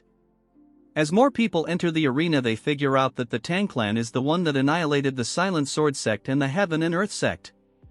The biggest problem, however, is that Yeon-myeong doesn't even look like an adult yet. He managed to kill one of the 6 grandmasters. The crazy bitch has gone mad as she tells everyone that Rabbit was killed trying to protect Yeon-hee, so if they cannot avenge Rabbit or protect Yeon-hee, the sect leader will be seriously angry. Hearing this, all of their faces turn serious as they all get nervous. Psycho Bangs orders them to kill the young family head this instant. All of them think that something is off about what she said, but what she said is the truth, then all their lives are at stake. As they all charge at our Chad, one of them tells other that since Yeon-myeong defeated the Sword of the 9 Rings, it won't be easy to defeat him, so they all charge towards him all at once. Mirio gets shocked just by the sheer number of attackers. As for Yeon-myeong, she is tired of being scared and shocked. As 1,000 of them charge towards Yeon-myeong, he puts back his sword, telling the dead Rabbit that if it was not for the tricks Bangs played, this would not have happened, which is unfortunate. His swordsmanship was impressive, but the outcome was already decided by the difference in the refinement of their skills.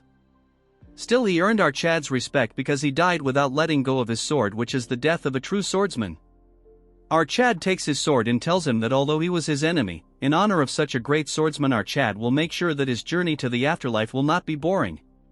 The trashy Bangs agitates the bunch by telling them that Yeon-myeong is holding Rabbit's sword. Yeon-myeong throws his sword in the air and uses his internal energy to break it into shards. The charging ants gets hit by them until they realize that they are being hit by sword shards. One granny tells Yeon-myeong that he is doing cheap tricks now and tells Yeon-myeong that he is delusional if he thinks he can stop 2,000 of them with just sword shards. Well, Blood is the one using cheap tricks since they are literally ganging up on our boy. Yeon-myeong tells them to deal with such ants it is more than enough, telling that even though they are tiny fragments there is no need to be scared. As he splits her in half, in a matter of few seconds these ants are getting chopped by vegetables. Using Yeon-myeong's internal energy, he is using a cheap version of the 10,000 flower rain, as a tornado of sword shards surround him. The dead tree and Muram Albert Einstein are panicking, telling everyone that his must be the Tang family's secret technique.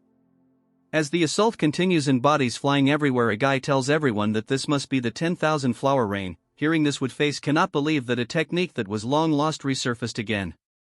Snaky manifests itself and tells Yeon-myeong that they are dumb to think that this is the 10,000 heavenly flower rain, as they have never even seen it with their own eyes.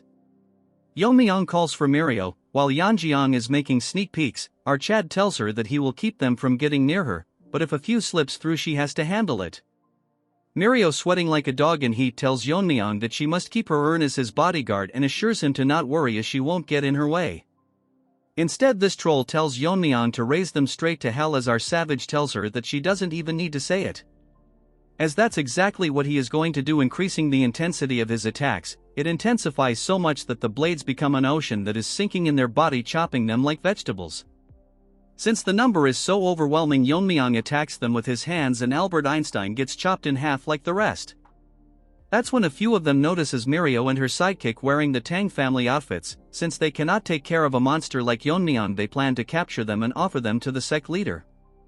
Mirio is nervous as in a flashback she is surprised that Yeon-myeong is offering to cure her dead vein syndrome. Yeon-myeong tells her that soul energies are also blocking her meridians. Mirio thinks if it's just like her sister she has to get naked, but Yeon-myeong tells her that there is no need for that. Look at that troll's face, as Yeon-myeong is flustered because he imagined it. He tells her that the main reason he is doing this is because Mirio is extremely talented in martial arts, that she is as strong as the Bounty Brigade even though she is suffering from the dead-eye vein that she is unaware of. If they cure her syndrome and unblock her meridians, her strength will be on the level of a clan elder, as she outright slaughters all of them in a matter of seconds. They cannot believe that even his lackeys are extremely strong. Yeon-myeong thought they were kids, but they are stronger than clan leaders. Mirio tells her to stay behind her as it's hard to protect someone. Hearing this, Yeon-myeong starts crying as she has been neglecting her training, so in her current state she is completely useless. All she can do is watch from the back as Mirio continues to slaughter them. Woodface tells everyone that they need to stop the wind pressure from Yeon-myeong, as no matter how strong he might be, there is a limit to his internal energy. Even if they take damage, they will surround Yeon-myeong, trying to overwhelm him. Seeing their determination, Yeon-myeong gets shocked as they are letting themselves get torn to shreds. With the help of a few thousand, they manage to weaken the wind pressure. Yeon-myeong thinks to himself that despite the favor he is shown, they are still willing to risk their life, wondering what kind of person their sect leader is that they have to go so far. Since now is not the right time to think about it, Yeon-myeong uses his sword, and with a few moves he slaughter over 1,000 of them surrounding him. Bangs cannot believe that Yeon-myeong literally slaughtered a few thousand with just a swing of his sword. She realizes it was not luck that he overpowered a Fire Realm Master in a single strike. She has realized that number means nothing in front of him. She tells everyone to stop telling them no matter how many of them attack him they cannot win, so they should back off and save themselves.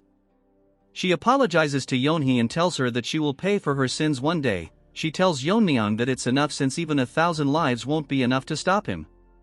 So in order to kill her she need to use the sect leader. Although she didn't want to do it to witness his death, she has no other choice. Her eyes starts glowing. Yeon-myeong wonders what is happening as he uses the Inferno Lotus technique on the little girl, as she starts burning. In front of everyone, resent at the scene, as no one will be alive once the sect leader arrives, as she will be waiting for them in the afterlife. Was outright dumb. I mean, Yeon-myeong can just one-shot her with a poison needles, instead he is killing like a retard. These rabid dog has gone crazy burning the girl. The side character are in disbelief but asking her if she is not aware of the consequences. She starts crying, telling them that if it's for white gorilla she can go to any lengths. At this point, this rabid dog and her one-sided love is getting on my nerves. This hypocrite literally tells them that it's regrettable that she can't do more because of her lack in power. She takes out a knife from her dress, regretting that she cannot witness the death of the Yeon-myeong. As she tries to kill herself, thinking that the Lord will seek vengeance on her behalf. At that moment, Yeon-myeong rushed to her and literally chopped both her hands. Then he moves to little girl and starts absorbing the fire and destroys it. Then he tells her that not only did she harm innocent people but also tarnished the honor and sacrifice of Rabbit. But since she trampled on the pride of someone who earned his respect even as an opponent in a death duel, you see, Rabbit had to die or else he would have killed Yeon-myeong. Moving to Yeon-myeong, he clearly tells her that it's stupid of this dog to expect a peaceful death. Lying on the ground, this dog is feeling the pressure, though Yeon-myeong thinks that although he said it, it's not for him to decide but the lizard. No matter what happens, he cannot worsen the situation any further. This rabid dog tells Yeon-myeong that the Lord will never forgive him. No matter what happens, and all of it would be pointless since he is going to die by the Lord's hand today. Yeon-myeong is losing his temper, thinking of ripping her mouth apart. That's when a figure falls from the sky, releasing an internal energy so great that even shocks Yeon-myeong. As for the rest of them, they all stand as if time stopped. Rabid dog starts barking as he sees her lying on the ground. Instead of listening to her, he sees Rabbit standing still lifeless, but the next he looks on the side he finds his daughter burned, barely breathing. Seeing this, his eyes starts glowing as he becomes emotionless. Yeon-myeong realized that the subordinates charged to fight him to death not because of their loyalty but because it would be better of die fighting than to face such wrath, as unbelievable amount of killing intent releasing from him. It's so much that side character cannot move and Mirio drops her weapon, thinking to herself if he is even a human. For the first time, this bum gets nervous, thinking that the girl will not be able to withstand such an overwhelming force, so he will actually have to get serious about facing him. He moves past Yeon-myeong as if he couldn't see him. Don't get me wrong, Yeon-myeong is not weaker than him, it's just that he was taken aback. Yeon-myeong thinks if he is ignoring him but realizes that he is going towards his daughter who was barely breathing. Dog again starts barking, telling him that Yeon-myeong killed Rabbit and did this to his daughter. Telling him if he is not hearing the cries of vengeance, so she requests him to kill Yeon-myeong right now. Come on, this Rabbit is talking way too much. The leader covers his daughter in his coat and walks away, ignoring the dog.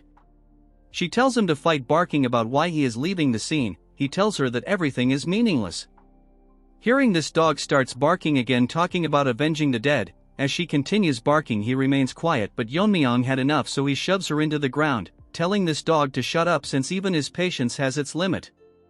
So he warns her that the next time she does this he will rip her tongue out. Yeon-myeong didn't think things would escalate so much. The original plan was to kill of the air and draw attention to himself so that they divert their attention from the joint sect, which is busy fighting the demonic cult. It will change completely once the daughter of the leader is dead, as he ties a leash on the dog. Now the situation has gone beyond justification and became a personal vendetta. Mirio asks Yeon-myeong if he is going to chase the Lord down. Yeon-myeong tells her that if he doesn't, the Tang family might be in danger, so he needs to see this though. Mirio tells him not to since the Lord is so strong that he even overwhelmed the heavenly pervert.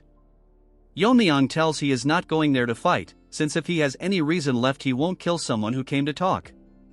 Mirio asks him what will happen if they fight. Yeon-myeong clenches his fist, telling her that he will risk his life if it threatens the main family. Keep in mind, Yeon-myeong is not even 1% strong as he was in his previous life. In the main hall of the Alliance, the doctor informs the Lord that they did everything to save his daughter, but the flames penetrated deep inside her body, so it's impossible to remove it considering her frail constitution. Hearing this, the Lord goes blank for a second, remembering flashback about Rabbit and his daughter. We shift to another scene where Lizard was young, holding the kid, as the previous leader of the Alliance was taking his last breath. Telling Lizard to take care of Yeonhee as his own daughter. Since that time something inside has changed, and to recover from the pain of loss he becomes stronger. Since he thought that if he was invincible no one close to him would lose their life. He guided all his brother to the fire realm, and gained the loyalty of power-hungry martial artists and build a very powerful force. But all of it was pointless, as things like this can happen in places he cannot reach. Now he feels what his daughter felt when her straw doll was broken. From the grief he is feeling he can tear apart the sky. As he transforms, not able to control the overwhelming anger he is feeling, his hands change and he finds everything meaningless, but he won't repeat the same mistakes. And has gone crazy thinking of eradicating anything that can possibly bring harm to his people. Moving on to Yeon-myeong, he is busy dragging the rabid dog that is suffering from rabies. As Yeon-myeong was on a walk with his crippled dog, Snakey manifests itself and asks Yeon-myeong if he knows that dragons are real. The question took Yeon-myeong by surprise. He asks Snakey that from what he knows dragons are just mythical creatures, which he clearly doesn't. Usually it is a name given to prodigies who cause an uproar in the martial world. Snakey tells him that he is not talking about some human nicknames but in species that's known as dragons. By surprise, as he asks Snakey what he is trying to imply, Snakey tells him that what he is trying to say is that the Black Death Alliance leader is not a human but he is someone that he would call a dragon. The art has improved again and Snakey looks crazy majestic. Yeon-myeong makes a face similar to Mirio, asking what the hell it is saying. Snakey then starts to explain in detail. He tells Yeon-myeong that dragons don't start out in their full form. They are born when the energy of the heaven and earth comes together, taking the shape of a human child. As they live through experiences, they transform into a true dragon. Most adult dragons sleep for hundreds of years, but when they wake up they cause chaos. They are so strong that they can easily destroy nation with a simple release of their energy blast. Yeon-myeong asks him what proof does he have that the Alliance leader is a dragon, since he might be saying this because of his overwhelming presence, which sounds more like a baseless speculation. Even Snakey is tired of this retard that he asks him if he that delusional, because Snakey is a supernatural being and yet he still denies the existence of dragons. He asks Yeon-myeong if he remembers that he once served the Tang family as a familiar. Snakey asks him what makes him think that the ancestor kept him around. Humans cannot distinguish dragons because their fundamental energy is entirely different, but as Snakey is a supernatural being he can sense a dragon's energy. That's why he made Snakey his familiar and together they fought and hunted down dragon that would cause harm to the world. Hearing this, Yeon-myeong is taken back, as he wonders how the ancestor hunted dragons. The more he hears about this the harder it is to believe. But hearing it from a 1,000-year-old supernatural being, it gives a lot of credibility. Yeon-myeong wonders just how strong was the ancestor to be able to hunt dragons. If Yeon-myeong were to unleash his sword skills from his past life perfectly, he would have defeated anyone including a dragon easily. Yeon-myeong out of curiosity asks Snakey that just because they are dragons doesn't mean they have to be killed. Snakey tells him that not all dragons are evil. There was a rare case of a dragon turning good known as the Azure Dragon. Originally the role of stopping the evil dragons fell to the Azure Dragon, but the ancestor not aware of it thought that all dragons are evil, so he fought and killed the Azure Dragon. After that there was a lot of conflict with the hunters who used to work with the dragon to capture evil ones. The ancestor evidently realized the mistake and decided to hunt evil dragons, to make up for the killing of the Azure Dragon.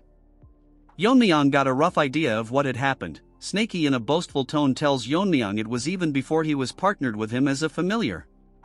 Then Snaky gets serious telling him that he said was not the point, as he mentioned earlier dragons aren't born knowing they are dragons, they live as humans coexisting with them and even form attachment to people around them. As they live and grow they are influenced positively so that they can become good dragons like the Azure Dragons. But if negative emotions were to dominate their personality they can easily become an evil dragon. Yeon-myeong gets nervous asking Snaky that since negative emotions can turn a dragon evil. Snaky tells him it is exactly what he is thinking, that leader of the Death Alliance lost his sworn brother and daughter overnight. Currently he is in the verge of turning into an evil dragon right in front of their eyes. A voice grabs the lizard's attention, an attendant tells him that the young lord of the Tang family is requesting to meet him. The lizard in anger crushes his chair as the attendant tells him that he is here to clear up misunderstandings. The leader says that since he is here to talk let's hear him out. As Yeon-myeong enters the room with a firm face, the lizard tells the attendant that Yeon-myeong is desperate enough that he entered the lion's den himself. Looking at the leader Yeon-myeong is confused if he not a human but a dragon. Yeon-myeong first expresses his regrets for what happened at the Sichuan assembly. Then he explains that the rabid dog took the leader's daughter and used her to blackmail the 9 rings into a life and death, so he had no choice but to kill him. Before Yeon-myeong could finish using his ki the lizard pulls the rabid dogs from his hand and grab her by the neck. As she coughs blood the lizard tells him that she seems to be at ease. As the trash tries to explain her story he slits her tongue to shut this retard up. He tells her why is she so afraid, telling her that his daughter must have been as scared when she couldn't say anything before her death. Using the same technique she used her burn her. As she falls to the ground he tells her that he is not dumb, that he wouldn't recognize the traces of flames on her body, and she is the reason he lost his brother. The burning won't kill her immediately, instead it will cause her double the pain his daughter went through. Yeon-myeong is surprised that he managed to figure all this out just from circumstances, so he might have a way to talk this through. He tells Yeon-myeong that since he is the next lord of the Tang family, he will tell him why he has not destroyed the Tang family until now. That is because his daughter, despite her appearance on the outside, suffered from an incurable disease and couldn't practice martial arts. Even learning the basics would make her cough blood, even the best medicines in the world were useless, so he thought that the Tang family's poison might be able to save her, he means to say using poison against poison. But since she is no more there is no more reason for the Tang clan to exist, so once she was cured he would have destroyed them anyways. Yeon-myeong tells him that he is still not backing down and all of this will prove that he is just getting played by the roasted barbecue dog. He sighs and tells him that if he thinks that he was being manipulated, but it was Yeon-myeong who brought her here to try and dodge his wrath. Lizard thinks that it is pathetic to think that he would get away with a few words. Yeon-myeong asks him what he means by it. It doesn't matter to him who is right or wrong, since the death of his loved ones are connected to them, he won't stand for it. So everyone including Yeon-myeong and his family will die until his anger is satisfied. From now onwards it will not be a punishment by the alliance but a personal revenge starting with the Tang family. Yeon-myeong takes out his sword thinking that there is no way to avoid a fight. Yeon-myeong gets shocked and nervous when he tells him that everyone from the alliance including the 6 grandmasters are all headed towards the Tang family. Once he is done with our chat he will catch them up using the light foot technique. Hearing this Yeon-myeong attacks him and a huge explosion occurs. Yeon-myeong starts overthinking that his family is in danger so he will have to quickly get back. The lizard shocks Yeon-myeong by blocking his sword with his hands, telling him that after losing his eldest brother he destroyed every righteous sect that accepted his death with his own hand. So if Yeon-myeong killed a rabbit you all are yapping, but he raised kids, adults, everyone just because he wanted to. Anyways, he tells him that this time it won't be just the Tang family, he will wipe every faction on the Central Plains to eliminate future threats. Back at the Tang family manor, Mommy was enjoying her tea but she sighed because she cannot stop thinking about how Yeon-myeong is currently doing. That's when someone barges into the room telling her that there is trouble. She gets shocked by the sudden appearance. It's no one other than Woo Jin. He is gasping as if he rushed with all his might, telling her that they are currently under attack. Hearing this, mommy gets alerted as her eyes become more focused. Wu Jin explains that a huge number of Black Death Alliance warriors have invaded the Tang family and currently they are trying their best to hold them back. Hearing the mention of the Black Death Alliance, mommy is worried if Yeon-myeong is okay, but now she has to deal with the invaders first. Back at the main hall of the Alliance, Yeon-myeong is landing multiple sword strikes in a single second towards the lizard. Yeon-myeong find it hard to believe, but he is using lethal moves in every single strike using his strong sword, as he lands a very strong strike. The strike was so strong that it split the building in half as wall fall like crumbs. The lizard got injured realizing that his brother was outmatched from the very start, because the technique is even superior than the sword technique he taught his brother. Also because of Yeon-myeong's unfathomable internal energy, he is able to land continuous strikes without slowing down. Yeon-myeong is surprised that the lizard managed to block every single one of his strikes, and even now he is trying to analyze and measure the power of his sword techniques. Since that is the case, Yeon-myeong thinks of moving at the speed that his eyes won't be able to react, as Yeon-myeong lands a few more blows, but the lizard is effortlessly blocking them. Using his palm techniques, as Yeon-myeong changes his grip holding the sword in a different way, the lizard observes the change, while Yeon-myeong is focused landing multiple lethal strikes with greater intensity. As the strikes becomes faster with every single strike, the lizard gets pushed back. One of the strikes injure him and he thinks that he couldn't block all of the strikes, but there is something off about his technique. It's like Yeon-myeong's sword is running along a path that is perfectly optimized for killing his opponent. Hearing this, he gets surprised that lizard might have analyzed his sword path already.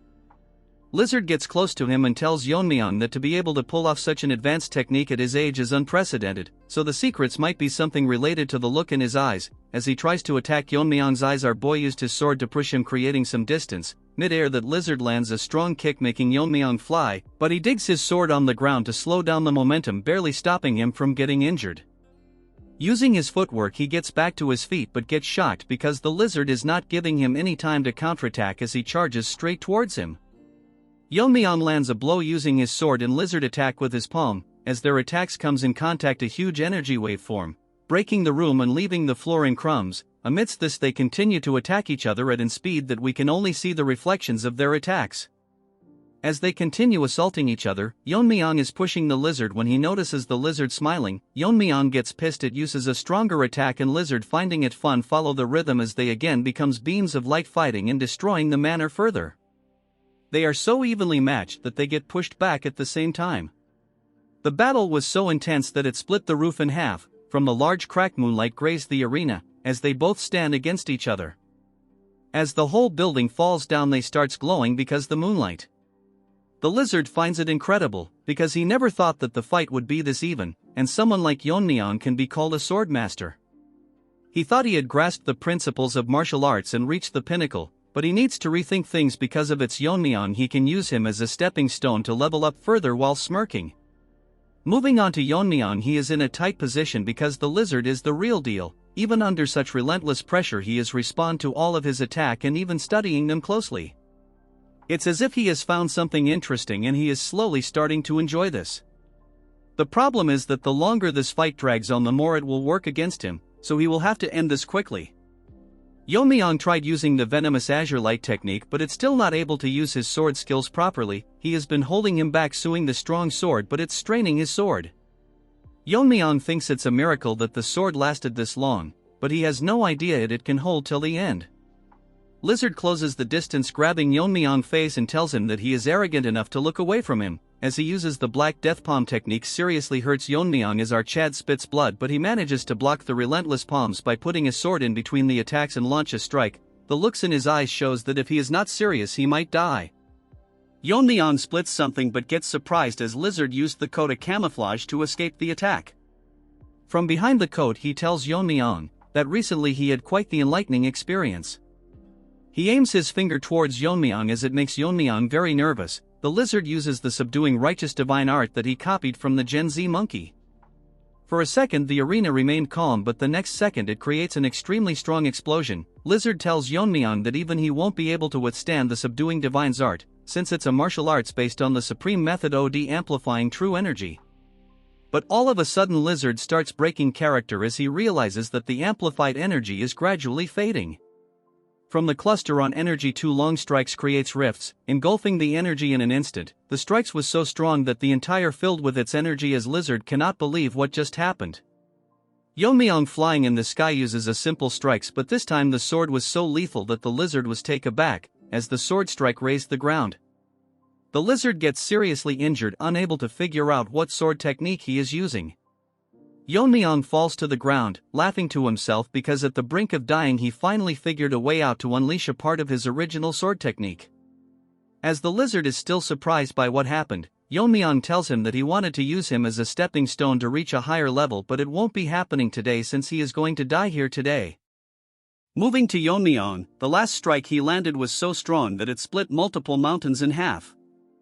While holding the sword, Yeon-myeong reflects that he thought of this method on the fly, but luckily it worked for him. Essentially, if he can reach a state of mastery where he is able to imbue powerful intent to alter objects of nature, then, according to theory, he might be able to change the energy of his true energy. The reason he is unable to use his true sword skill from his previous life is that it causes overwhelming strain on his body, which leads to complications. However, if he can turn the iron essence within the force into poison, he could unleash a part of his true sword technique, as his body is able to absorb every kind of poison. This part is very important for the future, so keep it in mind. Because of this technique, he is able to unleash a part of his skill without worrying about his blood vessels deteriorating. While discussing all this, Yeon-myeong is overwhelming the lizard. The lizard, growing frustrated, grits his teeth tightly and asks Yeon-myeong if he really thinks he will die. Yeon-myeong notices something different and becomes more cautious as the lizard sits on the ground, releasing energy strong enough to shatter the ground, causing Yeon-myeong to lose his balance. Shocked, Yeon-myeong's face fills with surprise. Now quite injured, the lizard speaks to Yeon-myeong in a menacing tone, saying, "How dare you stand before me?" With energy radiating from him after destroying the ground, the lizard leaps into the sky, releasing black energy from his hand and launching dark, black moves aimed at Yeon-myeong. Yeon-myeong lands multiple sword strikes, dodging the attacks and gradually getting closer to the lizard. As he approaches, the lizard makes a cheap move. Rubble from the destroyed arena blocks Yeon-myeong's vision. Overwhelmed by the rubble and the intense energy, Yeon-myeong realizes he can't get closer every time. Out of the dust, the lizard charges toward Yeon-myeong, wielding dark energy and a sword-like skill aimed at him. Yeon-myeong blocks the first strike with his sword, but it's so powerful that he has to give his all just to stay steady. The force of the strike sends him airborne. He manages to land on his feet, but without allowing him a break, the lizard charges forward with lethal intent. Preparing his palm to end the fight immediately, the lizard launches a powerful strike. Yeon-myeong, seeing the attack, realizes that if he can't counter it, he will lose his life. As they exchange moves, the scene darkens, and huge explosions erupt from the impact of their attacks. Yeon-myeong manages to block the strike as the lizard's palm is obstructed by the sun. The lizard taunts Yeon-myeong, claiming he'll die today and that the Tang family will perish. Exhausted but unfazed, Yeon-myeong laughs, which shocks the lizard. With a grin, Yeon-myeong tells the lizard that he's underestimating his family. They are not weak. As the young lord, Yeon-myeong has trained them thoroughly, and the factions are now on equal footing. Mommy is serious as she launches her poison blades, and Yeon-myeong tells the lizard that he is not the only one with masters from the fire realm. The poison needles slice through their targets like butter, and with fierce determination, she commands everyone to fight with their lives on the line until the young lord returns. Motivated by their leader's words, they charge toward the enemy with intent to kill. Returning to Yeon-myeong, he boldly declares that the Tang family won't fall today. Instead, it will be the lizard who perishes. Yeon-myeong absorbs a great deal of pain, releasing a sword strike strong enough to move the lizard's palm and immobilize him. Shock is evident in the lizard's eyes as Yeon-myeong, now empowered by accumulated poison, charges toward him, his sword radiating energy. As he closes in for a fatal strike, the lizard, realizing the danger, goes berserk, barely managing to counter the attack with his arm. In fury, the lizard accuses Yeon-myeong, claiming that it was because of him his brother died and dismissing his daughter's death as an issue of the evil sect. Lizard, with his false sense of justice, charges toward Yeon-myeong, landing a strong blow as Yeon-myeong is taken aback by his words. The palm attack is so powerful that Yeon-myeong crashes to the other end of the arena, causing a huge explosion as he spits blood from his mouth because of the fatal blow. Snaky manifests, urging Yeon-myeong to snap out of it and focus on the fight. Since Yeon-myeong is unresponsive, Snakey feeds him his concentrated poison, thinking to himself that if Yeon-myeong dies, his own spirit tied to him will also perish. Due to the increase in energy, Yeon-myeong wakes up. Meanwhile, Lizard is in the sky, ready to finish him off, but Yeon-myeong rises to his feet, prepared to face him again. Something serious happens. Yeon-myeong is shocked, and every snake is growing nervous for some reason. Lizard announces that he sensed Yeon-myeong's sword technique can weaken the power of the subduing righteous divine art. Lizard has managed to figure out Yeon-myeong's sword technique and, with a strong attack, makes Yeon-myeong realize he is in big trouble. As they both release sword strikes aimed at each other, the scene shifts. The Alliance's forces are still getting killed as Mommy flies through the sky, taking out the strong ones.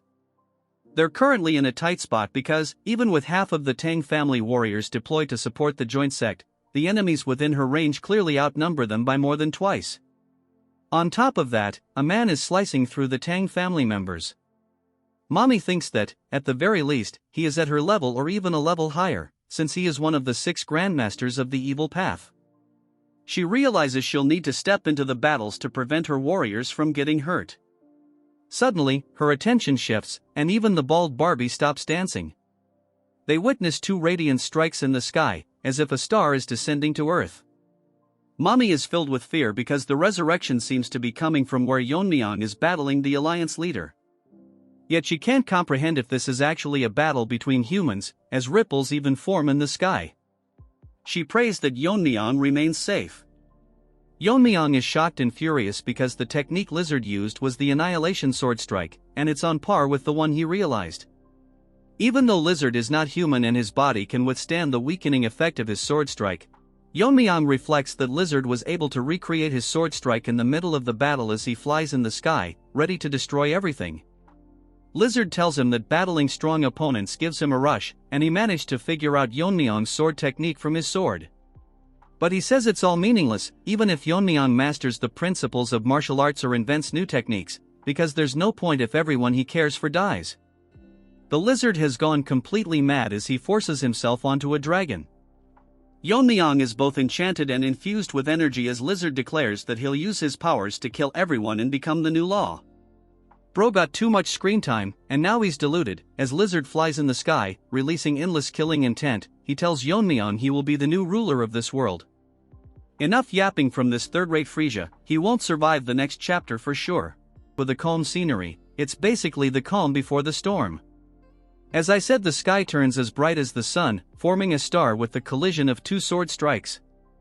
As their battle intensifies, the destruction they are causing is devastating. Lizard managed to overwhelming Yeon-myeong, as currently he has the upper hand. Yeon-myeong getting pushed back barely hold his ground as his sword starts breaking down, by the Lizard who is grabbing it by the hand. All of a sudden Yeon-myeong loses his grip and gets swayed, giving the Lizard the opportunity to throw him right through a mountain. The impact was so great that it made a hole on the mountain, and it shows that Yeon-myeong is clearly hurt. But our boy is not ready for what's going to happen to him, as Lizard literally uses the subduing righteous divine art as a dragon's breath. Bro is deluded thinking himself to be a dragon already, look more like a mountain goat. The breath aimed towards Yeon-myeong lands a direct hit on the mountain. Yeon-myeong is surprised that crazed Lizard is not even the realm of martial master anymore, instead, it is in a realm above him. If he was even a second late he would have lost his life, as we see the mountain split in half by the burp Lizard aimed towards Yeon-myeong. Yeon-myeong grips his teeth, getting his mind in place because that fake burp threw him off for a moment, so he need to counterattack quickly. That's when he realizes that Lizard is missing. Snakey manifests itself telling Yeon-myeong to look up in the sky. Our boy cannot believe just what he is seeing above. Arrogance has gotten into Lizard's head as he flies into the sky. Yeon-myeong is ready to face him with his sword that barely in place. Lizard manifests 2 dark snakes on his palm, and tells Yeon-myeong that this is his venomous martial arts, the Black Palm technique. This the legacy his brother left him, but originally it was a crude martial art that even calling it third-rate would be generous. As this mountain goat flies his snake and tells him that it makes sense, that it was trash since it was created by a low-life from a evil sect. Who has never learned proper martial art. I mean, dude is literally berating his brother. If they didn't fight, dude would eventually end the Tang clan someday. As the snakes flies inside the murky cloud, Lizard says proudly that he modified the technique again and again, turning it into a technique worthy of his name. all while Yeon-myeong and Snakey are blankly listening to him and his speech. The murky clouds turn bright for a second, the next moment the snakes pierce through the sky as a dark figure descends. Yeon-myeong is shocked and what the hell is going on, the snakes now engulfing the entire area charge towards Yeon-myeong. Our boy thinks that humans who have transcends could do something like this. Basically he did meet one since our boy was stuck in the mountain. Mountain Goat tells Yeon-myeong that this is the Black Snake Palm, which is his ultimate technique.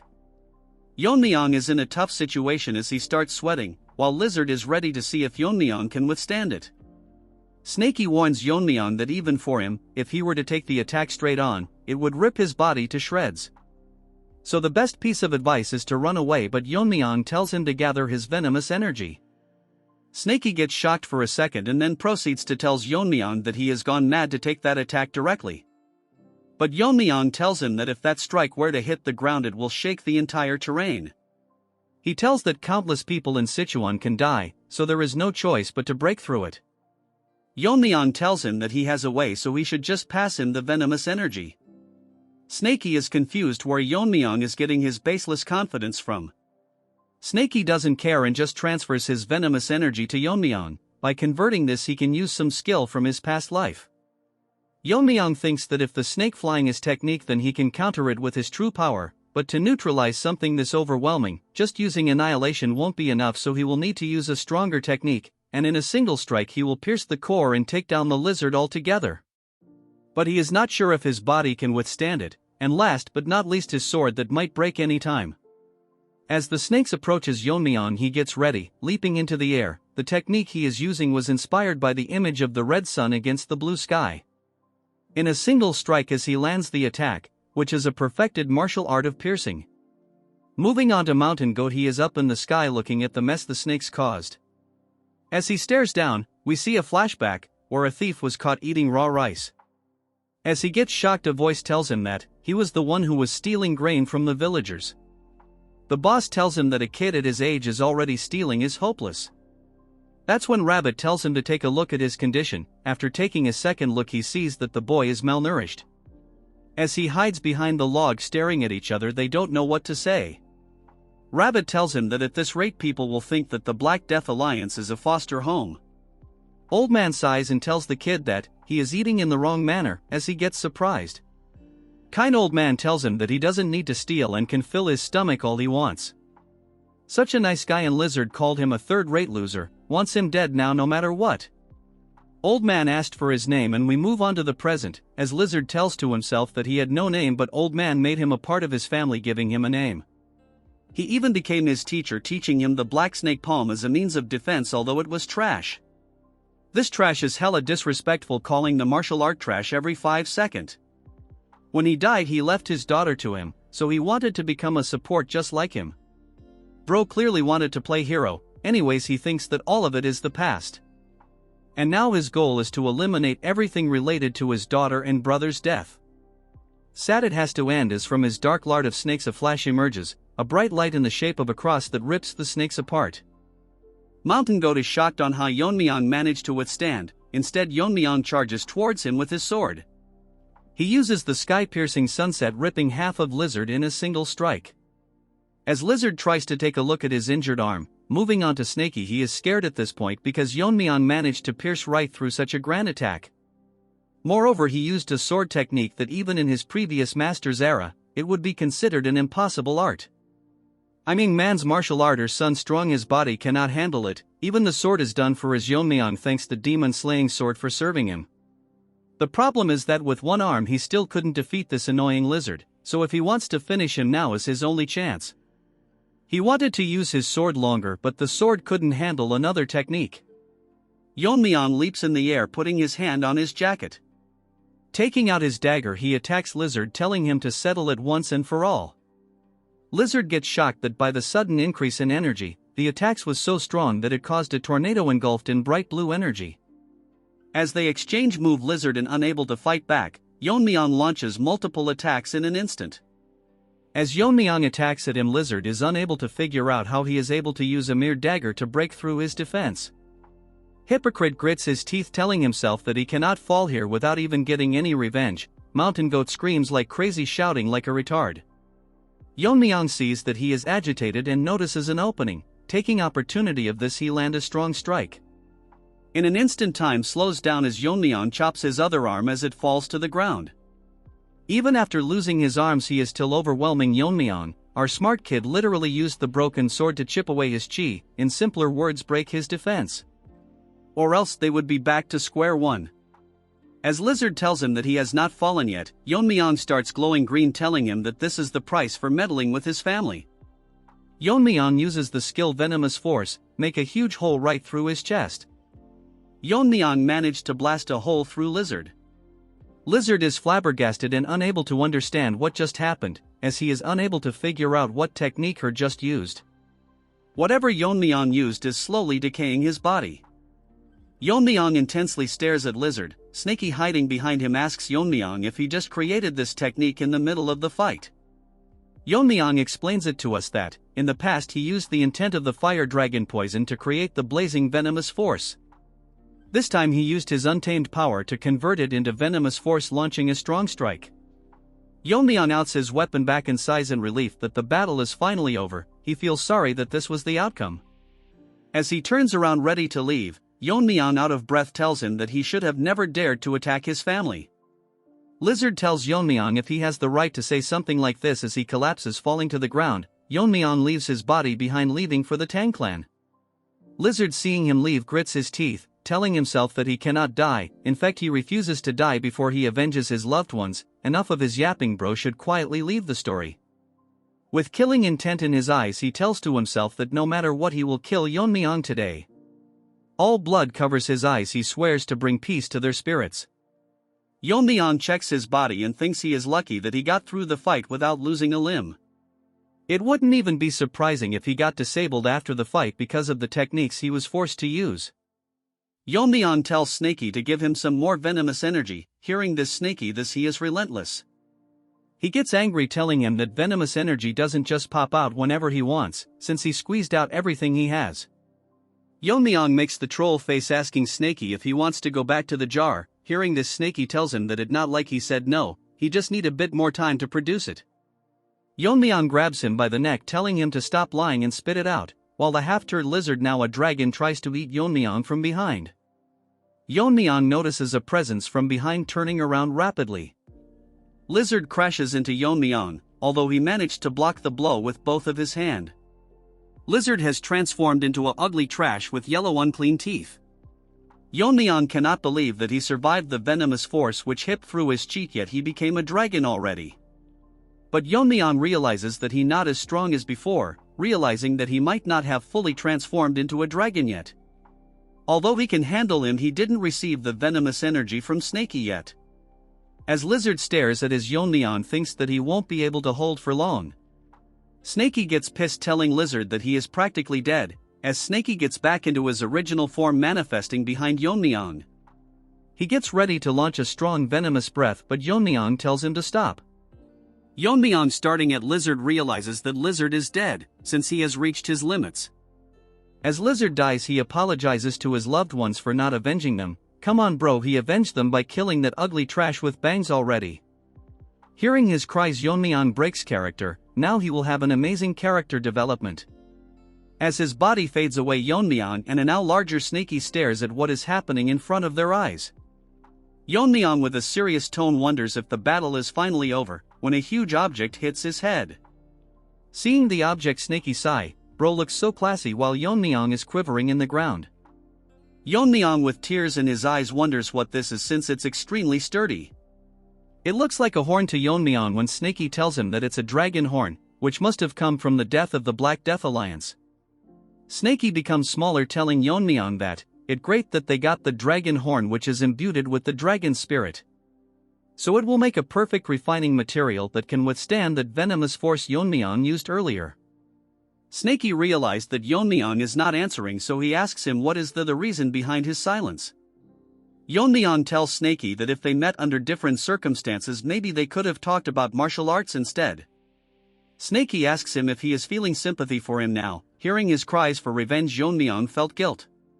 Because Yeon-myeong realized that he had the power to save the little kid, but he thought that it was a matter of the evil sections because he didn't try to understand the reason of conflict. and know that it was just some disagreement among themselves. The reason he didn't take action was because he thought that Rabbit, who was a master of the fire realm, could easily disarm the trash and rescue the child. The lizard also thought the same, that if things went south, Rabbit could have easily resolved the problem. Yeon-myeong believed that he could resolve it whenever he wanted, but the complacency caused a powerless child to lose her life. Snakey with a pissed look tells Yeon-myeong that he is getting sentimental after crossing blades, since Yeon-myeong has to understand that the Black Death Alliance and the Tang family can never coexist. Yeon-myeong sighs, telling him that if he was more wary of her flame art he could have done something. Snakey tells him to stop dwelling, since it's human nature to make a mistake. Even his ancestor judged the Azure Dragon as evil and slayed the benevolent dragon, even if he didn't know that the death could have easily overthrown the entire continent into chaos. So after he hunted it down, he took its place and hunted down the evil dragon. Snakey tells Yeon-myeong that reflecting why he failed is good, but dwelling on regret will not help him, but the kind of person he will become after today's failure. As they rush towards the Tang family at full speed, Yeon-myeong asks him what was the form earlier, and if he did it from the beginning it would have been much easier. Snakey gives him a stare, telling him that he is grieving for helping him. Snakey used every ounce of his venomous energy to keep him alive, so he could not use that form. Yeon-myeong with a meme-like face tells okay. Hearing this, Snakey call his ungrateful, telling him that he should at least say thank you for all the trouble. Yeon-myeong tells Snakey thank you. Hearing this, Snakey gets shocked for a second, his face turning normal. Yeon-myeong tells him that when he briefly lost consciousness after the Alliance leader's attack, at that time Snakey used his venomous energy on him. Without him he would have taken a fatal wound right there, so he wanted to thank him properly later, but instead he ended up interrogating him. So he thanks him for all the help. Hearing this, Snakey blushes, thinking to himself that he, though Yeon-myeong, was a rigid, inflexible guy. Because his previous owner told him that he shouldn't expect gratitude for doing what's, since he is a tool and his only job is to distinguish between them. Snakey asks him if he gotten soft from all the beating. Yeon-myeong asks him if he want to go back inside the jar, and Snakey tells him that he is just joking. Moving to the Tang family, hundreds of dead bodies are on the ground. Meanwhile, Mommy is facing this bald Pokemon. As they clash sword, they are equally matched, as Mommy attack HM with multiple weapons. The Pokemon swings his sword, making Mommy lose balance, but she regains her posture immediately. She turns around wondering where the other Grandmasters are, since she has to finish before they join up. Bald Pokemon tells her to pay attention and lands a blow from the back, crashing Mommy into a house. She is severely injured. "This trash hurt my wife, I am gonna knock the hell out of him." He tells injured Mommy that if she is worried about the other joining this fight, there is no need to worry, since they are busy clearing the formation masters, which is making it hard for them to enter, so once they break the formation several more troops will arrive. And their trump card, who is now a horn, will arrive shortly after finishing Yeon-myeong. Since they will take time, he will take the honor of killing Mommy, as he gets ready to swing his sword. Mommy closes her eyes, and as she opens it she sees that one of the guards sacrificed his arm and managed to block the strike. Mommy tells him why he is doing this. As for Pokemon, he can't understand what he is doing here. But since he stopped his momentum, he will kill him first. He did this because all this time he served disgraceful elders, so now he can die with some dignity. All of a sudden Baldy stops, sweat dripping from the open field on his head. He realizes an immense pressure behind him, turning this Pokemon into a bald Barbie. Because of the overwhelming pressure, everyone present turns around, see the person. It's Yeon-myeong, who is releasing a killing intent. Bald Barbie is scared, thinking what Yeon-myeong is doing here instead of his leader. He looks around to see head rolling around. As he stares at them with disbelief, Yeon-myeong tells him that these scums were calling themselves the Grand Masters. He asks Baldy to take another look and see if anyone is missing, since he wiped out everyone that tried to break the formation. Yeon-myeong grits his teeth, telling Baldy that he would love to kill him, but like the other he will give him a chance to retreat. As his body overflows with poisonous energy, he tells him that if he doesn't do so he will meet the same fate as them. Baldy asks Yeon-myeong what he just said. Is bro dumb or what? A second ago Yeon-myeong threw 5 heads of people who are in the fire realm. Baldy realizes that something must have gone wrong, figuring out that the incredible wave of energy from earlier was caused a fight between Yeon-myeong and Lizard. But he is in denial that Lizard can never lose to someone like him. Again his delusional talks. Baldy starts to return to reality. He sweats like crazy as Yeon-myeong tells him that Lizard had terrifying power, but in the end he surpassed him and personally finished him off. Baldy's face turns dark. Trembling in fear, he realizes that Lizard was actually defeated by Yeon-myeong. He drops his large blade and commands every one of his people to stop fighting. The fighters stop fighting, waiting for Baldy's orders. He with a heavy heart tells them that Lizard has fallen and passed away. Hearing this, summon warriors AE in shock, and one cannot believe that the supreme master of the unorthodox path was defeated by the young lord of the Tang clan. Baldy explains that the fact Yeon-myeong survived Lizard's ultimate technique and killed all of the 6 Fire Realm Master excluding himself, is a proof that he is match for Lizard. Hearing this, every single one of the minions from the Black Death Alliance start shivering. Baldy as the commanding officer orders them to fall back and abandon their weapons. Hearing this, most of them run for their life. Yeon-myeong asks Baldy if he is not going to flee. Baldy is aware that he has no hope of survival since his brother lost as well. He grits his teeth in anger, telling them that his sworn brother and sister lost their lives. So even if he is sure to lose, it's his duty to draw his blade.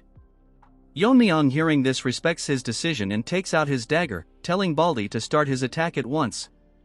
Baldy remember that he has no point in existing, all his loved ones are dead. I wanted to support this guy but he hurt my wife, so no sympathy for him. Baldy raged uses his everything to attack Yeon-myeong, Mommy and everyone from the Baongi brigade stand still and rips apart Baldy in an instant, the strike so fast that no one could understand what had happened. With this, the reign of the rulers of Sichuan came to an end, in a single day by the hand of a single person. A few hours later at the main hall, Yeon-myeong summons the guard that lost his arm. He asks him how he is feeling after losing an arm. The one-handed guy tells him that he was trained to use both of his hands interchangeable, so it doesn't bother him too much.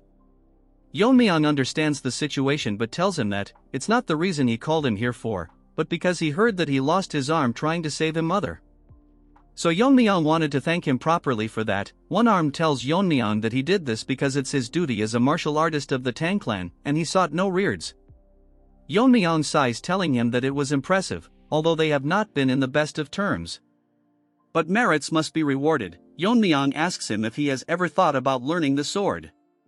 Hearing this, the one-armed guy starts shivering, as Yeon-myeong explains to him that it must be difficult with one arm to throw daggers or handle poisons.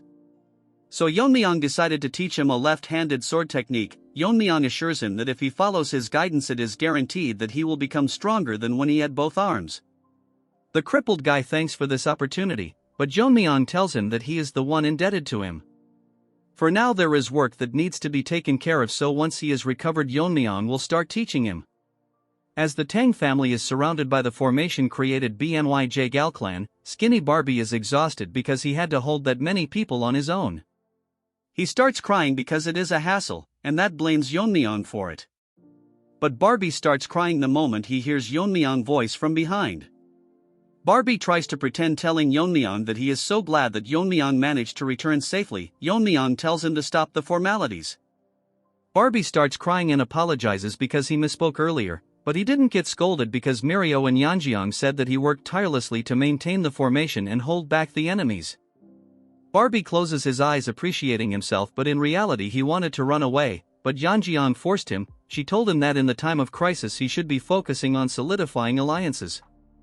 Even Mirio went outside despite her fatigue to buy time for them. Barbie tells Yeonjeong that if what they said is true and Yeon-myeong is facing Lizard, his chance of survival are very slim, but Yeonjeong shut him up, telling him that she believes in Yeon-myeong. Our Chad is now more emotional person, thanks him and tells him that they will support the Gal clan's recovery.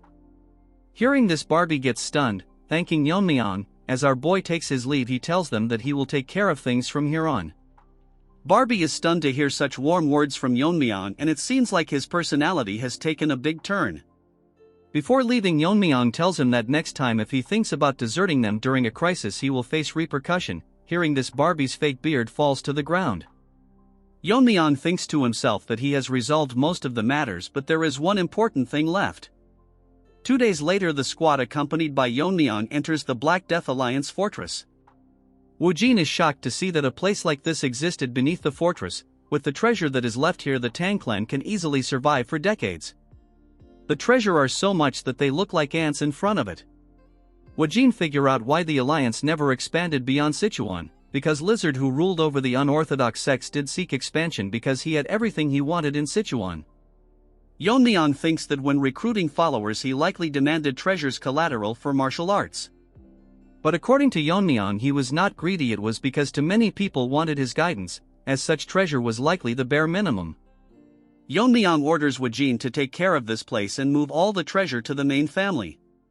As Wajin agrees to it, Yeon-myeong decides to go deeper. Inside he finds a library, but there is not a single book in sight. Yeon-myeong finds some books with snake sign on it. Yeon-myeong picks up one of them and thinks that it might be one of Lizard's martial arts. As Yeon-myeong reads it through, Lizard states that he learned after living in Sichuan that he should repay kindness twice over and grudges tenfold, so he destroyed the Azure Fortress sect. He not only destroyed those who tried to raise against them, but he also studied their martial art to counter them, just to humiliate and mock them for the martial art them once stood by. The other manuals contain all the counter techniques of the martial art. Yeon-myeong is astonished that Lizard managed to dismantle all of them in just few manuals. The current place they are in was once the fortress of the Azure sect. But due to simple arrogance, Lizard destroyed everything and just kept his martial arts. After the battle with the Black Death Alliance, the Tang family started restoring order to the chaotic Sichuan. Meanwhile, a war broke out in Qinhui between the demonic cult which seek to advance into the Central Plains. The only one that tried to stop is the Kunlun sect, and currently they are having a ferocious encounter with them. They are currently being led by one of the elders, known by the name Demon Immortal Gakun, but we will call him Scarred Face. He is a master of the fire reel, known for his ruthless techniques, and he is currently acting as a cornerstone in holding back the demonic cult. However, the demonic cult has an endless number of forces, so much so that they can rival the 9 sects combined. Look at this turd, he looks like a retarded version of All Might from My Hero Academia. We will call him Frog from now onwards.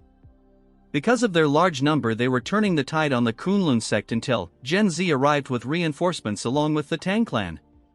Look at Fatty, he really need to go to the toilet. Because of the strong masters from the joint sect and fire reel masters, they had no choice but to retreat temporarily. The united force of Gen Z Uncle and Scarred Face from Kunlun was so strong that the balance of the war began to shift in favor of the righteous factions.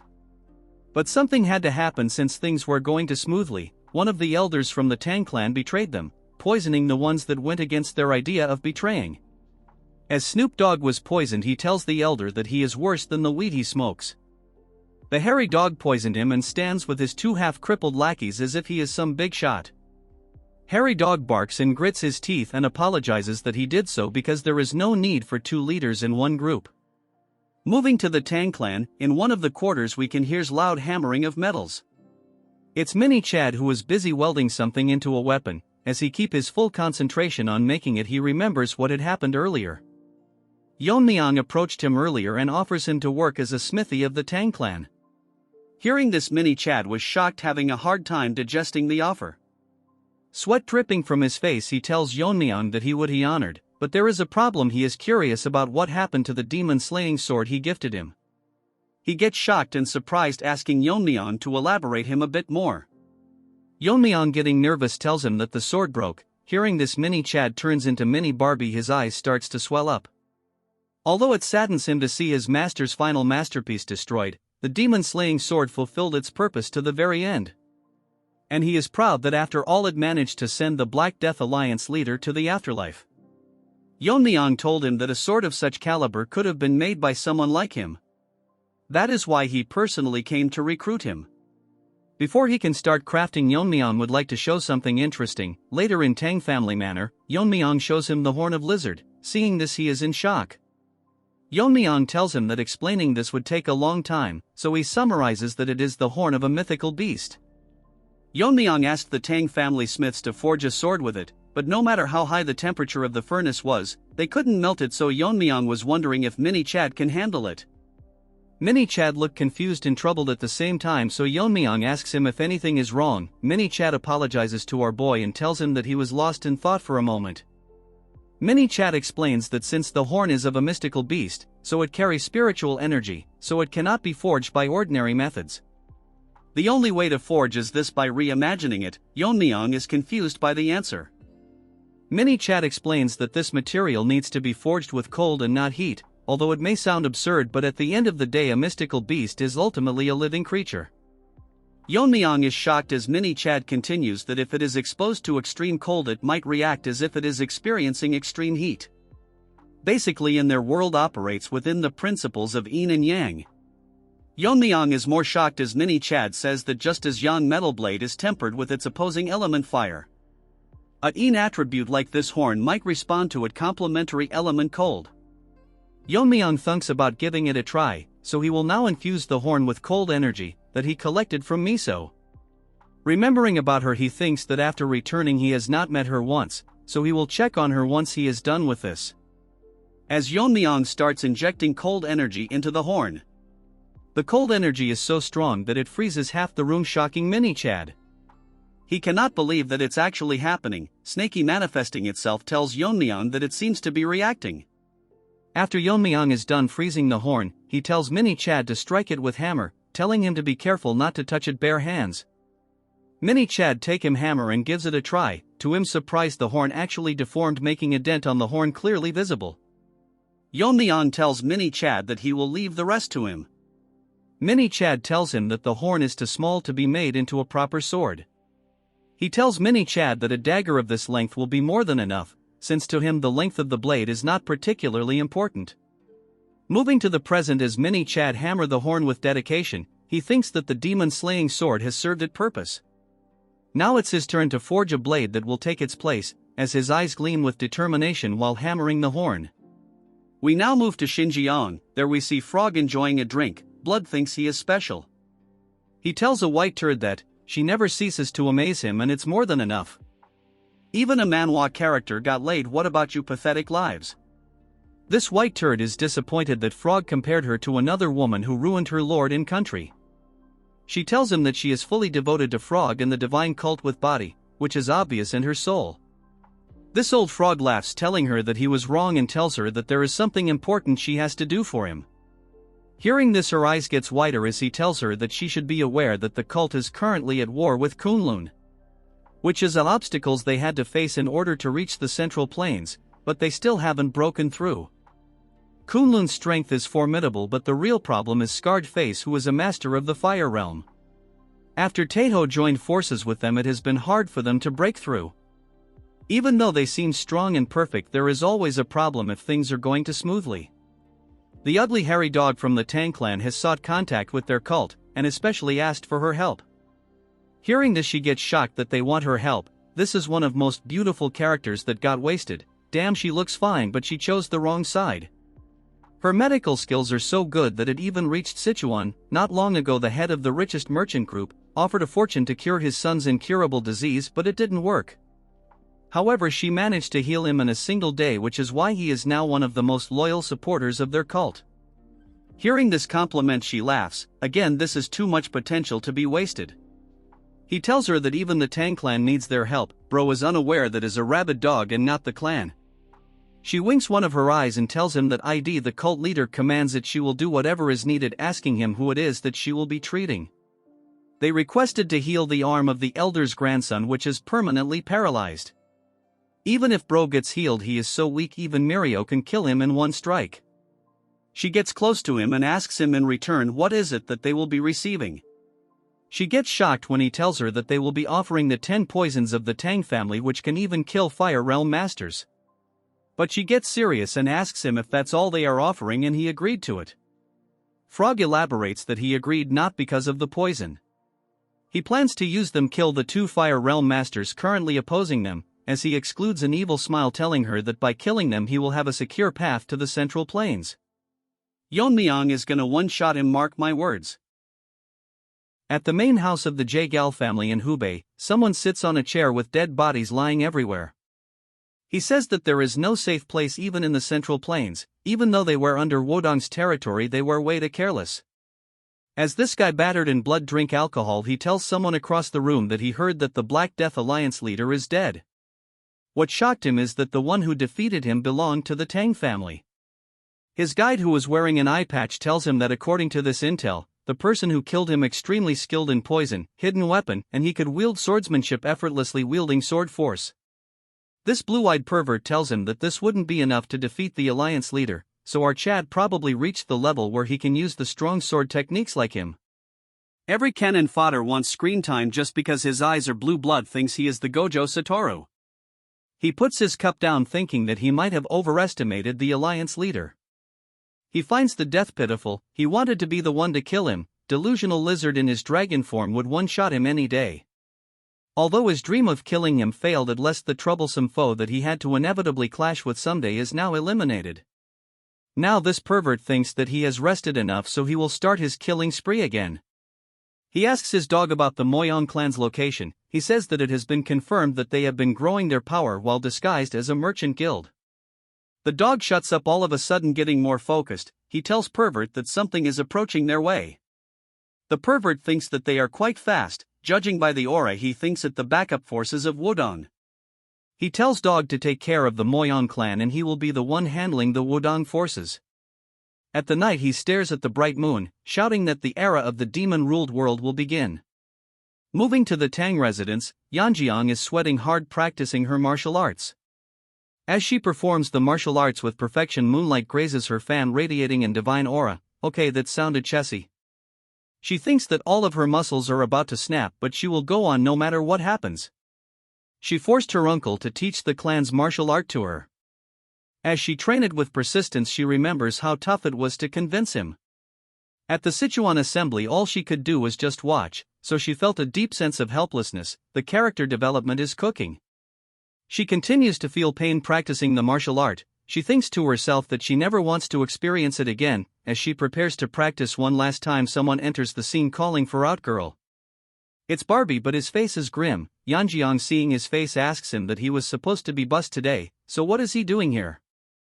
He puts his hand on her shoulder, telling her to stay strong about what he is going to tell her. She gets nervous, asking him what it is he is talking about. The shock shocks her to the brink. Her world turns around as she learns that the Yahello family no longer exists. Tears falls from her eyes as she cannot believe what just happened. Barbie explains that the pervert who had previously wiped out 3 of the 5 great families, with his appearance in Hubei, the scene has shifted dramatically. The Wudong Swordmaster tried to stop Pervert, who launched a surprise attack on Yahello family. Pervert warned Wudong that if they go in his way, the Wudong itself would be erased before sunset. So all they could do was stand by as the Yahello clan was annihilated. Yeon-myeong cannot believe that no one could stop the pervert as he read the letters. He tells Yeon-myeong and Barbie that he knows about the tragedy that happened. Barbie says that Yeon-myeong's decision was correct. If they fled from the Black Death Alliance, then they would have been completely wiped out. As he and Yeon-myeong shakes, he thinks it's heaven's mercy that they are still alive. As Barbie breaks character, tears dripping from his eyes, that the fact their clan doesn't exist anymore is painful. Yeon-myeong remains quiet and finally speaks, telling him that they have not lost everything, shocking Barbie. He elaborates that they are members from the Yahello clan and the Tang clan, and if they are alive, it's possible to rebuild the family, so Yeon-myeong is gonna get another wife. He tells Barbie that he is yet to fulfill his promise and keep his word, so he will do everything in his power to help rebuild the Yahello family as quickly as possible. Yeon-myeong tells him that he doesn't need to be a liar and lose hope either. Barbie agrees to him. Yeon-myeong thinks that there is something going on, that everyone is causing sudden movements, so he decides to prepare on their side too. A guard enters the room, telling Yeon-myeong that a guest from Wudong sect has come requesting to see him. Hearing this, Yeon-myeong gets pissed, unable to control her anger. Yeon-myeong thinks what the Wudong sect is doing in a time like this, allowing him to enter. He tells them that they are grieving deeply, so they should rest for now, since Yeon-myeong will hear what he has to say. Yeon-myeong wonders if the guest from Wudong is a visitor or a troublemaker, which he will figure out. As the nobody enters the room, introducing himself, he says that he is here to ask for the Tang clan's support. Nobody asks Yeon-myeong if he is aware of the chaos that is happening in Hubei. Yeon-myeong tells him that he has heard something about the pervert resuming his activities. Nobody says that in a short time pervert wiped out the Yahello clan and the Myeong clan. Amidst all this, they learn that Yeon-myeong managed to annihilate the Black Death Alliance. This retard tells V that as a martial artist of the righteous sect, he requests Yeon-myeong to use his strength for the greater good. So they want Yeon-myeong to lend his strength to drive out the pervert. Yeon-myeong tells him that he doesn't like the attitude of people who come begging, so he will refuse the offer. Hearing this, the nobody is dumbfounded, not able to understand his answer. He asks Yeon-myeong for the reason and tells him that the Tang family also suffered great losses because of the pervert. Then he play the victim card, telling Yeon-myeong that by the rules of their family they repay grudges tenfolds. Yeon-myeong tells him to mind his words, as he releases killing intent, telling him that the Wodong clan that stood by while his clan was annihilated dare invoke family principles to him. Because of the killing intent, nobody realized that he was a side character. Yeon-myeong sighs, telling him that he has no intention of watching idle while the pervert continues his rampage. However, even under Wodong protection, the Jae-gal family was wiped, as they avoided direct confrontation with the pervert and let the rampage go on. Hearing this, nobody starts sweating at a loss of words. Yeon-myeong says that he is hypocrite for throwing his family's principles back to him, which is unpleasing. Nobody remains silent. They in a scared tone says that the current state of the righteous sect is a complete mess. In the past, the martial alliance base in Wuhan has collapsed. Taking advantage of this, the Heaven's Brilliance Force took its place. Now a demonic faction is openly operating in the heart of the Central Plains. A critical factor in this was the simultaneous attacks. While Lizard annihilated the 3 of the 5 great alliances, Pervert bullied the Martial Alliance. Yeon-myeong thinks of himself that even now the righteous sects are focused on guarding their own territories, so even if they manage to drive out the pervert, there will be no one to manage the disarrayed righteous forces without a central leadership. Without a common enemy, they will just fight among themselves.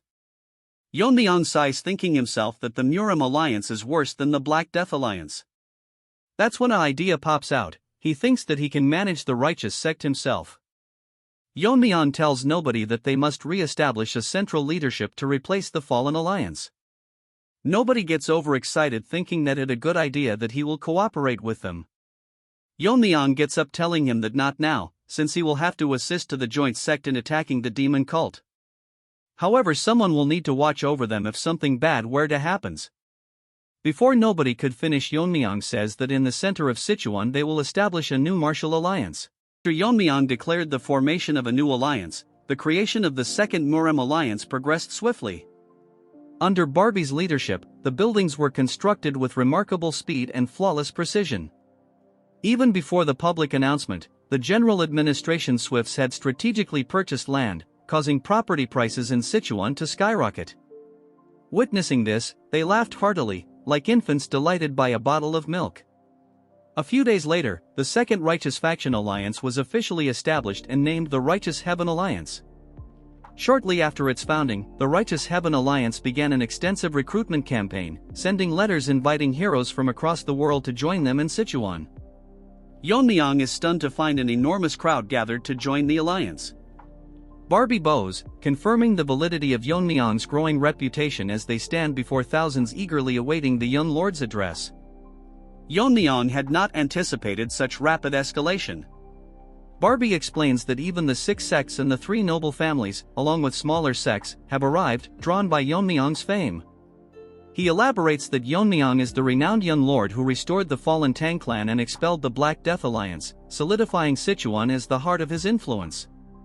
What's more surprising is that they've even given Yeon-myeong a title. When he asks what it is, Barbie reveals it to be the Venomous Sword Dragon. Although slightly embarrassed, Yeon-myeong admits to himself that the title suits him well. Barbie suggests it's time for Yeon-myeong to officially declare himself the leader of the alliance, pointing out that no one would object since he founded the Righteous Heaven Alliance. However, Yeon-myeong remains cautious, thinking aloud that some ambitious individuals might challenge his position. Barbie shrugs it off, but Yeon-myeong notes that the alliance's primary mission of eradicating demonic forces means not everyone will share the same noble intentions. He suspects some have ulterior motives and believes he must first establish his authority to ensure loyalty. As Yeon-myeong steps onto the stage, a man steps forward, an ambitious challenger seeking attention. Barbie, sweating nervously, is baffled by the accuracy of Yeon-myeong's prediction, as though he had foreseen this moment. The confrontation begins after the entry procedures are completed. Representatives of the major sects approach to meet Yeon-myeong, but among them, a bald man, a martial master who seems desperate for recognition, demands a duel. The challenger, eager for the spotlight, claims that while Yeon-myeong is remarkable for his age, no one has witnessed him defeating the leader of the Black Death Alliance. To prove his worth, the challenger insists on a duel, even putting the leadership position on the line. Barbie observes the situation with disdain, recognizing the challenger's true intentions. In an era of relentless conflict due to the rising demonic forces, Sichuan, once free of invasions under the Black Death Alliance leader's control, has now become unclaimed territory. This power vacuum makes Sichuan a prize for anyone ambitious enough to claim it. Barbie realizes that whoever secures the leadership of the Righteous Heaven Alliance will inherit not only the legacy of the Black Death Alliance but also the loyalty of countless disciples and sects within the region. It's no wonder someone would risk challenging Yeon-myeong for such a reward, though Barbie hopes the duel will teach them their limits. The bald martial master introduces himself but shall henceforth be known as Bald Turd. He arrogantly tells Yeon-myeong to treat the duel as a genuine fight, mockingly addressing him as the venomous sword dragon. Bald Turd goads Yeon-myeong further, instructing him to use all his skills, poisons, hidden weapons, and martial arts so that he won't have any regrets after the duel. Yeon-myeong humbles the bald challenger with a calm yet sharp reply, expressing his gratitude for the challenger's concern but declaring that he will only use his sword in this duel. He reasons that employing poison could lead to unnecessary accidents. The bald man's face twists in irritation, clearly displeased with Yeon-myeong's nonchalant response. Barbie steps forward to begin the match, asking both participants if they are ready. With both nodding in confirmation, Barbie announces the duel as a match between the bald challenger and Yeon-myeong, the young lord of the Tang family, famously known as the venomous sword dragon, with the position of the Righteous Heaven Alliance's leader hanging in the balance. The bald challenger, oozing overconfidence, warns Yeon-myeong that accidents can happen during a duel. He acknowledges Yeon-myeong's exceptional progress for his age but accuses him of being overly arrogant. With a heavy stomp on the ground, the challenger demonstrates his power, causing the ground beneath him to crack. The audience is stunned as the bald man's body radiates an intense aura. His junior followers murmur in awe, realizing that he is using the pinnacle of Shaolin martial arts. One spectator explains that this isn't an ordinary indestructible Vajra body but the ultimate martial art created by the first founder of Shaolin, a technique that has never been defeated. The bald man's voice booms as he taunts Yeon-myeong, claiming that his poison, weapons, and martial arts will never penetrate the indestructible Vajra body. He declares this duel as a challenge for Yeon-myeong to surrender his leadership, but his bravado only amuses Yeon-myeong, who inwardly laughs, surprised that such a test would come so soon. The scene shifts to a flashback in the main hall of the Tang family. Yeon-myeong discusses the alliance headquarters with the family accountant, confirming that he plans to establish it on Mount Cheonseon since the Black Death Alliance's collapse has left the land vacant and ideal. The accountant suggests purchasing all the surrounding lands to solidify their position. Suddenly, Mini Chad bursts into the room, apologizing for the interruption but unable to contain his excitement. He presents Yeon-myeong with a box, revealing a dagger with an exquisite, radiant luster. Barbie is stunned, and an elder of the Tang family praises the craftsmanship. When Yeon-myeong asks if the dagger has been named, Mini Chad excitedly explains that its brilliance and cold aura inspired him to call it White Snow Dragon Fong. As Yeon-myeong holds the dagger, it radiates a pure white energy, a reflection of its power and precision. Returning to the duel, the crowd's skepticism grows as they mock Yeon-myeong for relying on a mere dagger to face the legendary indestructible Vajra body. The bald challenger, enraged by what he perceives as stubborn arrogance, charges at Yeon-myeong with his massive body, determined to teach the young lord a lesson. Their clash sends shockwaves rippling across the arena. The spectators gasp at the sheer force of the collision, with some commenting that even martial artists in the fire realm would struggle to endure such power. However, their astonishment turns to disbelief when Yeon-myeong effortlessly blocks the attack with a single hand. The bald man's confidence falters as he realizes his immense power has been stopped cold. Yeon-myeong, analyzing his opponent's technique, notes that the bald man's inner energy flow feels slightly different, more auspicious than typical Shaolin martial arts. Drawing upon the Tang family's records, Yeon-myeong recalls that to dismantle a sect's martial arts, one must disrupt its foundational principles. Shaolin techniques, rooted in the smooth flow of energy, can be neutralized by breaking that flow. With a calm yet decisive strike from the White Snow Dragon Fong, Yeon-myeong disrupts the bald man's energy, effortlessly deflecting his attack. The bald man stumbles back, his confidence shaken. Yeon-myeong doesn't stop there. He launches a series of precise strikes, each aimed at breaking the bald man's armor and energy flow. The indestructible Vajra body, hailed as unbeatable, begins to crack under the relentless assault. The crowd watches in stunned silence, unable to believe that Yeon-myeong's dagger is overpowering such a legendary technique. Even the bald man himself is left in shock as his defenses crumble. One observer in the crowd, his eyes narrowed in scrutiny, recognizes the elegance in Yeon-myeong's swordsmanship and begins to suspect its origin. Meanwhile, the challenger's resolve is completely broken as he falls to his knees, acknowledging Yeon-myeong's superiority. The crowd erupts into whispers, with some finally admitting that the rumors of Yeon-myeong defeating the Black Death Alliance's leader weren't exaggerated. The mysterious observer's gaze lingers on Yeon-myeong, his thoughts filled with questions about the young lord's true power. As the duel concludes, Yeon-myeong stands victorious, his strength and authority undeniable, leaving no room for doubt about his right to lead the Righteous Heaven Alliance. Under the tranquil moonlight at the Righteous Alliance headquarters, Yeon-myeong gazed up at the stars, his demeanor exuding a sense of feigned calm and introspection. The serene night was interrupted by a familiar voice. Turning around, Yeon-myeong saw Barbie approaching. Feeling a tinge of awkwardness, Yeon-myeong admitted that being addressed as Lord of the Alliance instead of Young Lord felt rather strange. Barbie smiled and reassured him that he had proven his worth before countless martial artists, solidifying his status. He encouraged Yeon-myeong to get used to the title, as it was now a part of his identity. Transitioning to a more serious matter, Barbie informed him that someone from the Morong clan had come seeking an audience with him. Intrigued yet puzzled, Yeon-myeong asked if the Morong clan wasn't one of the sects destroyed by Heaven's Brilliance Demon Lord and mentioned that he had no apparent ties to them. Barbie, thoughtful for a moment, explained that the individual had insisted on meeting Yeon-myeong urgently, leaving behind a cryptic message that mentioned sword ghost, Herculean body, and force technique. The mention of these terms caused Yeon-myeong's eyes to widen in shock. Without hesitation, he agreed to the meeting, sensing an urgency behind the visitor's request. Later, in the quiet of his room, Yeon-myeong met the visitor, a red-haired man who introduced himself as Morong Hui. Hui's demeanor was both respectful and determined as he explained that he had come to ask a question, even at the risk of offending Yeon-myeong. With careful words, Hui remarked that the swordsmanship Yeon-myeong displayed during his duel bore an uncanny resemblance to the techniques of the Sword Ghost, a legendary swordsman hailed as the greatest of his time, 2 centuries ago. We questioned how someone from the Tang clan could wield such extraordinary techniques. Yeon-myeong, maintaining a composed expression, countered with his own question: how had Hui recognized the techniques, and how was it possible for him to identify the force technique? Observing Hui closely, Yeon-myeong's sharp eyes discerned something remarkable. Hui's body was far from ordinary. It was clear that no average human could have attempted such cultivation without significant risk. Hui, astonished by Yeon-myeong's insight, confessed that Yeon-myeong's mastery of these techniques confirmed his connection to the Sword Ghost. Hui then delved into the history of the Sword Ghost, revealing a truth that left Yeon-myeong stunned.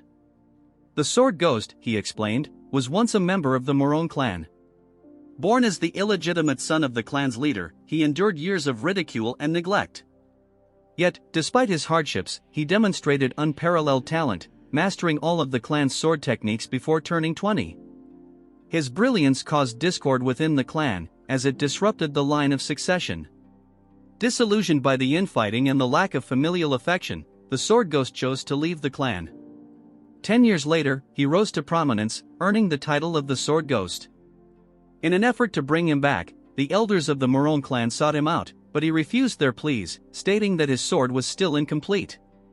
Decades passed without any news of him until the clan discovered his tomb, inscribed with the words Sword Ghost's Mausoleum. Beside the grave, they found texts documenting his unparalleled techniques.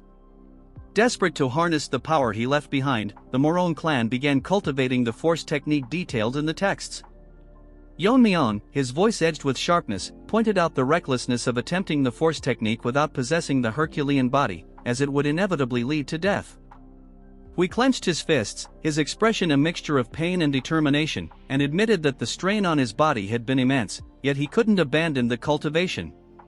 He believed the Sword Ghost must have left behind a way to overcome its dangers, but before they could uncover it, disaster struck. Hui's voice quivered as he recounted the harrowing attack by the heavenly pervert. The assailant didn't target their wealth or possessions but instead interrogated and slaughtered everyone, clearly searching for something.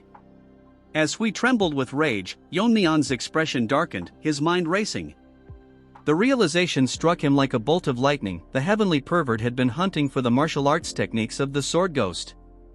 This revelation sent a chill through Yeon-myeong, confirming the grave dangers surrounding the legacy of his master. Under a darkened sky, the scene shifts to another battlefield where a man, sword in hand, confronts a sinister figure known as the pervert. The pervert sneers, reminiscing about how it had been over 10 years since his failed attempts to annihilate the Namgung clan. Yet today, he declared, he would succeed. Standing before him, the Sword King, Namgung Jangshan, regarded his adversary with calm confidence. "The defeat you suffered that day must have left a deep wound," he remarked, noting that the pervert was now wielding a sword. The pervert, unbothered, admitted that the loss had taught him the nuances of swordsmanship and that he had acquired extraordinary martial arts techniques along the way. The Sword King sighed, descending gracefully to the ground, and questioned how the pervert expected to face him with merely 10 years of sword training. Smirking, the pervert revealed his intent to test whether the Sword King's martial arts or those of the Sword Ghost were superior. As the Sword King instructed him to attack, waves of immense energy clashed, tearing rifts in the space around them. Meanwhile, at the Righteous Heavenly Alliance headquarters, Yeon-myeong reflected on the revelation that the pervert had stolen the Sword Ghost's martial arts. Yet, he struggled to understand the motive. As the young lord of the demon sect, the pervert would have already mastered the pinnacle of their techniques, the heavenly demon divine art. Why, then, had he abandoned it to pursue the Sword Ghost's methods? There had to be a reason. The red-haired Morong Hui interrupted Yeon-myeong's thoughts, asking if he had any personal connection to the Sword Ghost. Yeon-myeong replied that he had never met the Sword Ghost directly but recounted a memory from his childhood. While being bullied, a phantom sword had appeared to protect him. "That's the connection," he said nonchalantly. Hui was baffled, unsure of what to make of the story, but Yeon-myeong speculated that it might have been a martial art left behind by the Sword Ghost.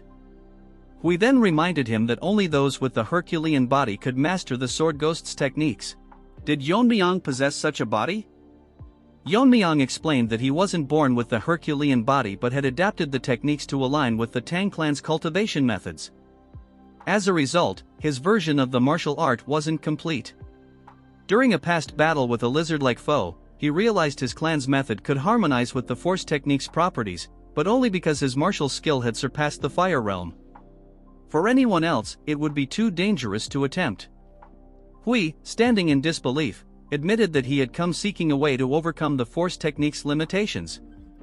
Yeon-myeong advised him to abandon his current cultivation method entirely. Disheartened, Hui struggled to find words. As Yeon-myeong watched him, he reflected on his past life. Back then, he knew little about the Sword Ghost but never imagined he would learn so much about his master's origins in this life. A flashback revealed a conversation between Yeon-myeong and the Sword Ghost. His master had once said that before he took up the sword, his life was meaningless. Thus, he adopted the name Sword Ghost, as he hadn't yet defined himself. He had also given Yeon-myeong the name Yeong but, even on his deathbed, refused to reveal his own true name. Snapping out of his thoughts, Yeon-myeong asked Hui if he knew the Sword Ghost's real name. Hesitant at first, Hui revealed, it might sound like a coincidence, but the Sword Ghost's name was Morong Yeon-myeong. Hearing this, Yeon-myeong sighed and then smiled faintly. As Hui prepared to leave, deciding to follow Yeon-myeong's advice and abandon the Force technique, Yeon-myeong stopped him. "No matter what," he said firmly, "we are comrades who have practiced the same martial arts. I cannot let you leave." Yeon-myeong declared that he, too, wished to overcome the Force technique and take revenge on Heaven's Brilliance Demon Lord, the very reason the alliance was formed. He invited Hui to join the alliance, promising to modify the martial arts to suit Hui's body. The overconfident turd who pretends be strong lost to as his broken-down sword is on the ground. He has been defeated completely by the pervert as he lies on the ground with no way to move. As he was about to die, he tells himself that it was his mistake that he let him escape 10 years ago. As the ugly pervert looked towards him, body laughing to himself, he reveals that he held back earlier, that it would have been a waste to kill him with his fist technique. As expected of the Sword King, he managed to endure this much that he got half naked to flex his muscles. He smirks, telling himself that the biggest wall in front of him has crumbled. Our Chad is probably gonna bury him in seconds. With the Turd's death, the advent of the demonic world has drawn closer. Overnight, the fall of the Namgung clan has been wiped by a naked pervert. The news spread rapidly to the Manhwa and Mount Zhongnan. This news even reached the Wudong and Shaolin, warning all the righteous factions of the danger. The news spread far and wide as we move on to Barbie calling for our Chad. As for Yeon-myeong, he was busy training the 2 minions he picked up who he wanted to train. Yeon-myeong was laid back until Barbie break the information to our boy, completely shocking him.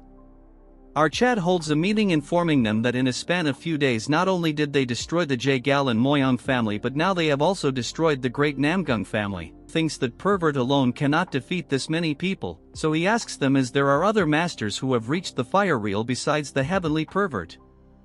One of the people present tells our Chad that according to his intel, all the fire realm masters are assigned to the 3 demonic houses.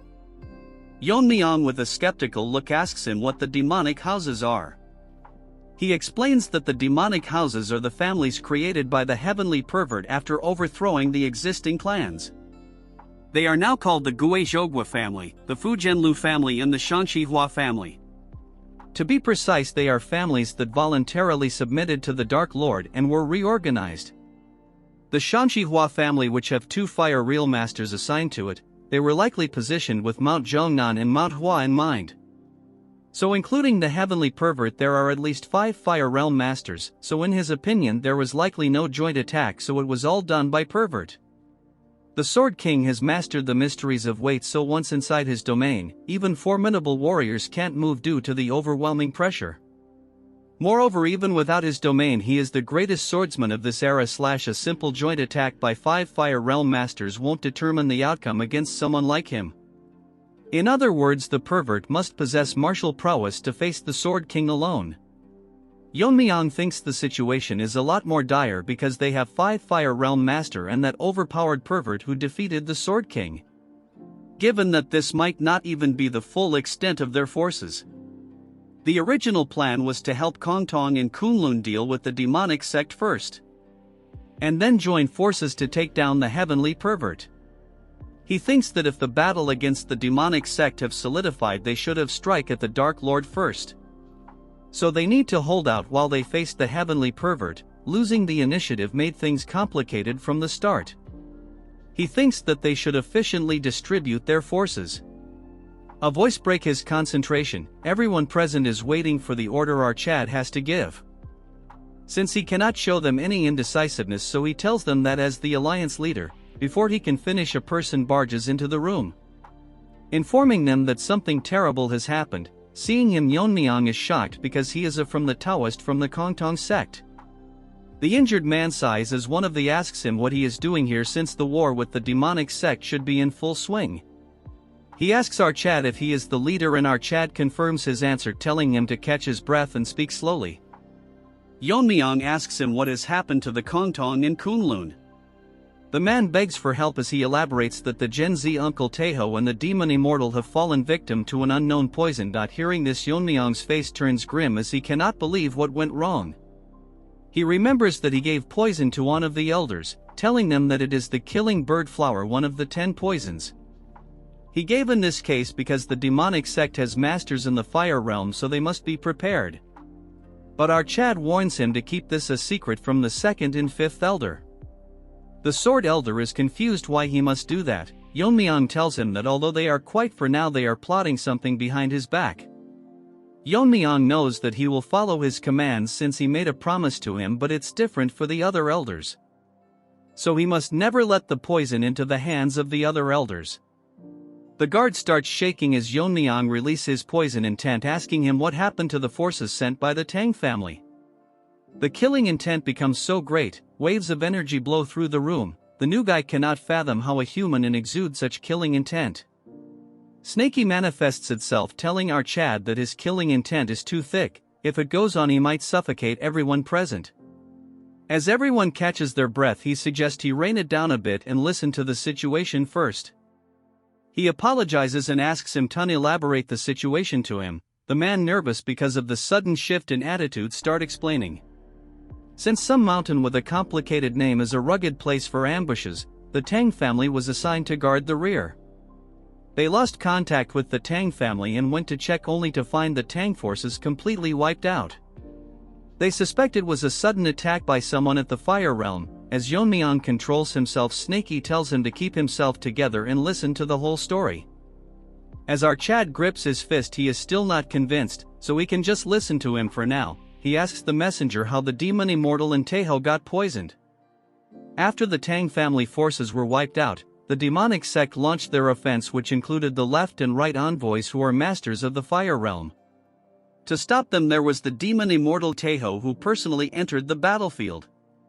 The battle between them was evenly matched as they fought fearlessly. To be precise, because of the demon subduing power of Taeho, they were gaining the upper hand, pushing back the demonic turds.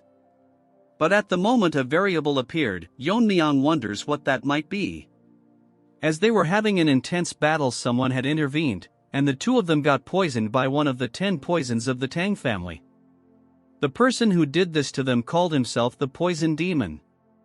Even this white-haired gorilla will get a few chapter a cannon fodder dreaming big because of some limited poison. This part starts an underground facility of the Heavenly Demon cult, shortly before the full-scale war between Kunlun, the joined sect, and the demonic cult.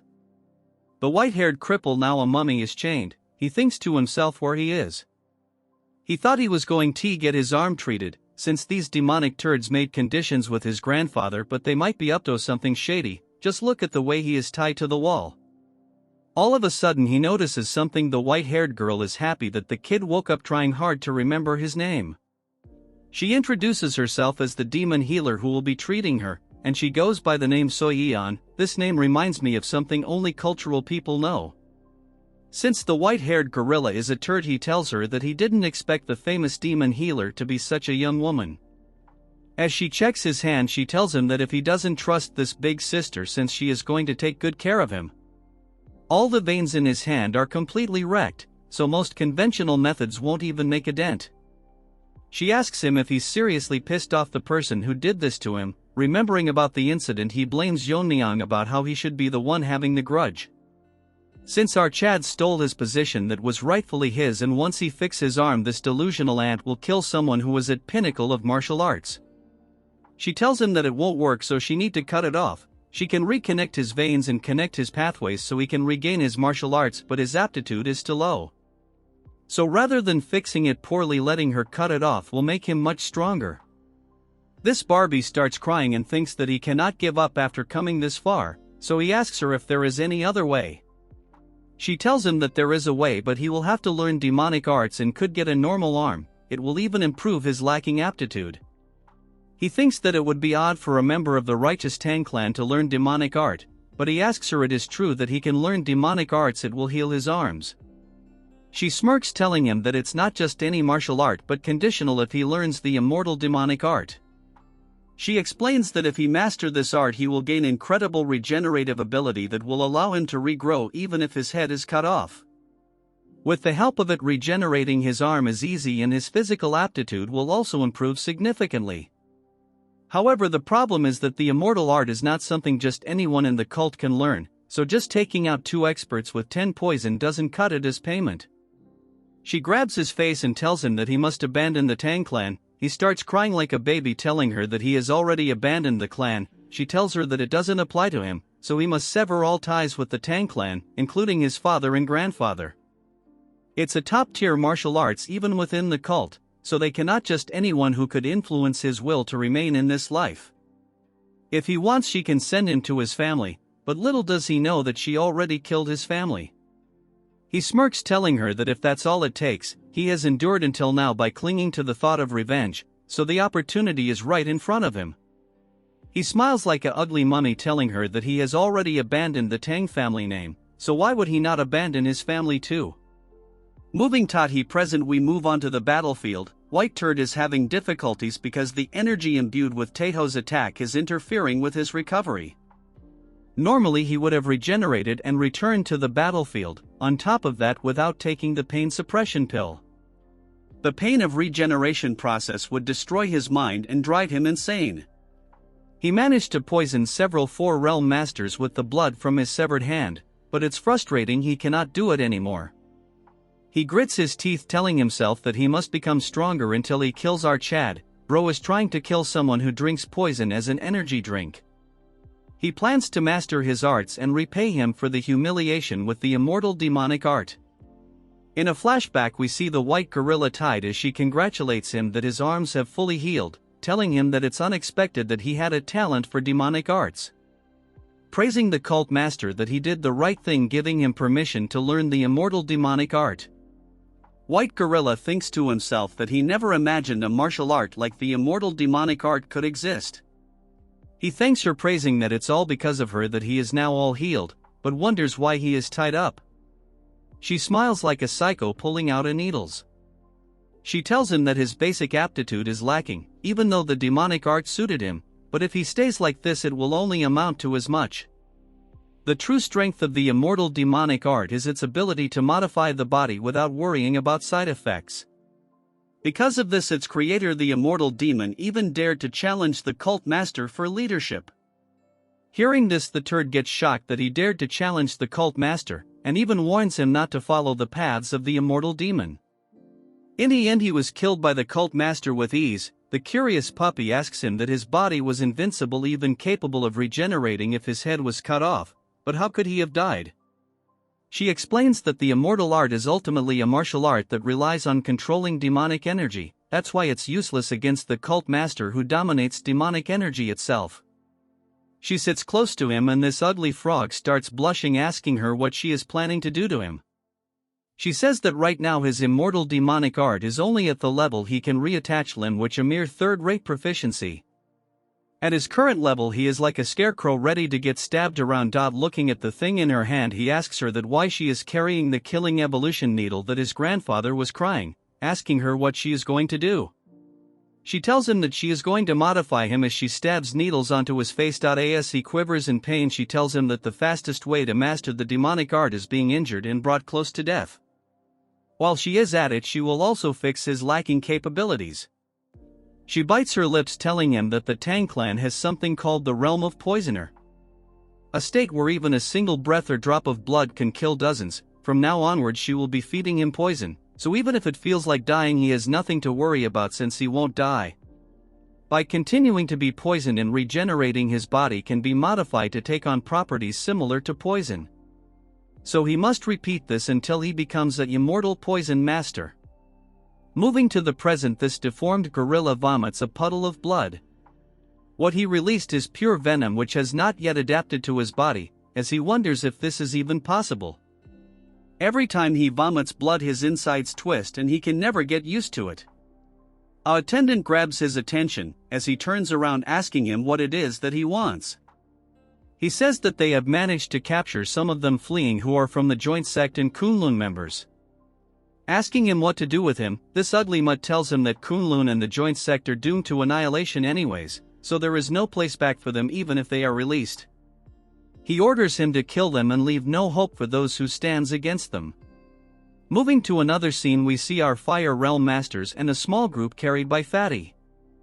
They are being chased by the demonic cult and if they gets caught they are doomed. Fatso thinks that the Poison Master changed the tide of this battle. The messenger they sent to Sichuan better not be late. That's when he notices someone ahead.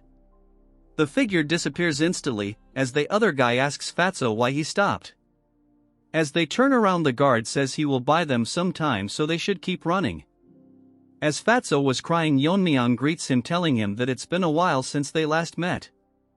In a flash without wasting any time out Chad uses sword energy, in an instant he runs through them killing them before anyone could even react. Taeho cries realizing that our Chad has come, stand among the dead body wondering if Fatso is doing alright. After taking a closer look at them, Yeon-myeong comes to the conclusion that both of their conditions are not good. He must take immediate action. Fortunately, besides poisoning, there are no other external injuries, so he can handle it at his level. As time is of the essence, he must start the detoxification right away. Fatso cries, telling Yeon-myeong that he is fortunate that the young sect master came to assist him. But for that reason, he tells him that he must hold them off until detoxification is complete. Fatso is shocked because the people who are leading them are the Fire Realm Masters of the demonic sect. Looking at them, Yeon-myeong thinks that they must be the Fire Realm Masters of the demonic cult. Yeon-myeong says that he needs half a minute to detoxify them, so they must buy him some time. Hearing this, the old granny tells them that the support from the Tang clan has arrived. She gets ready, telling him that they will not give them any time for detoxification. As they charge, telling Fatso that they will kill them right here now, Fatso cries, telling them to forget about half a minute and just fight with their lives on the line. Yeon-myeong is not dumb as he says that he will leave it to Baldy. A figure flies across the arena with extremely fast speed, causing a huge explosion as he stops both the demonic masters at the same time, planning to hold them off with all his might. Just before Yeon-myeong departed from the Righteous Heaven Alliance headquarters, Yeon-myeong says that he won't be sending forces to Xinjiang.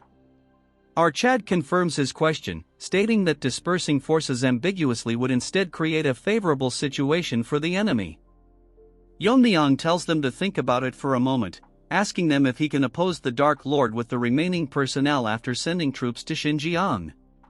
The messenger asks them if the joint sect and Kunlun are going to get abandoned.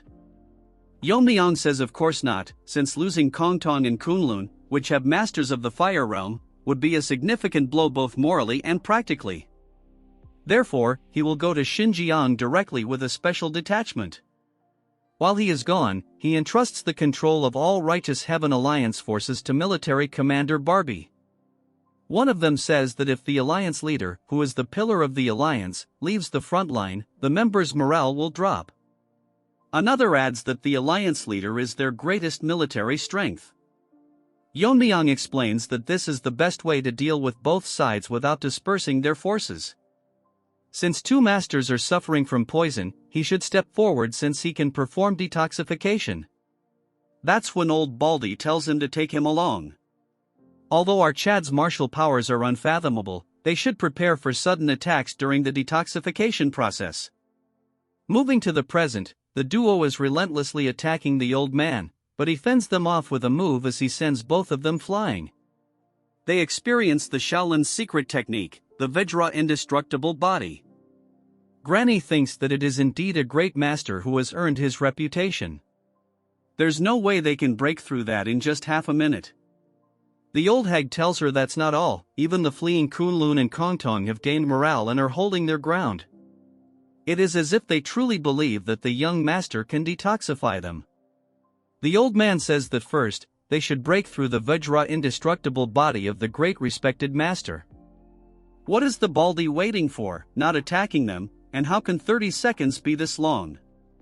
The old man tells the envoy to buy some time and he will refine the demon energy technique. She is a bit nervous thinking about the techniques he is about to use. After a decade, the old man says that he won't allow them to do anything. The granny uses a technique while the old man is trying to do something. Baldy gets shocked as pitch-black flames surround the area. She tells him to come on her, and she will burn the area to the ground.